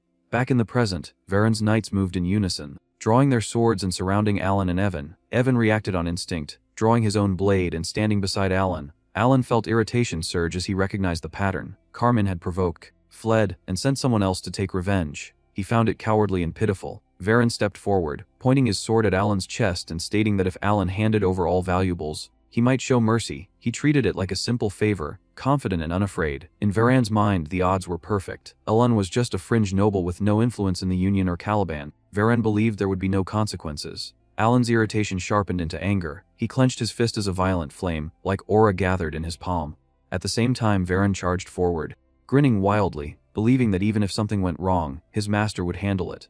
Before they could clash, someone seized Varan by the neck from behind with brutal force. Varan screamed as bones cracked. Lifted effortlessly into the air, he dropped his sword and groaned helplessly as veins bulged across his face. The one holding him was Deuce. Diaz stated that his own identity was irrelevant and condemned Varan for daring to touch his benefactor. Varan remained suspended, groaning uncontrollably. The Deuce hurled Varan to the ground, then kicked him mercilessly. He grabbed Varan by the hair and forced him down, then warned the surrounding knights that moving would bring unimaginable consequences. A brutal kick to Varan's chest sent blood spraying as he was launched away. Alan watched in shock, recognition dawning as he realized this was Deuce in the present. Deuce told Varan that he should be grateful he could not be killed. Varan barely managed to stand before Diaz slammed a knee into his chest, pinning him to a tree. Deuce continued striking without restraint, even commented to Alan that his earlier strike looked impressive. Alan's thoughts drifted to Deuce's outrage at anyone harming his benefactor. A realization settled in. Deuce truly regarded him as his benefactor. Alan had assumed that, grown powerful, Deuce would not welcome him. Remembering the lack of replies, Alan felt as though he had already received every reward possible for raising a son. Alan acknowledged that Diaz had truly grown. He thought of him as a troublesome rascal, yet an upright one. Pride swelled. heavy and warm, like that of a father seeing a well-raised son. Another impact echoed. Evan teased that Alan should know his son was beating someone senseless. Alan dryly replied that he could not hear him. Alan understood why Deus intervened. It was because his father had been disrespected on foreign soil. Deus continued kicking Veron relentlessly. Soon, Veron lost consciousness. Alan could not help thinking the punishment was excessive, then remembered that Deus was one of the 5 great sins. Deus finally turned away from the unconscious Theran, approached Alan, bowed respectfully, and stated that he would serve as Alan's escort. The remaining knights stood frozen in stunned silence. The scene opens on a frozen wasteland scarred by war. The icy ground is covered with bodies, their stiff forms scattered across the battlefield. Some of the fallen are already burning as the victorious army shows no mercy, flames consuming the corpses in the cold air. At the center of the battlefield stands Delman, commander of the Crimson Flame and wielder of Caliburn's 3rd sword. Filled with triumph, he raises his blade high. He proclaims that one of the 8 barbarian chieftains, the Great Khan, along with his entire tribe, has been wiped out. He declares that the Red Flame Knights have secured victory on the kingdom's land. The Crimson Flame Knights erupt in celebration. They shout, jump, and cheer after the brutal fight. Once the excitement fades, Delman states that everyone should return to the outpost and begin preparations. The knights answer in unison that they understand and begin moving out. As they leave, Delman's expression hardens. He reflects on the battle and believes that after achieving such a victory, he should no longer tolerate being pushed around by the newly appointed Master Knight. His teeth clench in anger. He thinks bitterly about the man's hidden schemes. Delman believes that while others may not see it, he understands the truth. For generations, Caliban and the barbarians fought according to a silent code. Their war followed rules of honor. This time was different. Khan had been deceived. The barbarian leader was lured out alone and killed by a hidden force. Delman remembers how the Great Khan's warriors were slaughtered and how dishonorable the entire operation had been. Once the tide turned, the tribe was completely destroyed. He curses that man under his breath. He recalls receiving a report claiming victory over the Kurga of the snowfield. The situation had unfolded because Delman demanded clear results from the expedition. During the chaos of battle, Khan's body disappeared. Even if the chieftain had survived, the poison used against him would eventually kill him. After some thought, Delman convinces himself there is nothing left to do except return to Caliban and report the mission as a success. A faint smirk forms on his face as he steps forward. Then he suddenly stops. In the distance, near the forward base, a lone man stands motionless. Confusion appears on Delman's face. The man slowly turns toward him and calls his name. Delman immediately attacks, swinging his sword as flames burst violently from the blade. Yet an uneasy feeling crawls along his spine. Delman thinks that the man standing before him should already be dead. As he looks closer, a terrifying aura rises from the figure. Within the man's shadow, Delman senses something monstrous forming, like a demon taking shape. The man declares that Delman has defiled a sacred duel that should have been fought with honor. A suffocating presence spreads across the battlefield. Even warriors capable of slaughtering hundreds would fear such a being. Cold sweat runs down Delman's face. He realizes that the figure before him is no longer truly Clank. Desperate, Delman attacks again, releasing another wave of fire. The man dodges effortlessly and demands that Delman answer him first. Ignoring the demand, Delman attacks again with greater power, flames surging across the battlefield. Once more, the man avoids the strike without difficulty. Delman thinks bitterly that believing in honorable duels during war had been foolish. The flames scorch the land and melt the surrounding ice. The man stares at him coldly and acknowledges that Delman is strong for a human. He offers one final chance and demands a duel. Sensing danger, Delman shouts for his knights to prepare for battle. The Crimson Flame Knights quickly surround the stranger. The man responds with a slight smirk. Dark demonic mana gathers in both of his hands. He declares that a mortal without honor does not deserve an honorable death. He states that no duel will take place between him and a barbarian like Delman. Poisonous mana erupts from his hands and spreads through the battlefield. The toxic energy enters the corpses lying across the ice. Soon the living knights begin screaming in agony. Their eyes turn blood, red as the poison ravages their bodies. Several of them beg for death, pleading for someone to end their suffering. Their screams echo before fading away. The man calmly steps forward. With a swift motion of his bare hand, he slashes Delman's throat. Immediately afterward, he strikes the ice with immense force. The impact causes a violent explosion that throws the remaining knights into the air before smashing them back onto the ground. Blood scatters through the sky like a dark mist.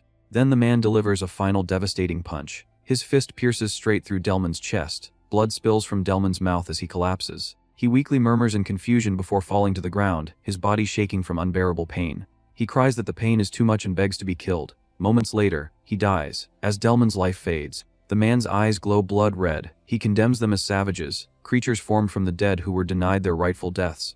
Around him, the fallen knights begin to rise. Their lifeless bodies stand again, surrounding the remaining Crimson Knights. shock spreads through the survivors. The man calmly announces that the bloody Colosseum is now open. A terrifying presence suddenly descends. Althus appears with a twisted smile. He proclaims that he is the god of all barbarians and the father of duels. He declares that he will personally grant them honorable deaths and challenges them to prove otherwise if they claim they are not barbarians.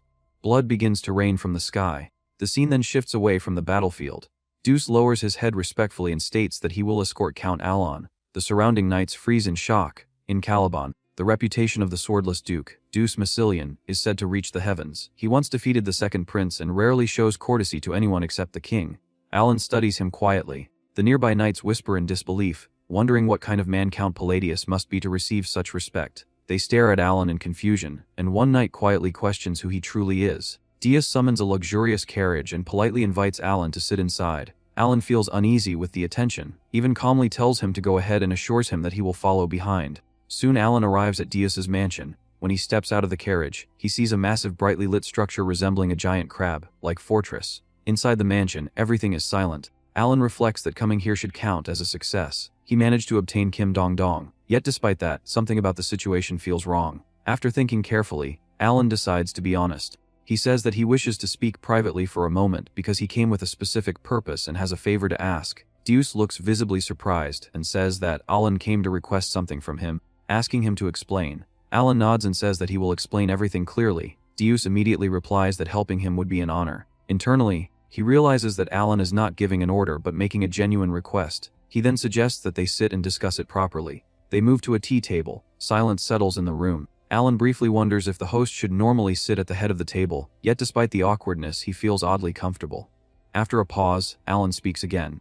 He says that he has two requests and understands they may be difficult to accept. He explains that he must travel north and would like Diaz to accompany him. Diaz smiles faintly and replies that he would gladly travel with him. Alon feels uncertain for a moment, but Diaz then reveals that he had already been planning an expedition to the north. Relief appears on Alon's face. Then Alon continues with the second request. He says that it concerns the royal treasury of Caliban. The atmosphere immediately grows heavier. Alon states that he wants to borrow a certain artifact. Looking directly at Diaz, he specifies that he wishes to borrow the ring of the madman. Outside the estate, a knight steps forward and bows respectfully, reporting that he has returned from the escort mission. The man before him calmly replies that he has done well, and that there had been no concern since the captain personally handled it. In his thoughts, he recalls that the escort had indeed been led by Deuce himself, personally guiding Count Palatinio. A moment later, Styla, Deuce's younger sister, approaches gracefully. Curiosity shines in her eyes as she asks carefully whether the guest must be someone extremely distinguished if her brother handled the escort personally.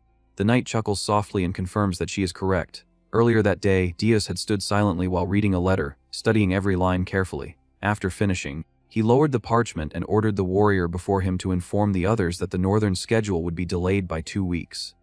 One subordinate stepped forward respectfully and asked the reason. A faint smile appeared on Deuce's face as he explained that his benefactor, the great moon Count Palatinio, would soon be arriving. Nearby, a white-haired knight quietly observed, thinking that he had never seen the vice-captain show such an expression before.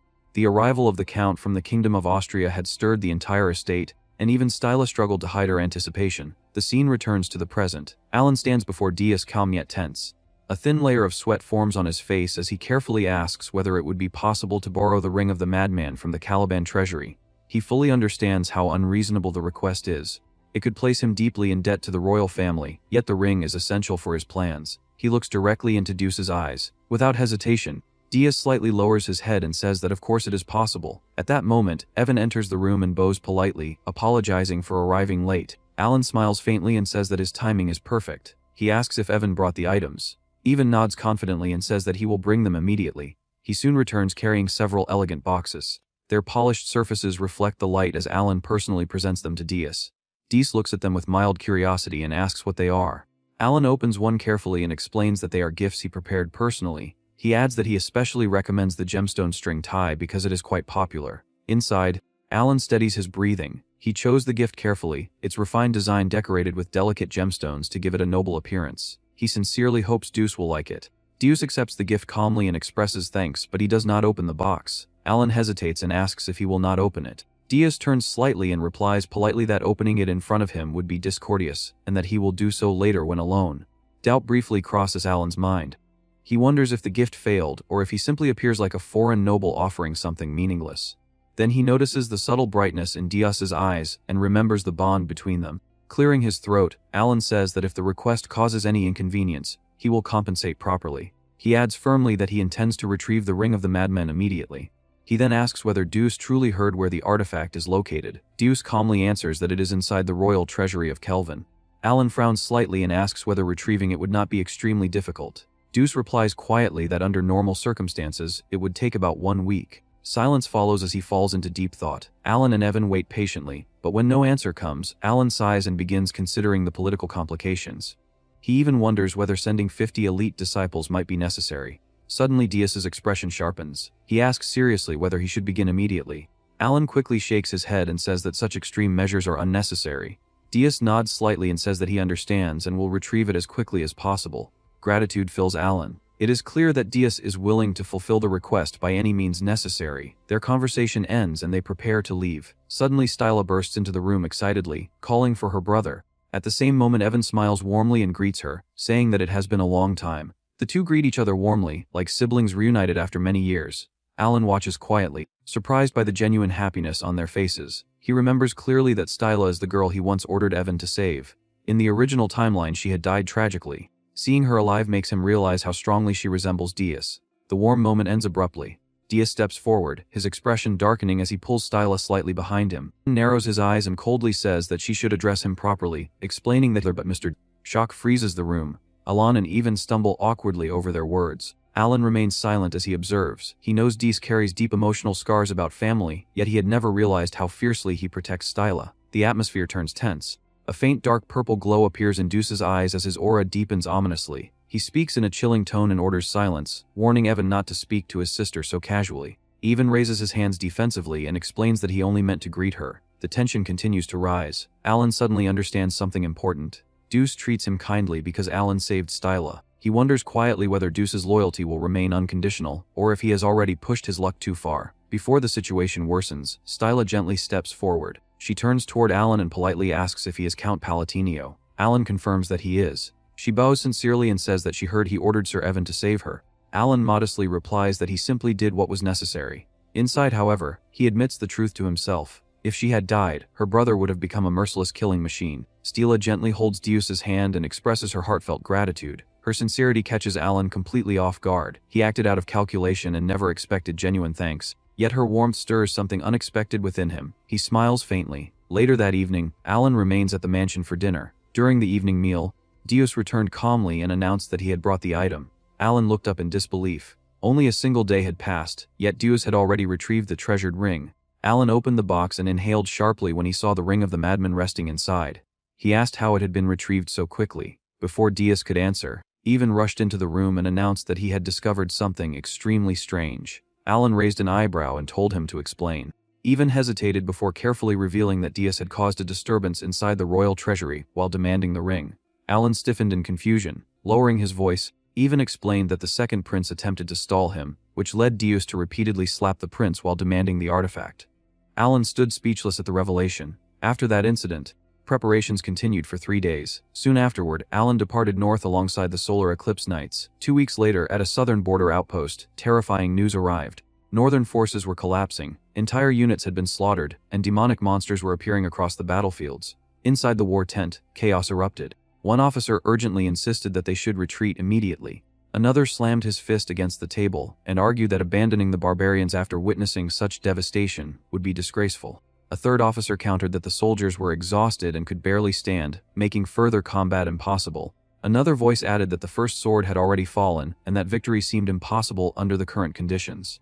Suddenly, a sharp clap echoed through the tent. Silence immediately followed. All eyes turned toward Deuce. Standing beside him was Folia, the fourth sword of Caliban. Deuce spoke calmly, saying that every opinion carried merit and that a decision should only be made once everyone had regained composure. Later, outside the camp, Folia explained the situation grimly. He said that the outer god was sweeping through their bases using armies of undead. He continued heavily, revealing that the third sword, Dalaman, had fallen and that the second sword, Kirin, was critically wounded. Deuce gazed toward the distant horizon and remarked that he could already sense the presence. Folia nodded and described the mana as overwhelming, distorted, and filled with a strange red aura. Only warriors who had reached the realm of 3 opened eyes could perceive such terrifying corruption. Folia frowned and admitted that the aura kept drawing his attention. adding that retreat might truly be the wisest option. Suddenly Deus narrowed his eyes and pointed toward the camp, asking what the rising smoke was. Across the camp, Alan sat calmly beside a small flame, slowly roasting a sweet potato. Deus stared in disbelief. He quietly remarked that it was simply a sweet potato. Alan appeared strangely relaxed, as if the war meant nothing. Suddenly voices erupted behind them. A young woman was sharply scolding two soldiers, insisting that the treatment had already been completed and explaining that she had come to investigate the barbarian ritual. One soldier pleaded that saving lives should come first. She coldly interrupted him and explained that there was nothing more they could do besides watch over the wounded. Deus suddenly looked up and quietly identified her as the wise master of the Blue Magic Tower. He noted that she had arrived. The woman continued speaking irritably but suddenly froze. Her eyes locked onto Alan. Deus raised an eyebrow at her sudden silence before realizing she was not looking at him but at someone behind him. Pania's trembling voice broke the tension as she whispered in confusion. Terror filled her eyes as if she had encountered something impossible. Her body subtly trembled. Deus instinctively followed her gaze. Alan stood there calmly, the same man who had been casually eating a roasted sweet potato moments earlier. Now he stared back at them. After a brief pause, Alan calmly greeted her and remarked that it had been a long time since they last met. Pania stiffened and nervously replied that it had indeed been a while. Her head lowered like a frightened kitten, and all traces of her earlier fury vanished. Alan tilted his head slightly and asked how she had been. Pania nervously replied that she had been doing well. Watching this scene, Deus felt completely baffled. The woman Alan was addressing had always seemed overwhelmingly powerful to him, yet she now behaved like a frightened stray cat. Deus wondered silently whether he had simply been ignorant all along. Alan then turned slightly and politely asked the Vice Tower Master if he could request a favor. He calmly asked if she could create a potion of levitation. Pania immediately bowed her head and eagerly agreed. The Eclipse Knights froze in shock. Even the Silver Knights, who had only recently been scolded by her, stared in disbelief. They knew her reputation well. Pania was infamous for being eccentric, explosive, and nearly impossible to deal with. She was the notorious 6th rank wizard of the Blue Tower, widely known across northern expeditions as Hysteric Pania. Whenever Blue Tower wizards were sent north, they constantly complained about her unbearable temper. It was impossible not to know her reputation, and yet she now stood there obediently. More than obedient, she was clearly trying to avoid upsetting Alan. Alan hummed thoughtfully and asked another question, wondering if she either possessed or knew how to produce the elixir of exceptionality.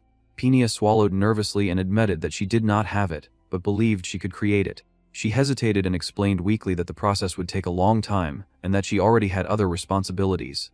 Alan simply replied that he truly needed it. Pania immediately straightened and promised that she would make it. The knights could hardly believe what they were witnessing. The Vice Tower Master of the Blue Tower was following instructions without protest. Even the other Blue Tower wizards stared as if witnessing the end of the world.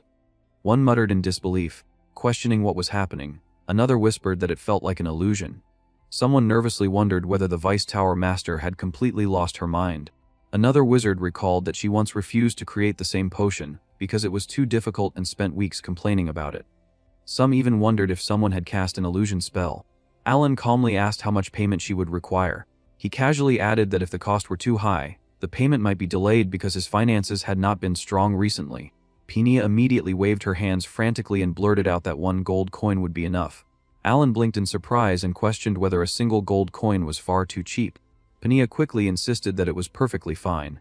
Alan smiled faintly and replied that he would not refuse such a generous offer. The surrounding knights and wizards stared in silence. Each of those potions normally cost hundreds of gold coins. Slowly they turned their heads toward Alan, their eyes filled with admiration, as if they wanted to crown him with a hat in honor. Meanwhile, desperate to escape the overwhelming pressure of the moment, Pania bowed deeply and excitedly announced that she would immediately prepare the potion. Then, like a rocket, she vanished from the camp. Alan blinked and quietly thought that there must be some misunderstanding, yet he concluded that at least obtaining the potions had been easy. Several hours later, while Deus discussed matters with his assistant, an ominous energy spread through the air. The assistant suddenly stiffened and asked in alarm if Deus had felt the same presence.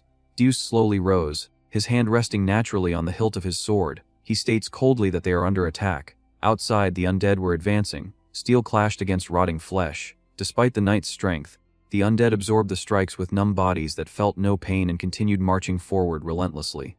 Then a sharp voice rang across the battlefield. Pania raised her staff and declared the casting of an ice spell. Instantly, hundreds of advancing undead froze solid before cracking and shattering into pieces.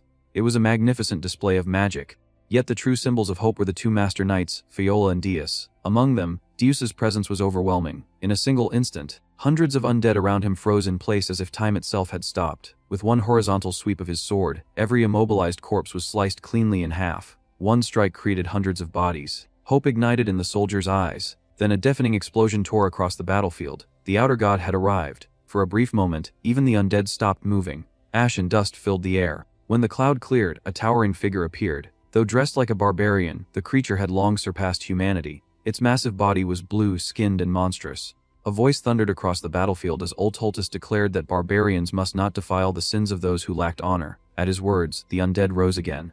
The tide instantly shifted. Before anyone could react, Fiola vanished and reappeared directly in front of the outer god. As one of Caliban's fastest master knights, blessed with divine speed, he struck before Oltultus could react. His blade pierced the giant's heart, but only the tip entered. Oltultus looked down with contempt and slowly turned his gaze toward Fiola.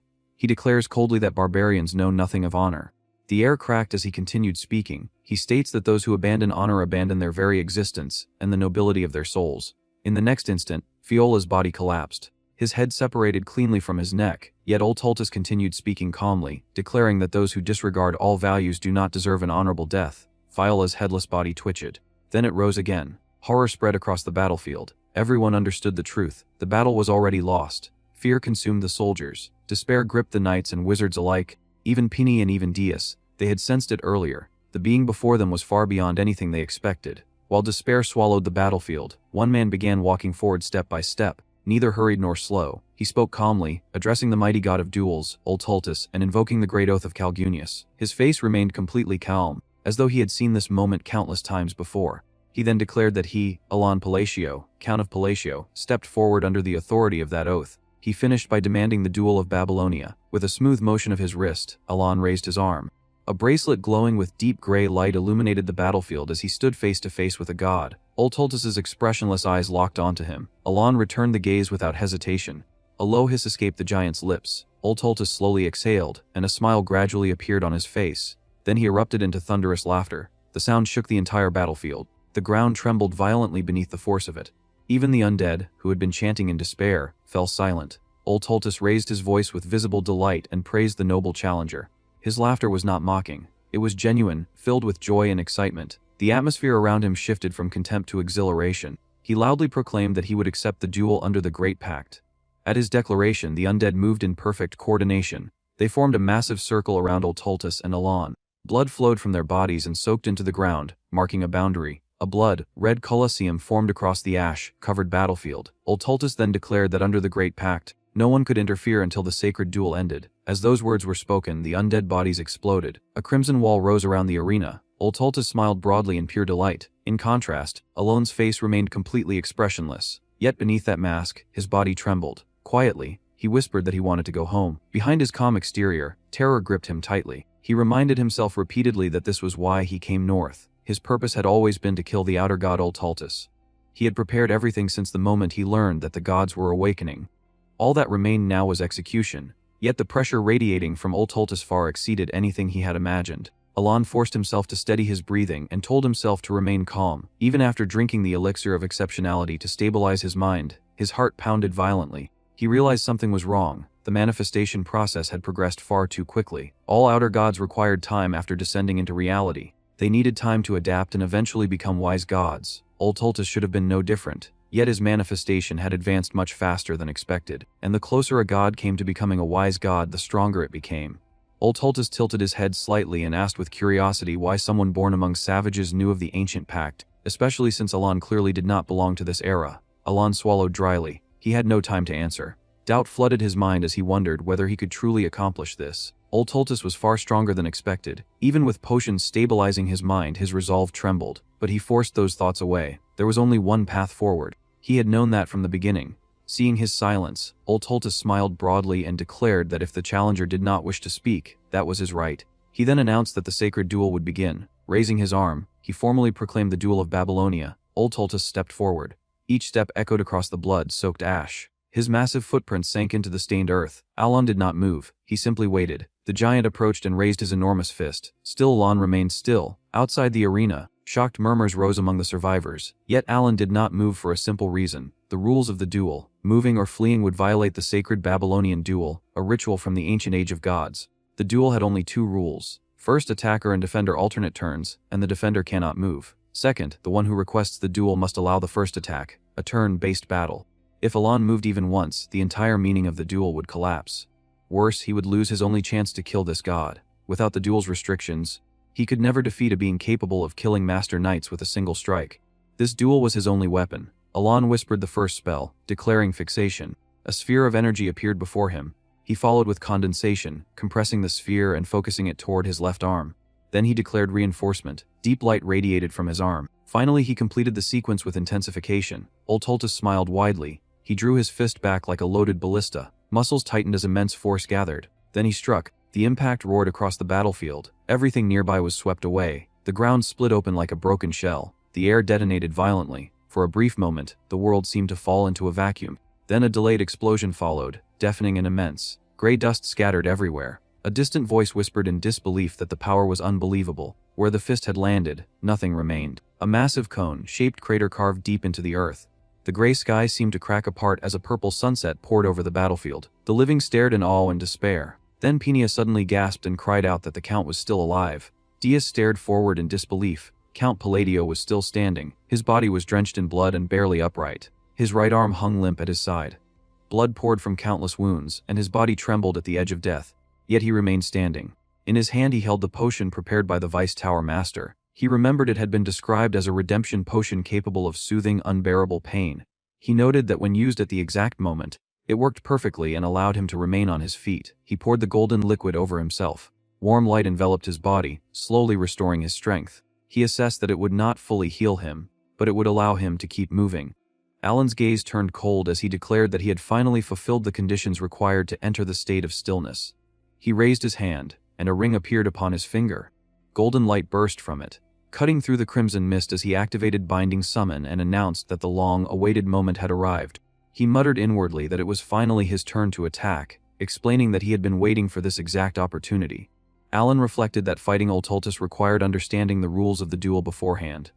He explained that he deliberately accepted the sacred duel of Babylon in order to restrict the outer god's movements through its rules. He added that he had survived the giant's earlier strike only because of the reincarnation pendant that prevented death and the healing potion that kept him alive. He then revealed the key condition.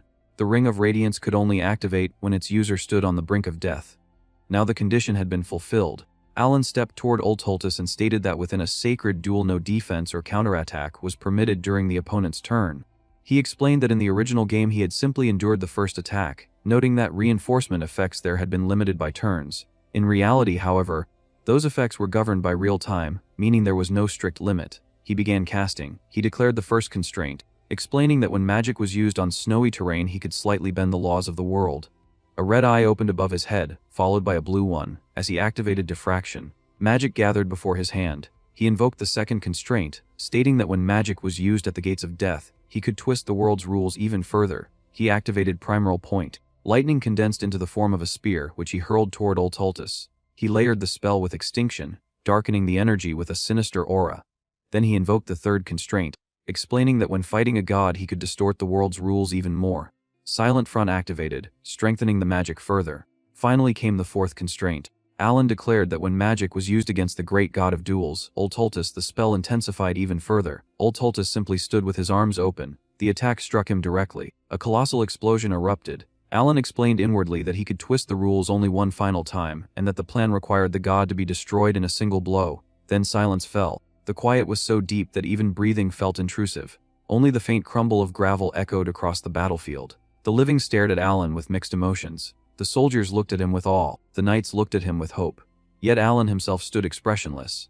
Behind that blank face, however, he was desperately praying, begging that the single strike had annihilated the outer god. But he soon realized his prayer had not reached the heavens. A giant still stood there. Oltoltus faced the sunset with his arms raised and a radiant smile. A massive hole pierced through his chest. In a low voice the giant remarked that the attack had been impressive. The sight of the smiling giant, standing proudly despite his heart being destroyed, filled the soldiers and knights with a strange reverence that went beyond fear. For Alan, however, it meant despair. He quietly concluded that it was over. His attack had indeed landed perfectly. But the problem was simple: it had destroyed the heart, not the entire body. He wondered if his firepower had been insufficient.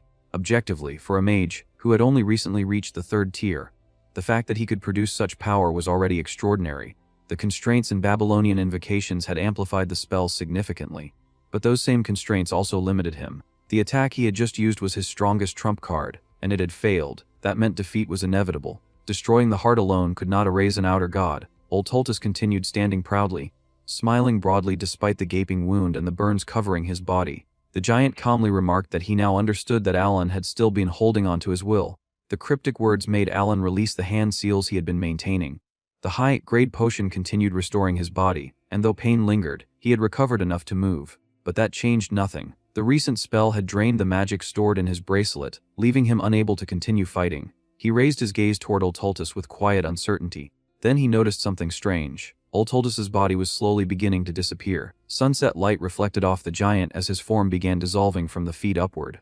Alan stared in confusion and wondered briefly whether the god was disintegrating. But he quickly dismissed the thought, realizing he had never seen an outer god vanish this way. Old Tultus spoke again, praising the noble challenger. He remarked that he had not expected Alan to carry rank within him. Though confused by the statement, Alan continued listening. Smiling widely, Old Tultus sat down heavily, resting his chin on his hand as he spoke again. He explained that although they had exchanged only a single strike, the duel had been magnificent. He added that the black one and the blue one had chosen well. The strange voice echoed directly in Alan's mind, filling him with questions. Yet his expression remained perfectly calm. Old Tultus continued speaking. Since he had lost the duel, he announced that he would grant Alan both a gift and authority.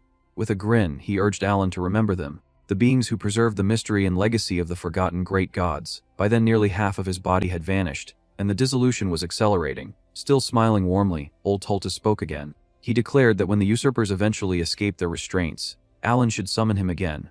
He instructed Alan to call his true name rather than the false titles spread by others, explaining that Alan had earned that right. Finally, he commanded that he be called the god of chaos and disorder. With those final words, Old Tultus vanished completely, leaving only a faint lingering smile behind. Alan stared silently at the small accessory left where the god had disappeared, illuminated by the fading sunset. The battlefield soon grew quiet. The once frozen land, previously filled with the voices of the dead, now held only the sound of cold wind. The restless undead had finally found peace. The survivors began gathering the remains of the fallen. About a day later, after confirming the defeat of the outer god, the expedition began its journey back toward Caliban. The scene shifted to Alan's carriage. Peenia sat inside with him. Alan calmly announced that he would ask the next question. Before he could continue, Peenia immediately guessed that he was a second-rank mage. Alan corrected her, stating that he was rank 3. She quickly agreed and admitted that she had misspoken. Alan then asked what she knew about the blue things and the black things mentioned earlier. Peenia shook her head anxiously and insisted that she knew nothing about them. She claimed she had never seen anything described as black or blue like that and swore that she was telling the truth. Her answer comes so quickly that Alan is left speechless, wondering whether she even thought before speaking. Realizing she will give him nothing useful, he simply nods. She bolts out of the carriage at once, thanking him repeatedly as she leaves. Watching her go, Alan thinks dryly that he never even gave her permission to leave. He then reflects that if people keep thanking him for trivial things, he may start believing he is some kind of dark criminal. His thoughts soon return to the duel. He wonders why Old Tultus disappeared even though the attack should have failed. The giant's final words only left him with more questions. Beside him lies the belt Old Tultus left behind. Alan studies it and notes that he remembers this item from the game, though the explanation had only mentioned the bracelet before. The item is the Belt of the Forgotten, the reward for defeating Old Tultus. Its effect is simple and dangerous. It doubles both damage dealt and damage taken. Inside it, an inscription reads that the one who inherited his will should let his steps lead him to Kahala, the city of the ancient gods. Alan murmurs that this is the first time he has seen that inscription and wonders whether Kahala will reveal the answers he is missing. Just then, someone knocks on the carriage door. It is Dias. Surprised, Alan asks what he wants. Deus says that the mage dared to leave without properly seeing Alan off and asks whether he should kill her. Alan immediately stops him and says that will not be necessary. Privately, he wonders whether things have gone too far. At that same moment, far away, Peenia shivers for no clear reason and wonders if someone is speaking badly about her. In truth, she had nearly lost her head. 2 weeks later in Kidrum, the capital of Caliban, Deus heads to the castle to deliver his report, officially concluding the northern expedition. He also returns the Ring of Radiance. Alan, meanwhile, prepares to leave again without hesitation. With the outer god gone, he no longer has any reason to remain in Caliban. As he glances at his carriage, a satisfied smile appears on his face. It is packed with gifts, all sent by Caliban's quick-witted king in an effort to strengthen their friendship. Alan looks over the rather excessive collection with clear satisfaction before turning to Deus and saying that they will meet again next time. As he moves to leave, Deus suddenly asks if he may ask something. Alan stops and asks what it is. During the month they spent together, from the northern expedition to their return to the capital, Alan had never heard Deus ask such a direct question. Usually he only showed growing respect without pressing further. Alan waits patiently. After a short silence, Deus finally asks whether he too can become stronger. The question catches Alan off guard. Deus is already powerful, so he wonders what prompted it. He soon concludes that the magic he used against the outer god must have left a strong impression and deepened Deus's admiration. So Alan answers that of course Deus can become stronger. Deus asks if that is truly possible. Alan says that it is and explains that with effort, a person can reach whatever strength they desire. He is not lying. Among the 5 sins, Deus already possesses extraordinary talent even before the descent of the gods. Even without his special abilities, he could become a swordmaster through skill alone. Reaching that level in only a year proves that greater strength is only a matter of time. Thinking about it leaves Alan slightly envious of the talent standing before him. He tells Deus not to worry and says that he should be going. But Deus asks one more question. He asks why Alan always requests things instead of ordering him. Alan is briefly puzzled and wonders whether Deus suspects some hidden motive behind all his support. Wanting to leave him with sincerity, Alan replies that no one gives orders to family. With that, he says his final farewell and departs for Asteria by carriage. Deus is left surprised by those words. Inside his carriage, Alan thinks that Deus must still suspect some hidden purpose behind the sponsorship. He admits to himself that he did want to prevent the descent of the 5 sins, but insists that all the money he spent was also done out of genuine goodwill. He then complains inwardly about the absurdity of raising a child at all. That evening, Deus sits alone in his room with Alan's gifts before him. He reflects that he had followed Alan out of gratitude, yet Alan continues doing favors for him. After a quiet moment, he recalls the battle and instinctively raises his left hand. He wonders whether the motion had looked like this back then. Trying to imitate Alan, he extends his middle and ring fingers and releases a trace of magic to scan the room. He quietly repeats the first line of silence under his breath. Nothing happens. Even so, alone in the room and copying Alan's actions, Deus feels both embarrassed and oddly satisfied. He adjusts his posture again, and thinks that it would be nice to possess even a fraction of Alan's magical talent. Then he remembers Alan's words about family, and that thought leaves him quietly content. About a month later, Alan finally arrives back at Count Palladio's estate. It has been nearly 3 months since his last return. As he steps inside, he stretches his stiff shoulders and quietly says that he is finally home. After such a long journey, he wants only one thing: sleep, a peaceful, uninterrupted nap. Without wasting a second, he heads straight for his room. Reaching the door, he exhales in relief and pushes it open. Then he freezes. The smile fades from his face. This is not his bedroom. It is his office. And inside waits a mountain of paperwork stacked so high it resembles a fortress built from documents alone. The papers seem almost alive, as though they are welcoming him home only to demand that he finish his work. Alan slowly closes the door, turns around, and walks away as if nothing happened. He calmly tells himself that he must have opened the wrong door. He takes 3 steps, then 5, then 10. Then he stops. After a long silence, he sighs deeply and rubs his face. He admits that he is fooling no one. Since the work must be done sooner or later, he turns around and returns to the office like a man marching toward execution. Such is the tragic fate of an overworked noble. Soon he is seated at his desk. One hand writes, the other stamps documents. Meanwhile, his soul seems to drift out of his body from exhaustion. As he stamps another page, he vows that once this backlog is finished, he will take a vacation no matter what, even if the kingdom collapses. Leaning back in his chair, he sighs and wonders when he is ever supposed to live the peaceful, noble life he dreamed of. After finally clearing the mountain of work, Alan rewards himself with a week of rest and fully embraces the life he always wanted. He sleeps late, toasts bread in the morning, and eats perfect steak for dinner. The simple routine brings him a kind of happiness that even powerful magic cannot match. Still, he does not become completely idle. Even on vacation, his mind refuses to rest. He knows one thing for certain: otherworldly beings have already appeared once, which means more may descend again. Now that the 5 great sins have been sealed, the world has quietly entered a new phase. Rather than resisting that truth, Alan accepts it. If saving the 5 sins caused this butterfly effect, then the occasional arrival of otherworldly beings is still better than the alternative. At least such beings leave signs before they appear. The 5 sins, by contrast, descend like a bomb without warning. So throughout the week, Alan quietly gathers information and continues researching magic. Eventually he clicks his tongue and mutters that he may need to go to Colony for answers. Normally, he prefers investigating matters personally instead of relying on the Information Guild. But one problem remains: the location of the ancient city of Yahello has not yet been discovered. Alan crosses his arms and thinks carefully. If his memory from the game Psychedelia is correct, the city should be discovered this year. In the original story, Yahello was found 3 years before the protagonist left the village, and this year is that exact year, so all he needs to do is wait. At that very moment the door opens. Evan steps inside and immediately frowns. He hesitantly remarks that the room feels strangely cold. Alan blinks, then he looks down. An ice magic circle has been unconsciously drawn across the floor, and the entire office is slowly freezing over. Alan scratches his head awkwardly and remarks that his research seems to be working. Apparently, his experiment has turned the office into a refrigerator. Evan clears his throat and says that he is not quite sure how to put it, but a hidden city has just been discovered in Colony. Alan freezes, his eyes widen. He asks what Evan just said. The timing is so perfect that it feels suspicious. For a moment, Alan wonders whether the world has been listening to his thoughts. Elsewhere, the Blue Moon meeting begins. The members usually gather once every 6 months. Because they live far apart, they communicate through a crystal orb created by Reen.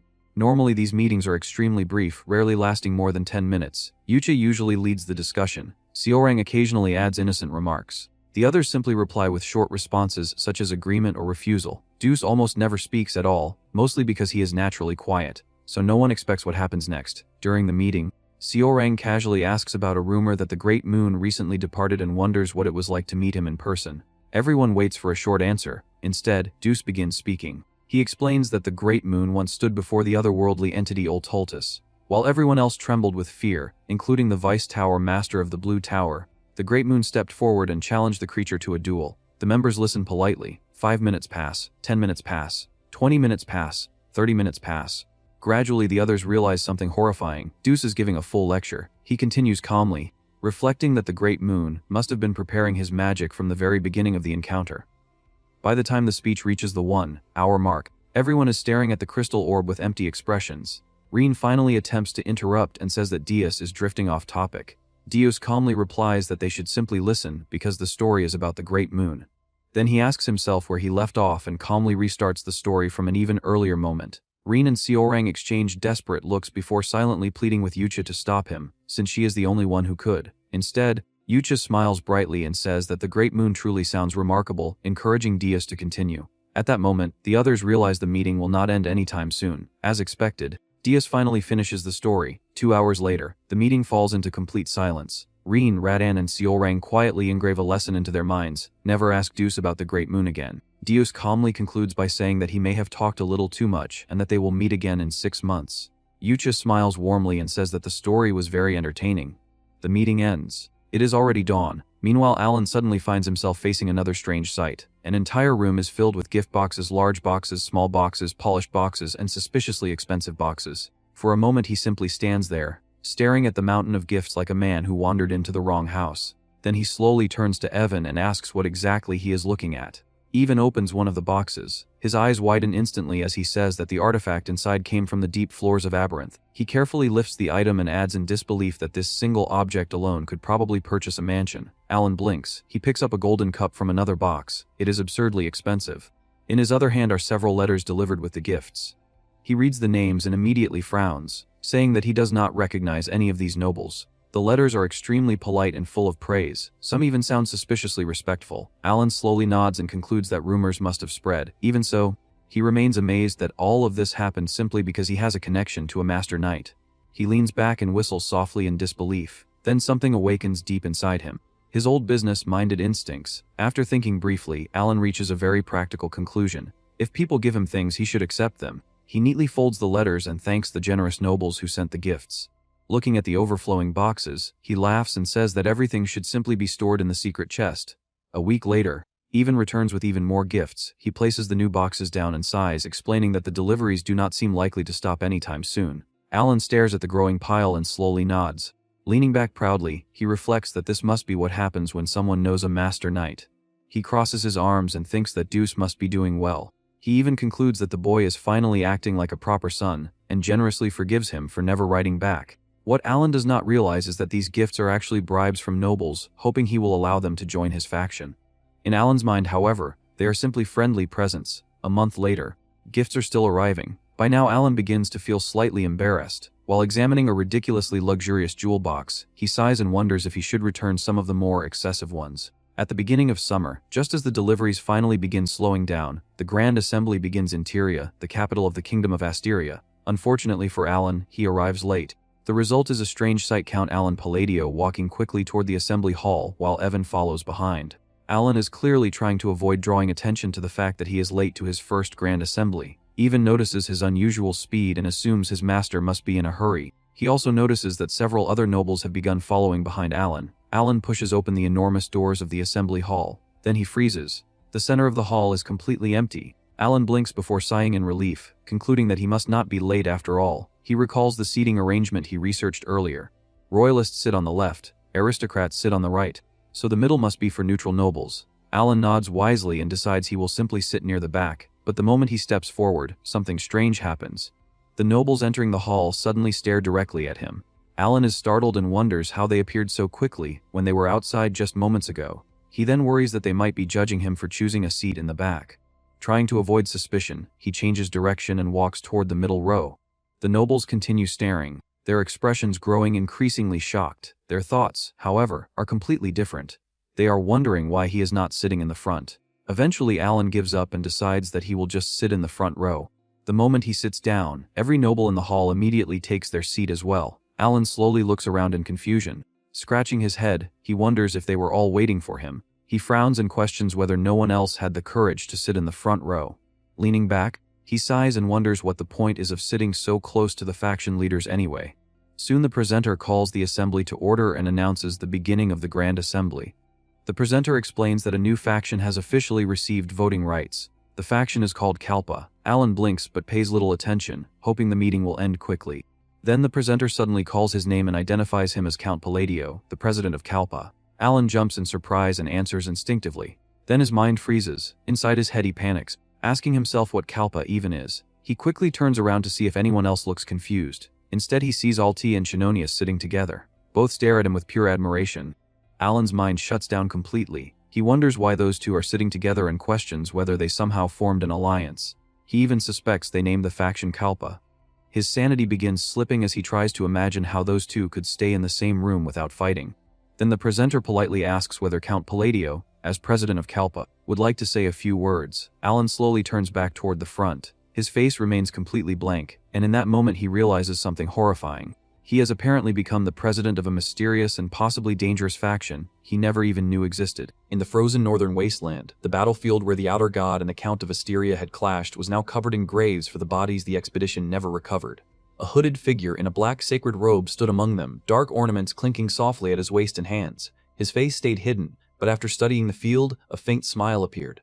In a layered voice that hid whether he was male or female, he remarks that this was interesting.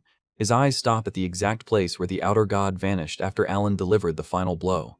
After watching it for a moment, he mutters that he wanted to see how far this would go, then adds that they should watch. Satisfied, he turns and leaves.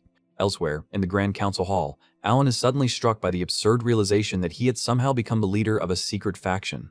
To him, it felt like the plot of a cheap web novel. The moderator politely asks whether he has anything to say. Alan panics internally, wondering why he was suddenly being treated as the leader of some shadowy alliance, but before he can speak, the moderator calmly says they would move on. Alan's chance to ask anything is gone. He turns toward Duke Altea, who gives him a confident nod, the kind that says everything was unfolding exactly as he intended. Countess Zenonia, now smiling at him with the faith of someone staring at a terrifying mastermind, only makes things worse. Alan wonders whether this was a prank, hallucination, or some effect of poisoned wine. Then it clicks. He finally understands why the nobles reacted so strangely when he sat down earlier. He had unknowingly taken the leader's seat of the Kalpa faction. After the council, he somehow ends up at a banquet celebrating the faction's birth, despite not remembering agreeing to attend. Countess Zenonia says that everything was perfect now, while Duke Altea adds that it had all been arranged exactly as Count Palladio intended. Alan is bombarded with confusion, but he keeps a calm, noble expression. Instead of panicking in front of two women he now suspects might be dangerous masterminds. As they watch him expectantly, Alan reaches a ridiculous but strangely believable thought. He wonders whether he had a split personality that created this faction while he slept. After all, he was not close to either of them. He had only met Duke Altea once, years ago, and that encounter ended badly when Loria begged him for help and he refused. He barely knew Countess Zenonia either, and during their second meeting he had ordered her thrown out of his manor. Realizing he has stayed silent too long, Alan finally says that he understands, though inwardly he is still screaming. Since the two women clearly believe he planned everything, he decides to play along until he can gather enough information to understand the misunderstanding. Then Duke Altea says sincerely that she was glad to repay him for saving her life. Alan nearly breaks down internally because he has no memory of ever saving her. Still, he pieces together three facts. First, the alliance between Duke Altea and Countess Zenonia had apparently formed because of him.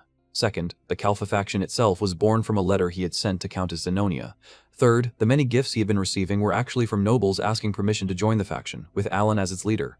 As the two women continue praising his supposed schemes, Alan reconstructs the truth. He had never ordered Zenonia to form an alliance, and all he had really done was send a letter saying he disliked the other nobles. Somehow, through coincidence and misunderstanding, that had grown into an entire faction. That is, when he realizes something even worse. There was no easy way off this train anymore. Both the royalists and the aristocrats already saw him as an enemy, so abandoning Kalfa now would only create more problems. He briefly considers telling the truth, but when he looks at Duke Altea and Countess Zenonia, he cannot shake the fear that two people who saw him as a mastermind might react in a way he could not predict. In this world, people like that were rarely stable, so Alan reluctantly decides to remain the leader for now and find a safe excuse to step down later. He wants none of the burdens of leadership. His ideal life was to be a lazy noble who lived comfortably without work, and fashion leadership was the exact opposite of that. When Duke Altea asks what he plans to do next, Alan stalls for time and says that for now, they should clean up the underworld. Countess Zenonia asks what he means, and Alan calmly replies that it would make things easier to operate. In truth, he has no clear idea what that means, but since he can barely remember the council discussion, vague words are the safest option. After that, Alan quickly says he has other matters to attend to and leaves before they can ask more questions. His pace quickens through the corridor, and by the time he reaches his carriage, he's nearly running. When Evan sees him, Alan immediately orders him to head straight to the colony. He had already decided to leave that very day, hoping the letter he sent had already arrived and that he might receive help there, just as he once had with Deus. Soon, the carriage rolls into the midsummer night. Back at the banquet, Countess Zenonia reflects on Alan's words about cleaning up the underworld. Duke Altea says there could only be one meaning. Since their own territories were already firmly controlled, the only possible target left was the remaining territories outside their influence. A dangerous thought forms between them. Separately, it would have been impossible, but with their alliance and the Kalfa faction, it was now within reach. Countess Zenonia says with growing delight that they could unify the entire underworld. Duke Altea answers that it sounded fun. Both women smile. Countess Zenonia says Alan grew more intriguing every day, and Duke Altea says she could not wait to see what he had planned next. They gently clink their wine glasses, their admiration for Alan deepening as the scent of wine fills the hall. Far to the south, in Malteon of Ashtalon, Carmine, the third son of Duke Camelon, sits in an underground chamber with a man who shows no fear despite Carmine's reputation as a tyrant. Carmine asks whether he is the agent.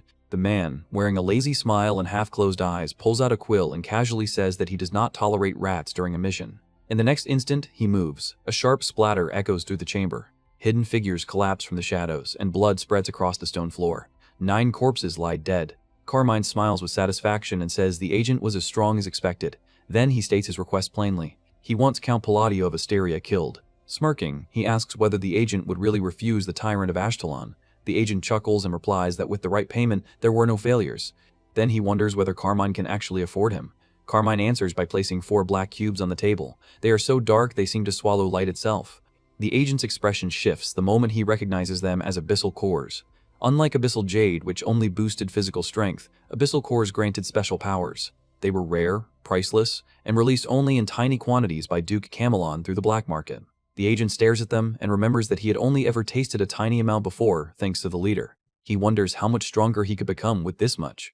Then he calmly says that he would return as quickly as possible. With that, he disappears. Carmine clenches his fist and darkly declares that Palladio was a fool if he thought he could ignore him and still live in peace. Afterward, the agent visits Duke Camelon, the head of Ashtalon's nobles and the true ruler of the allied underworld. Bowing slightly, he asks whether the matter would be acceptable. The Duke, looking bored, says that he had wondered what that useless son of his was plotting when he stole the abyssal substances. Then he coldly adds that he heard nothing and tells the agent to leave. The agent immediately realizes the Duke was turning a blind eye. Delighted, he bows again and politely asks whether he should send the Duke's regards to the leader. Camelon smirks and says that the agent had come uninvited and was now trying to invent an excuse. Leaning back, he lazily tells him to do as he pleased. After the agent leaves, another man appears. Camelon asks whether he had not said he could not influence Asteria. The man kneels and respectfully answers that it was true, then carefully reports that Kalfa was growing there around Count Palladio. Camelon's eyes grow cold, and he says that it would have been troublesome if he had to move personally, so this outcome suited him perfectly. Meanwhile, Alan heads south from Tyria toward Colony. Above the same road, the agent spots a distant carriage and quietly says that he had found Count Palladio. He draws out his quill and thinks that killing Palladio would be easy, but the problem was not the Count himself. It was Deus. The agent believes Deus would definitely act, and though agents were as strong as swordmasters, needless enemies were troublesome. Even so, 4 abyssal cores were too tempting. Excited by how much stronger they might make him, he raises his quill. Black ink spreads into the air as he softly says it was only business and draws a line. Then, something feels wrong. He looks down and realizes his right hand is gone. Confused, he mutters that something important seemed to be missing. Then the pain hits, and he screams. Before he can finish, another blow hurls him into a tree. When he lifts his head, he sees a black-haired, blue-eyed boy standing there, far too young. The agent stares in disbelief and tries to speak, but his mouth will not move. Panic fills his eyes. The boy smiles brightly and cheerfully says that it was unfortunate. A chill runs through the agent, then his neck twists once, then again. He dies without understanding anything. The boy calmly says that if the target had been anyone else, the agent might have lived. Then he quietly adds that, unfortunately, it had been the Count. After that, he disappears. 2 weeks and 3 days after leaving Tyria, Alan is crossing the southern desert on the way to Colony. The heat is unbearable. Evan wipes away sweat and miserably complains that it was filthy hot, saying that an ice crystal stone would save him. Panting with his tongue out, he looks ridiculous. Alan glances at him and thinks that he would laugh if he were not suffering too. The desert feels like fire itself. He thinks he should have arrived already if he had moved faster. In truth, he reached the desert edge more than a week earlier, but he delayed for 2 reasons. First, he wanted to bring Sailring a gift even if it was their first meeting. Second, crossing the desert alone was practically suicide, so he joined a caravan.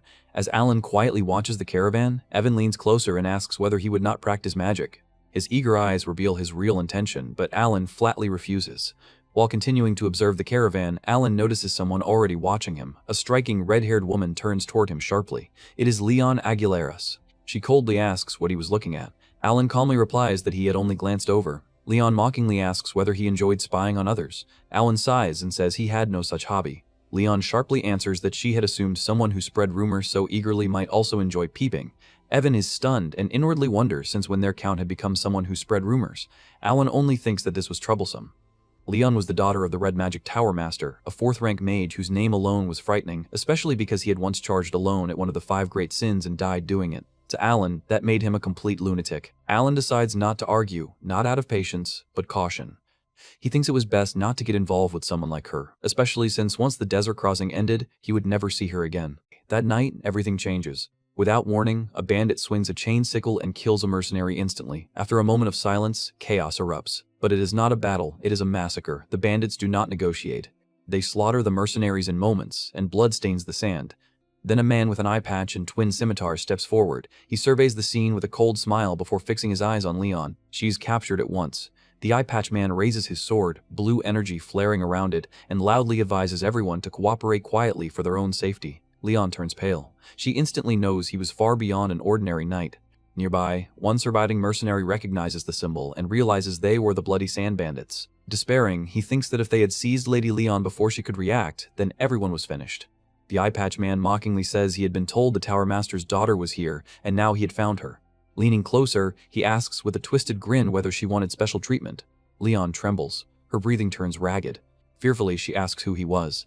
Then, everything changes. Leon suddenly notices her breathing steadying. White mist escapes her lips. Confused, she realizes the desert had turned cold. The scorching heat vanishes. Sand begins to freeze, and even the eye patch man loses his smile. Then calm footsteps echo through the silence. Every bandit turns. It is Alan. His expression does not change. Ashen energy flows from the bracelet on his wrist, and the cold deepens. He stops, looks over the scene, and quietly says that everything should freeze. Leon's eyes widen in disbelief. Ever since meeting Alan, she had believed he was a fraud, a weak man who stole credit from Deus and had pitiful mana. She had been sure he could never do this. Yet reality is in front of her. A frozen domain spreads around Alan. The desert becomes a tundra, and frost covers the sand. Leon whispers that it made no sense. Instinctively analyzing it, she realizes it was compound magic, at least 3 spells layered together. Shaken, she says that such a thing should have been impossible with so little mana. Then the eye patch man moves. He vanishes and appears before Alan in an instant. No one even sees how. Leon urgently cries out and starts casting, but she is too late. The eye patch man raises both scimitars and confidently declares that Alan was dead. Alan does not move. He calmly says that he should freeze and fall silent. The bandit leader stops mid-swing, completely frozen into an ice statue. Leon's mind goes blank. Alan slightly raises his hand and quietly says that it was time to shatter. With a crack, the frozen bandit explodes into pieces. A white breath leaves Alan's lips. He lowers his hand, looks at the remaining bandits without emotion, and coldly says he would give them one chance. Then he simply tells them to get lost. After a brief silence, panic breaks out, and the bandits flee without daring to look back. After that, everything changes again. The surviving mercenaries gather around Alan with admiration. One eagerly offers him special wine from Gur. Another brings premium ham and insists he must try it. Alan politely thanks them and accepts, but inwardly he has only one thought: food secured. He quietly eats and drinks, finally at peace, and thinks that this was exactly what he wanted. When the mercenaries leave, he leans back and calmly reflects that things had gone according to plan. Nearby, Evan keeps eating non-stop. Alan reviews the battle in his mind. He concludes that reducing the constraint penalties had been the right choice. The spell he used, Extreme Cold, was something he spent half a year developing by combining spatial, frost, and maintenance magic. It transformed the environment itself into frozen land. He thinks that this fulfilled one of the spell's conditions, since magic became stronger and suffered fewer penalties when cast on land of extreme cold. Then he touches the Belt of the Forgotten and notes that it doubled damage both ways, meaning he could also die twice as quickly. Dryly, he decides it did not matter as long as he never got hit. At that moment, Leon approaches. She walks over slowly and bows deeply. Both Alan and Evan freeze. Evan blurts out in shock that they were doomed. Alan calmly wonders what he had done this time. Leon raises her head and sincerely apologizes for her earlier behavior. Evan blinks and whispers in disbelief that they had actually survived. Leon then softly asks whether, if it was not inconvenient, she could discuss magic with him. Alan stares at her in silence, wondering how someone who had spent the whole trip provoking him had changed so suddenly. Evan, meanwhile, is mostly annoyed because she never gave them one of the ice crystals. Still, Alan accepts her apology. Evan immediately looks proud, while Leon seems surprised. She thanks him sincerely. From the next day on, Leon begins approaching Alan often to ask about magic. She asks whether parts of a magic array could be arranged freely, and Alan explains that in compound magic, the structure had to be maintained, but instead of fixing it rigidly, it could be rotated. These conversations also help Alan. Until then, he had been self-taught, relying on language and instinct to shape spells. Leon's academic knowledge gives him a new perspective. Whenever Alan explains something more advanced, Leon softly says that she understood, and strangely, Alan finds that satisfying. After more than a week of travel, they finally arrive at the desert city of Colony, and Leon politely bows her head. Leon thanks Alan for everything he taught her and asks whether he will attend the conference. Alan calmly says that he was not invited because he did not belong to any tower. Leon warmly suggests that he join the Red Magic Tower, adding that she enjoyed their talks. Alan thanks her, and as she leaves, she says she would see him there. Watching her go, Alan thinks that he actually needed something from the conference tower, so this worked out well. Soon, Evan returns and says he has handled the carriage and luggage. Alan nods, but before they can move on, a massive explosion shakes the area. The ground cracks, rocks scatter, and Evan instantly reaches for his sword. Then they see several men lying on the ground, barely alive. Before they can react, something flashes past too quickly to follow. Another explosion erupts, and then the figure appears. It is Sail Rang. In an instant, she finishes off the remaining men and vanishes again. Evan steps in front of Alan at once and tells him to stay back.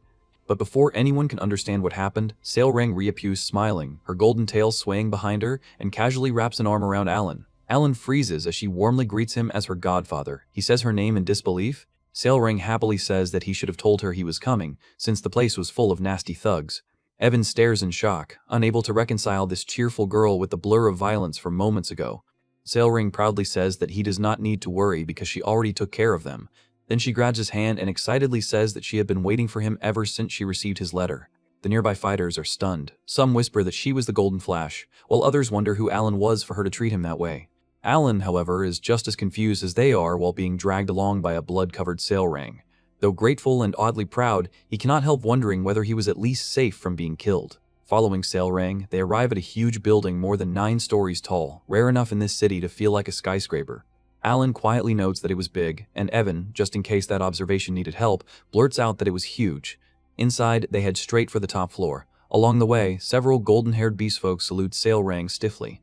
At the top, another beastfolk with golden hair and a scar across his face bows and welcomes her back. When Sail Rang casually asks whether anything happened, he says that nothing had. Then he adds that she had been waiting for Alan so eagerly that she sat at the entrance every day.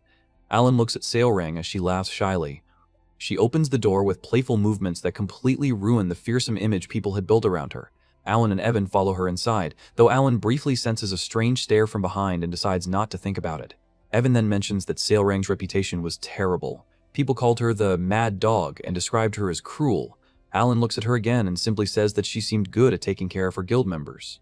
Sailring immediately lights up and proudly says that they were all her family and that she would protect them no matter what. Then she suddenly pauses, widens her eyes, and seriously clarifies that Alan was not included in that group. After that, she starts muttering to herself and tries to rank the important people in her life, putting family first, then Utia, and then struggling to place Alan. In the end, she apologetically concludes that no matter how important he or Utia were, they were not blood relatives. Alan is not offended. Instead, he thinks that his rank was higher than expected. Since they had barely interacted before, that already felt like a win. He even concludes that if something dangerous happened, he could probably ask for her help at least once.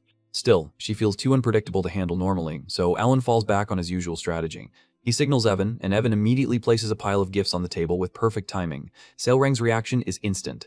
Her eyes sparkle, and the conversation becomes much easier. From then on, things go more smoothly than Alan expected, even more smoothly than with Deus, which confuses him a little. Sailrang agrees with him enthusiastically, tells him to speak casually with her, and stays so full of energy that she can barely sit still. When Alan says that she must have much to worry about while running a guild, she dismisses it and reminds him that even if they were not family, he was still her master. Alan nods awkwardly, but inside he feels unexpectedly proud. Then Sailring explains that thanks to him, she had gathered the scattered members of her tribe. She proudly shows him the glove she wears, and Alan quickly recognizes it as an essence of the Golden Mane tribe. Realizing that, he thinks the rumors were true. Meeting them really did awaken their true power. After that, the conversation relaxes. Alan asks about her life, shares stories about Deus, and listens to her experiences. At some point, he absurdly decides that he was actually a good father who had successfully raised his children. Then, without warning, Sailrang suddenly throws Alan over her shoulder like luggage and says that he must be tired from the long trip, so she would take him to rest in her room. Alan does not resist at all. For someone who valued comfort above everything, being carried for free was practically perfect. As she carries him, she casually asks how the desert was, then answers for him that it was nothing but sand and not fun at all. Evan tries to be more serious and says the desert was dangerous. That catches Sailrang's attention, so he explains that they were attacked. At once, Sailrang's cheerful face freezes for a moment. Alan calmly confirms that they were ambushed by the Bloodsand bandits in broad daylight, which was unusual since they normally operated at night. Sailring calls them bad people with mild curiosity, and Alan makes it clear that they were exactly the kind of people he never wanted to see again. To Alan, that was just a complaint. To Sailring, it was an order. If her master never wanted to see them again, then they simply should not exist anymore. A cold smile briefly crosses her face before she returns to her usual cheerful tone and tells them to rest. That night, the Bloodsand bandits' long-standing hideout is completely erased. Their trained men are buried beneath sand and rubble. It is not a battle so much as a disappearance. Golden lightning tears through the darkness. Sailring appears holding 2 severed heads, then casually throws them away. Draco, unable to process what happened, stares in terror. He shouts her name, demands whether she understood what she had done, and desperately brings up Carmine Arentz, hoping that name will save him. It changes nothing. Sailring does not hesitate. She calmly explains that he had touched her master, and more importantly, that she did not want to be scolded. That is enough. She wipes out what little remains and disappears, leaving only silence. The next morning, Evan immediately tells Alan that the Bloodsand bandits have been completely wiped out. Half awake, Alan asks when that even happened, only to hear that it happened yesterday. Even more absurdly, the whole city already knows. As Alan tries to process it, Sailrang cheerfully announces that she took care of it. Alan and Evan freeze. She proudly confirms that she wiped out the Bloodsand bandits. When Alan asks why, she simply reminds him that he said he did not want to see them again. Alan tries to explain that he did not mean it that way, but Sailrang brightly explains that if they were gone, then he would never have to see them again. In her mind, the logic is flawless. Alan immediately feels the same helpless dread he always felt around Deus, the sense that things had gone far beyond what he intended. Then he asks the most important question. Did she really wipe out the entire group by herself? Sailrang casually nods. Alan falls silent. The Bloodsand bandits were not weak. There were hundreds of them, many able to use magic in battle, yet Sailrang had killed them all, including Draco, by herself. Alan already knew she was strong. The title of Baba Yaga was not earned lightly, but this was far beyond what he expected. Without thinking, he pats her head like she was a cat that had brought him a gift. Then he remembers that she would one day become the embodiment of the sin of pride, and his attitude toward her grows slightly more respectful. Far away, the Colosseum, the heart of the nation and its greatest spectacle, roars with constant cheers, screams, and bloodshed. When the referee's amplified voice echoes across the arena, hundreds of gladiators charge at once.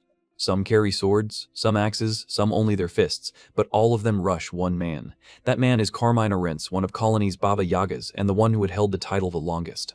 That alone should have warned them. Before the gladiators can even reach him, Carmine casually throws a punch into empty air. The blow hits no one, yet the shockwave alone sends hundreds of charging gladiators flying and clears the arena in an instant. For 5 full minutes, the Colosseum falls silent. Bodies cover the ground while Carmine stands at the center as if nothing happened. Then the crowd erupts, screaming and cheering without caring that most of the gladiators were dead or dying. Carmine looks over them with satisfaction and remarks that fools still believe numbers could defeat a Baba Yaga. As he walks back, Rog appears and asks whether he knew who wiped out the Bloodsand bandits. Then he answers it himself and says it was Seal Rang. Carmine pauses, but instead of anger, he simply accepts it as something expected. When Raug asks whether the bandit leader was not supposed to be Carmine's brother, Carmine casually admits that it was only a rumor he spread. He says he kept the man around because he brought in money and adds that he planned to kill him eventually anyway. Then Raug reveals an abyssal core and says it could elevate the worthy. Carmine immediately grins and says that with it he could finally crush the arrogant beastkin who had been acting as if the colony belonged to her. Raug says it would happen in 2 days at the ruins. He adds that once Seal Rang was dead, Carmine could keep eroding royal authority while he himself took over the underworld. Then he casually asks Carmine to kill the noble standing beside Seal Rang as well, explaining that the man was her master and that killing him first in front of her would be amusing. Carmine agrees at once, and the two part ways fully confident in their plan. 2 days later, Alan leaves the guild with Seal Rang and Evan and heads to the ruins by carriage. When they arrive, Alan steps out, thanks the coachman, and walks inward. After a while, Evan points ahead and says he could see a light. Soon, Alan steps out before a massive fortress. He'd already seen the place before, so he is only mildly surprised. Then a voice speaks, one only he can hear, telling him that he had finally come, magician. When Evan tries to follow, Alan stops him at the entrance and goes in alone because the voice had specifically called him to the central tower of Kahara. Though he had visited these ruins before, this was the first time anything like this had happened. Still, he feels at once that it was tied to the same mysterious existence he had encountered earlier, so he moves forward without hesitation. He reaches the center, climbs the tower, and finally faces something that barely resembles a figure. Its shape seems human, beast-like, and monstrous all at once, as though reality itself cannot define it. Even its shadow never stays still. The being warns Alan not to stare too long, explaining that no matter how hard he tried, he would never fully perceive its existence. Alan restrains the urge to do something reckless and instead says that he came because of the words left behind by Ulfoltus, or whatever that entity truly was. The figure seems intrigued and says that if Alan knew that name, he might be worth testing. It calls the test an opportunity, then immediately says it had nothing to teach him, which only makes things stranger. Alan asks about divinity, the term he once heard from the god of monster strength, and asks what it truly meant. The being vaguely replies that divinity was the standard by which the world judged him. Then it casually says that an outer god would descend soon and that Alan should deal with it. After that, it says that once Alan handled it, he would meet the conditions to speak again. Then, as if suddenly interested, it finally offers something useful. It explains that magic was not mere power, but a system of laws imposed on the world by a mage. It breaks magic into 3 parts: incantation, logic, and manifestation. First comes the incantation, then the logic, and through that logic, power is manifested. That, it says, is magic. Alan is genuinely shaken, especially by the mention of logic, something he had never heard before. The figure immediately points out that of course he would not know. Then it steps closer with a grin and says it would teach him one piece of proper magic. While Alan is occupied with that impossible lesson, outside the ruins, everything collapses into bloodshed. Seal Rang's guild is ambushed, and the battle quickly turns into a massacre. One of her kin, who had been speaking only moments earlier, drops dead in front of her without warning. For a brief instant, Seal Rang freezes in disbelief. Then she slowly turns back, clenching her fist so hard that lightning crackles around it. That is when she sees Carmine rushing toward Rauga, who is leading the defense. She moves instantly, intercepts him, and blocks his punch head-on. Their fists collide and release a violent shockwave strong enough to warp the air itself. Even she grimaces under the force. Then she notices something wrong. Carmine had looked serious a moment ago. Now he is smiling. And right then, pain tears through her back. She turns and sees Rauga standing behind her, smiling with twisted satisfaction. Blood spills from her mouth. Before she can understand anything, Carmine follows with a kick that sends her flying across the ground. She crashes down, stunned and unable to process what had happened. Looking at Rauga, still smiling, she can only ask why. Rauga approaches casually and explains that the blade was coated with poison from Camonesis, so she would be unable to move for at least an hour. In other words, she was completely helpless. Then he crouches before her and reveals the reason. Seal Rang slowly asks whether he betrayed her for that. Rauga looks almost baffled that she still does not understand. Then he bluntly explains that the guild she built, the family she believed in, never existed the way she imagined. The clans did not remain because of loyalty or affection. They remained because of power, because of the gauntlet, because of what she could give them. To hammer the point home, he taps her face with the gauntlet as though mocking her naivety. Seal Rang's expression darkens. Deep down, she had always known some part of it was true. She knew the power of the gauntlet was why the Golden Mane tribe gathered so quickly. But even so, she believed the 2 years they spent together had become real. She believed she had rebuilt her family. So when she says that it could not be true, it is not denial, it is desperation. Rauga simply snaps his fingers. One by one, the members of the Golden Mane tribe gather behind him, the same people she greeted only days before, the same people who spoke with her earlier. All of them stand behind Rauga without a single wound. Only then does it truly sink in. For the first time, Seolrang laughs, but it is cold and empty. Rauga seems pleased and admits that her special attitude had always disgusted him. Watching her act as if she mattered while using power she never earned had always been unbearable to him.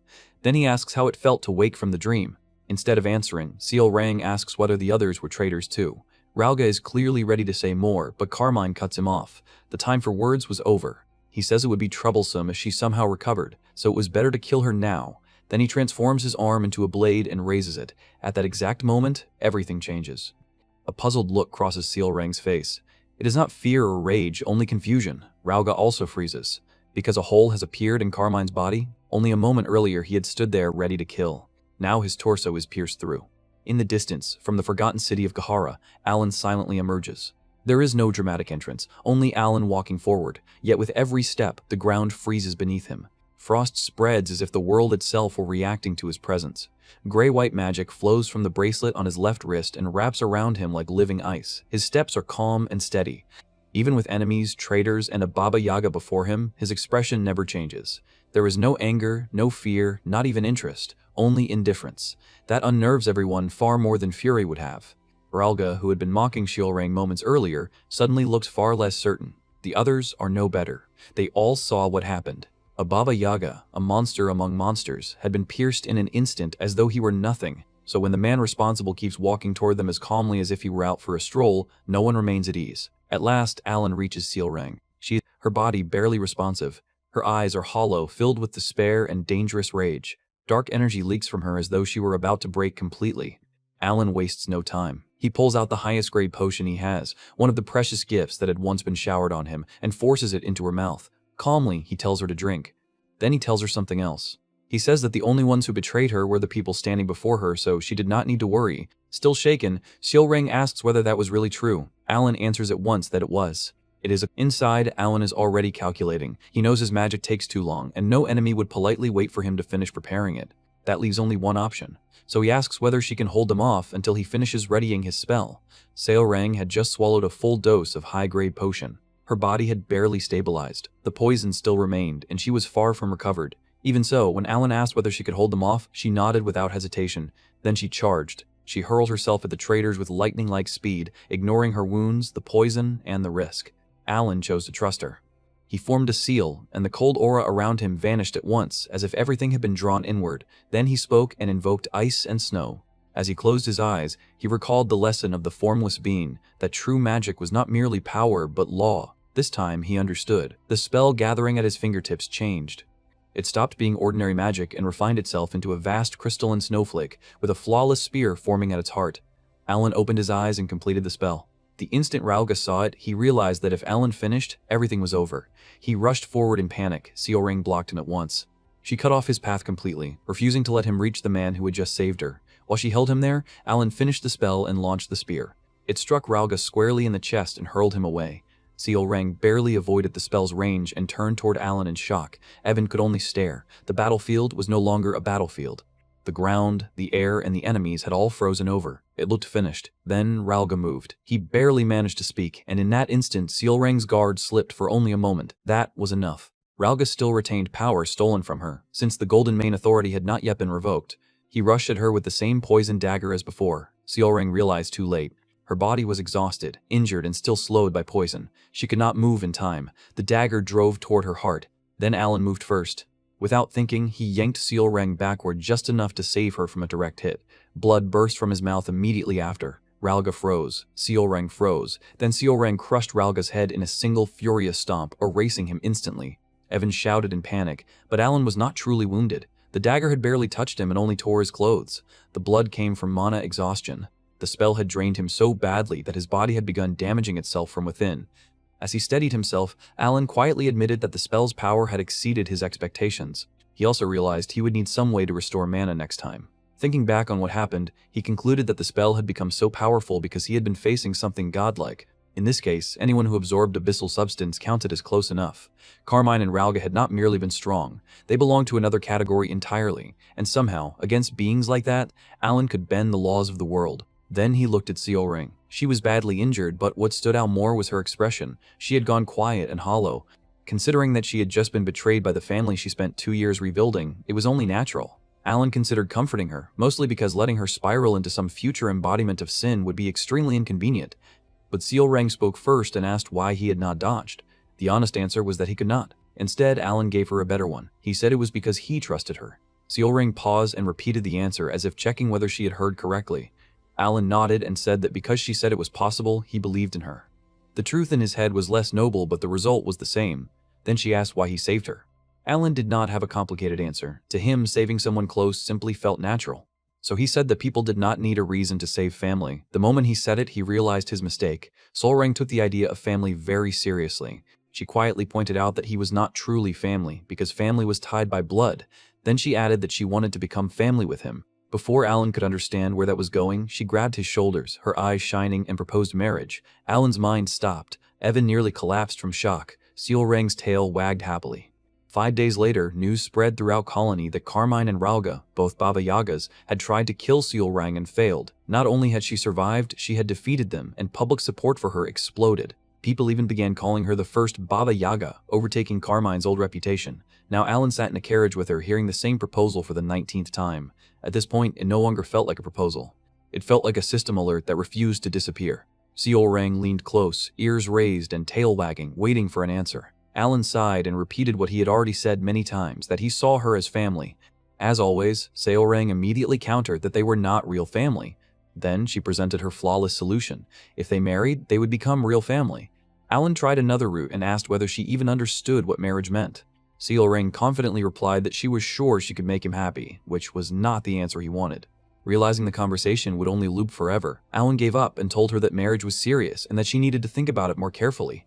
Seal Rang insisted that she was serious, so Alan told her to think even more seriously. That ended the conversation, for now. Deep down, Alan had no intention of marrying anytime soon.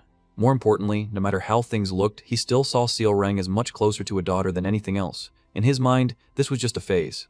When they returned to Colony, Alan prepared to leave immediately, deciding that distance was the safest answer. Before departing, he told Seal Rang that they would meet again next time. She happily agreed, but added that next time he had to give her an answer. Alan gave her a vague reply and left. Seal Rang watched his carriage until it vanished, then turned back to the guild. Surprisingly, the guild looked almost unchanged. The building, the routine, and the atmosphere remained the same.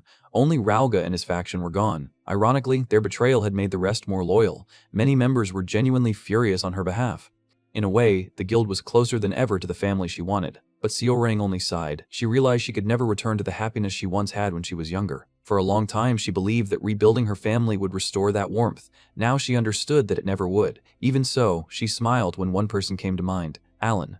She remembered how he trusted her while preparing his magic. She remembered how he moved without hesitation to save her. No speeches, no grand promises, only action. To her, that felt more like family than the guild she spent 2 years building. Her tail began to wag again. If he was not family yet, then she would simply make him family. Naturally, that brought her right back to marriage. Still, even Seal Rang understood she could not force it immediately, so instead she focused on something else. If she could not make him family right away, then she would at least make sure no one could ever touch him again. She decided to create a personal guard, a force strong enough to protect him from anything. Meanwhile, Alan had already moved on to his next problem. He returned to the forgotten city of Kahara and examined its eastern edge, where he found a stone tablet. As he read the inscription, he suddenly realized something impossible. He could understand it perfectly, even though it was written in a language he had never learned. That made no sense. He decided to ask the strange tower entity about it later. As he left, he reflected on the contents. The tablet spoke of gods and foreign gods, but the meanings were completely reversed from what he thought he knew. Even the examples clearly pointed to the 5 great sins under different names. At that point, Alan did the most practical thing possible. He stopped thinking about it and saved it as a problem for later. Back in the carriage, he asked Evan whether he checked the guild. Evan confirmed that aside from Ralga and his faction, no one else had behaved suspiciously. Alan was relieved, though to be safe, he had already ordered the Information Guild to investigate further. Not because he cared about the guild itself, but because if something happened to Seal Rang again, it would eventually become his problem. Leaning back, Alan let out a deep sigh. Colony was mostly handled. Then Evan casually mentioned news about the children. Apparently, one of them had already defeated the first word. Alan was stunned. Even in the game, that opponent was absurdly strong. Reaching that level in only half a year felt ridiculous. Then Evan said that Rhine had entered the Triumvirate, the group that controlled Lartania's policies. Alan calmly noted that she was rising quickly. Then Evan hesitated before mentioning Radan. That was a bad sign. According to him, Radan had united the 5 archipelagos and become the pirate king with a bounty in the millions, just like the first one. At that point, Alan's brain nearly stopped. Somehow, somewhere, Radan had become the pirate king, which had never been part of any reasonable plan. Meanwhile, during one of Blue Moon's regular meetings, everything seemed calm until Seolrang proudly announced that she was going to marry the Great Moon. The room fell completely silent. Then, Utia exploded, her face hardened instantly, and the atmosphere turned dangerous. No one dared interrupt. Utia furiously demanded to know what Seolrang was talking about. It was not confusion, it was anger, because with that single sentence, a war had begun.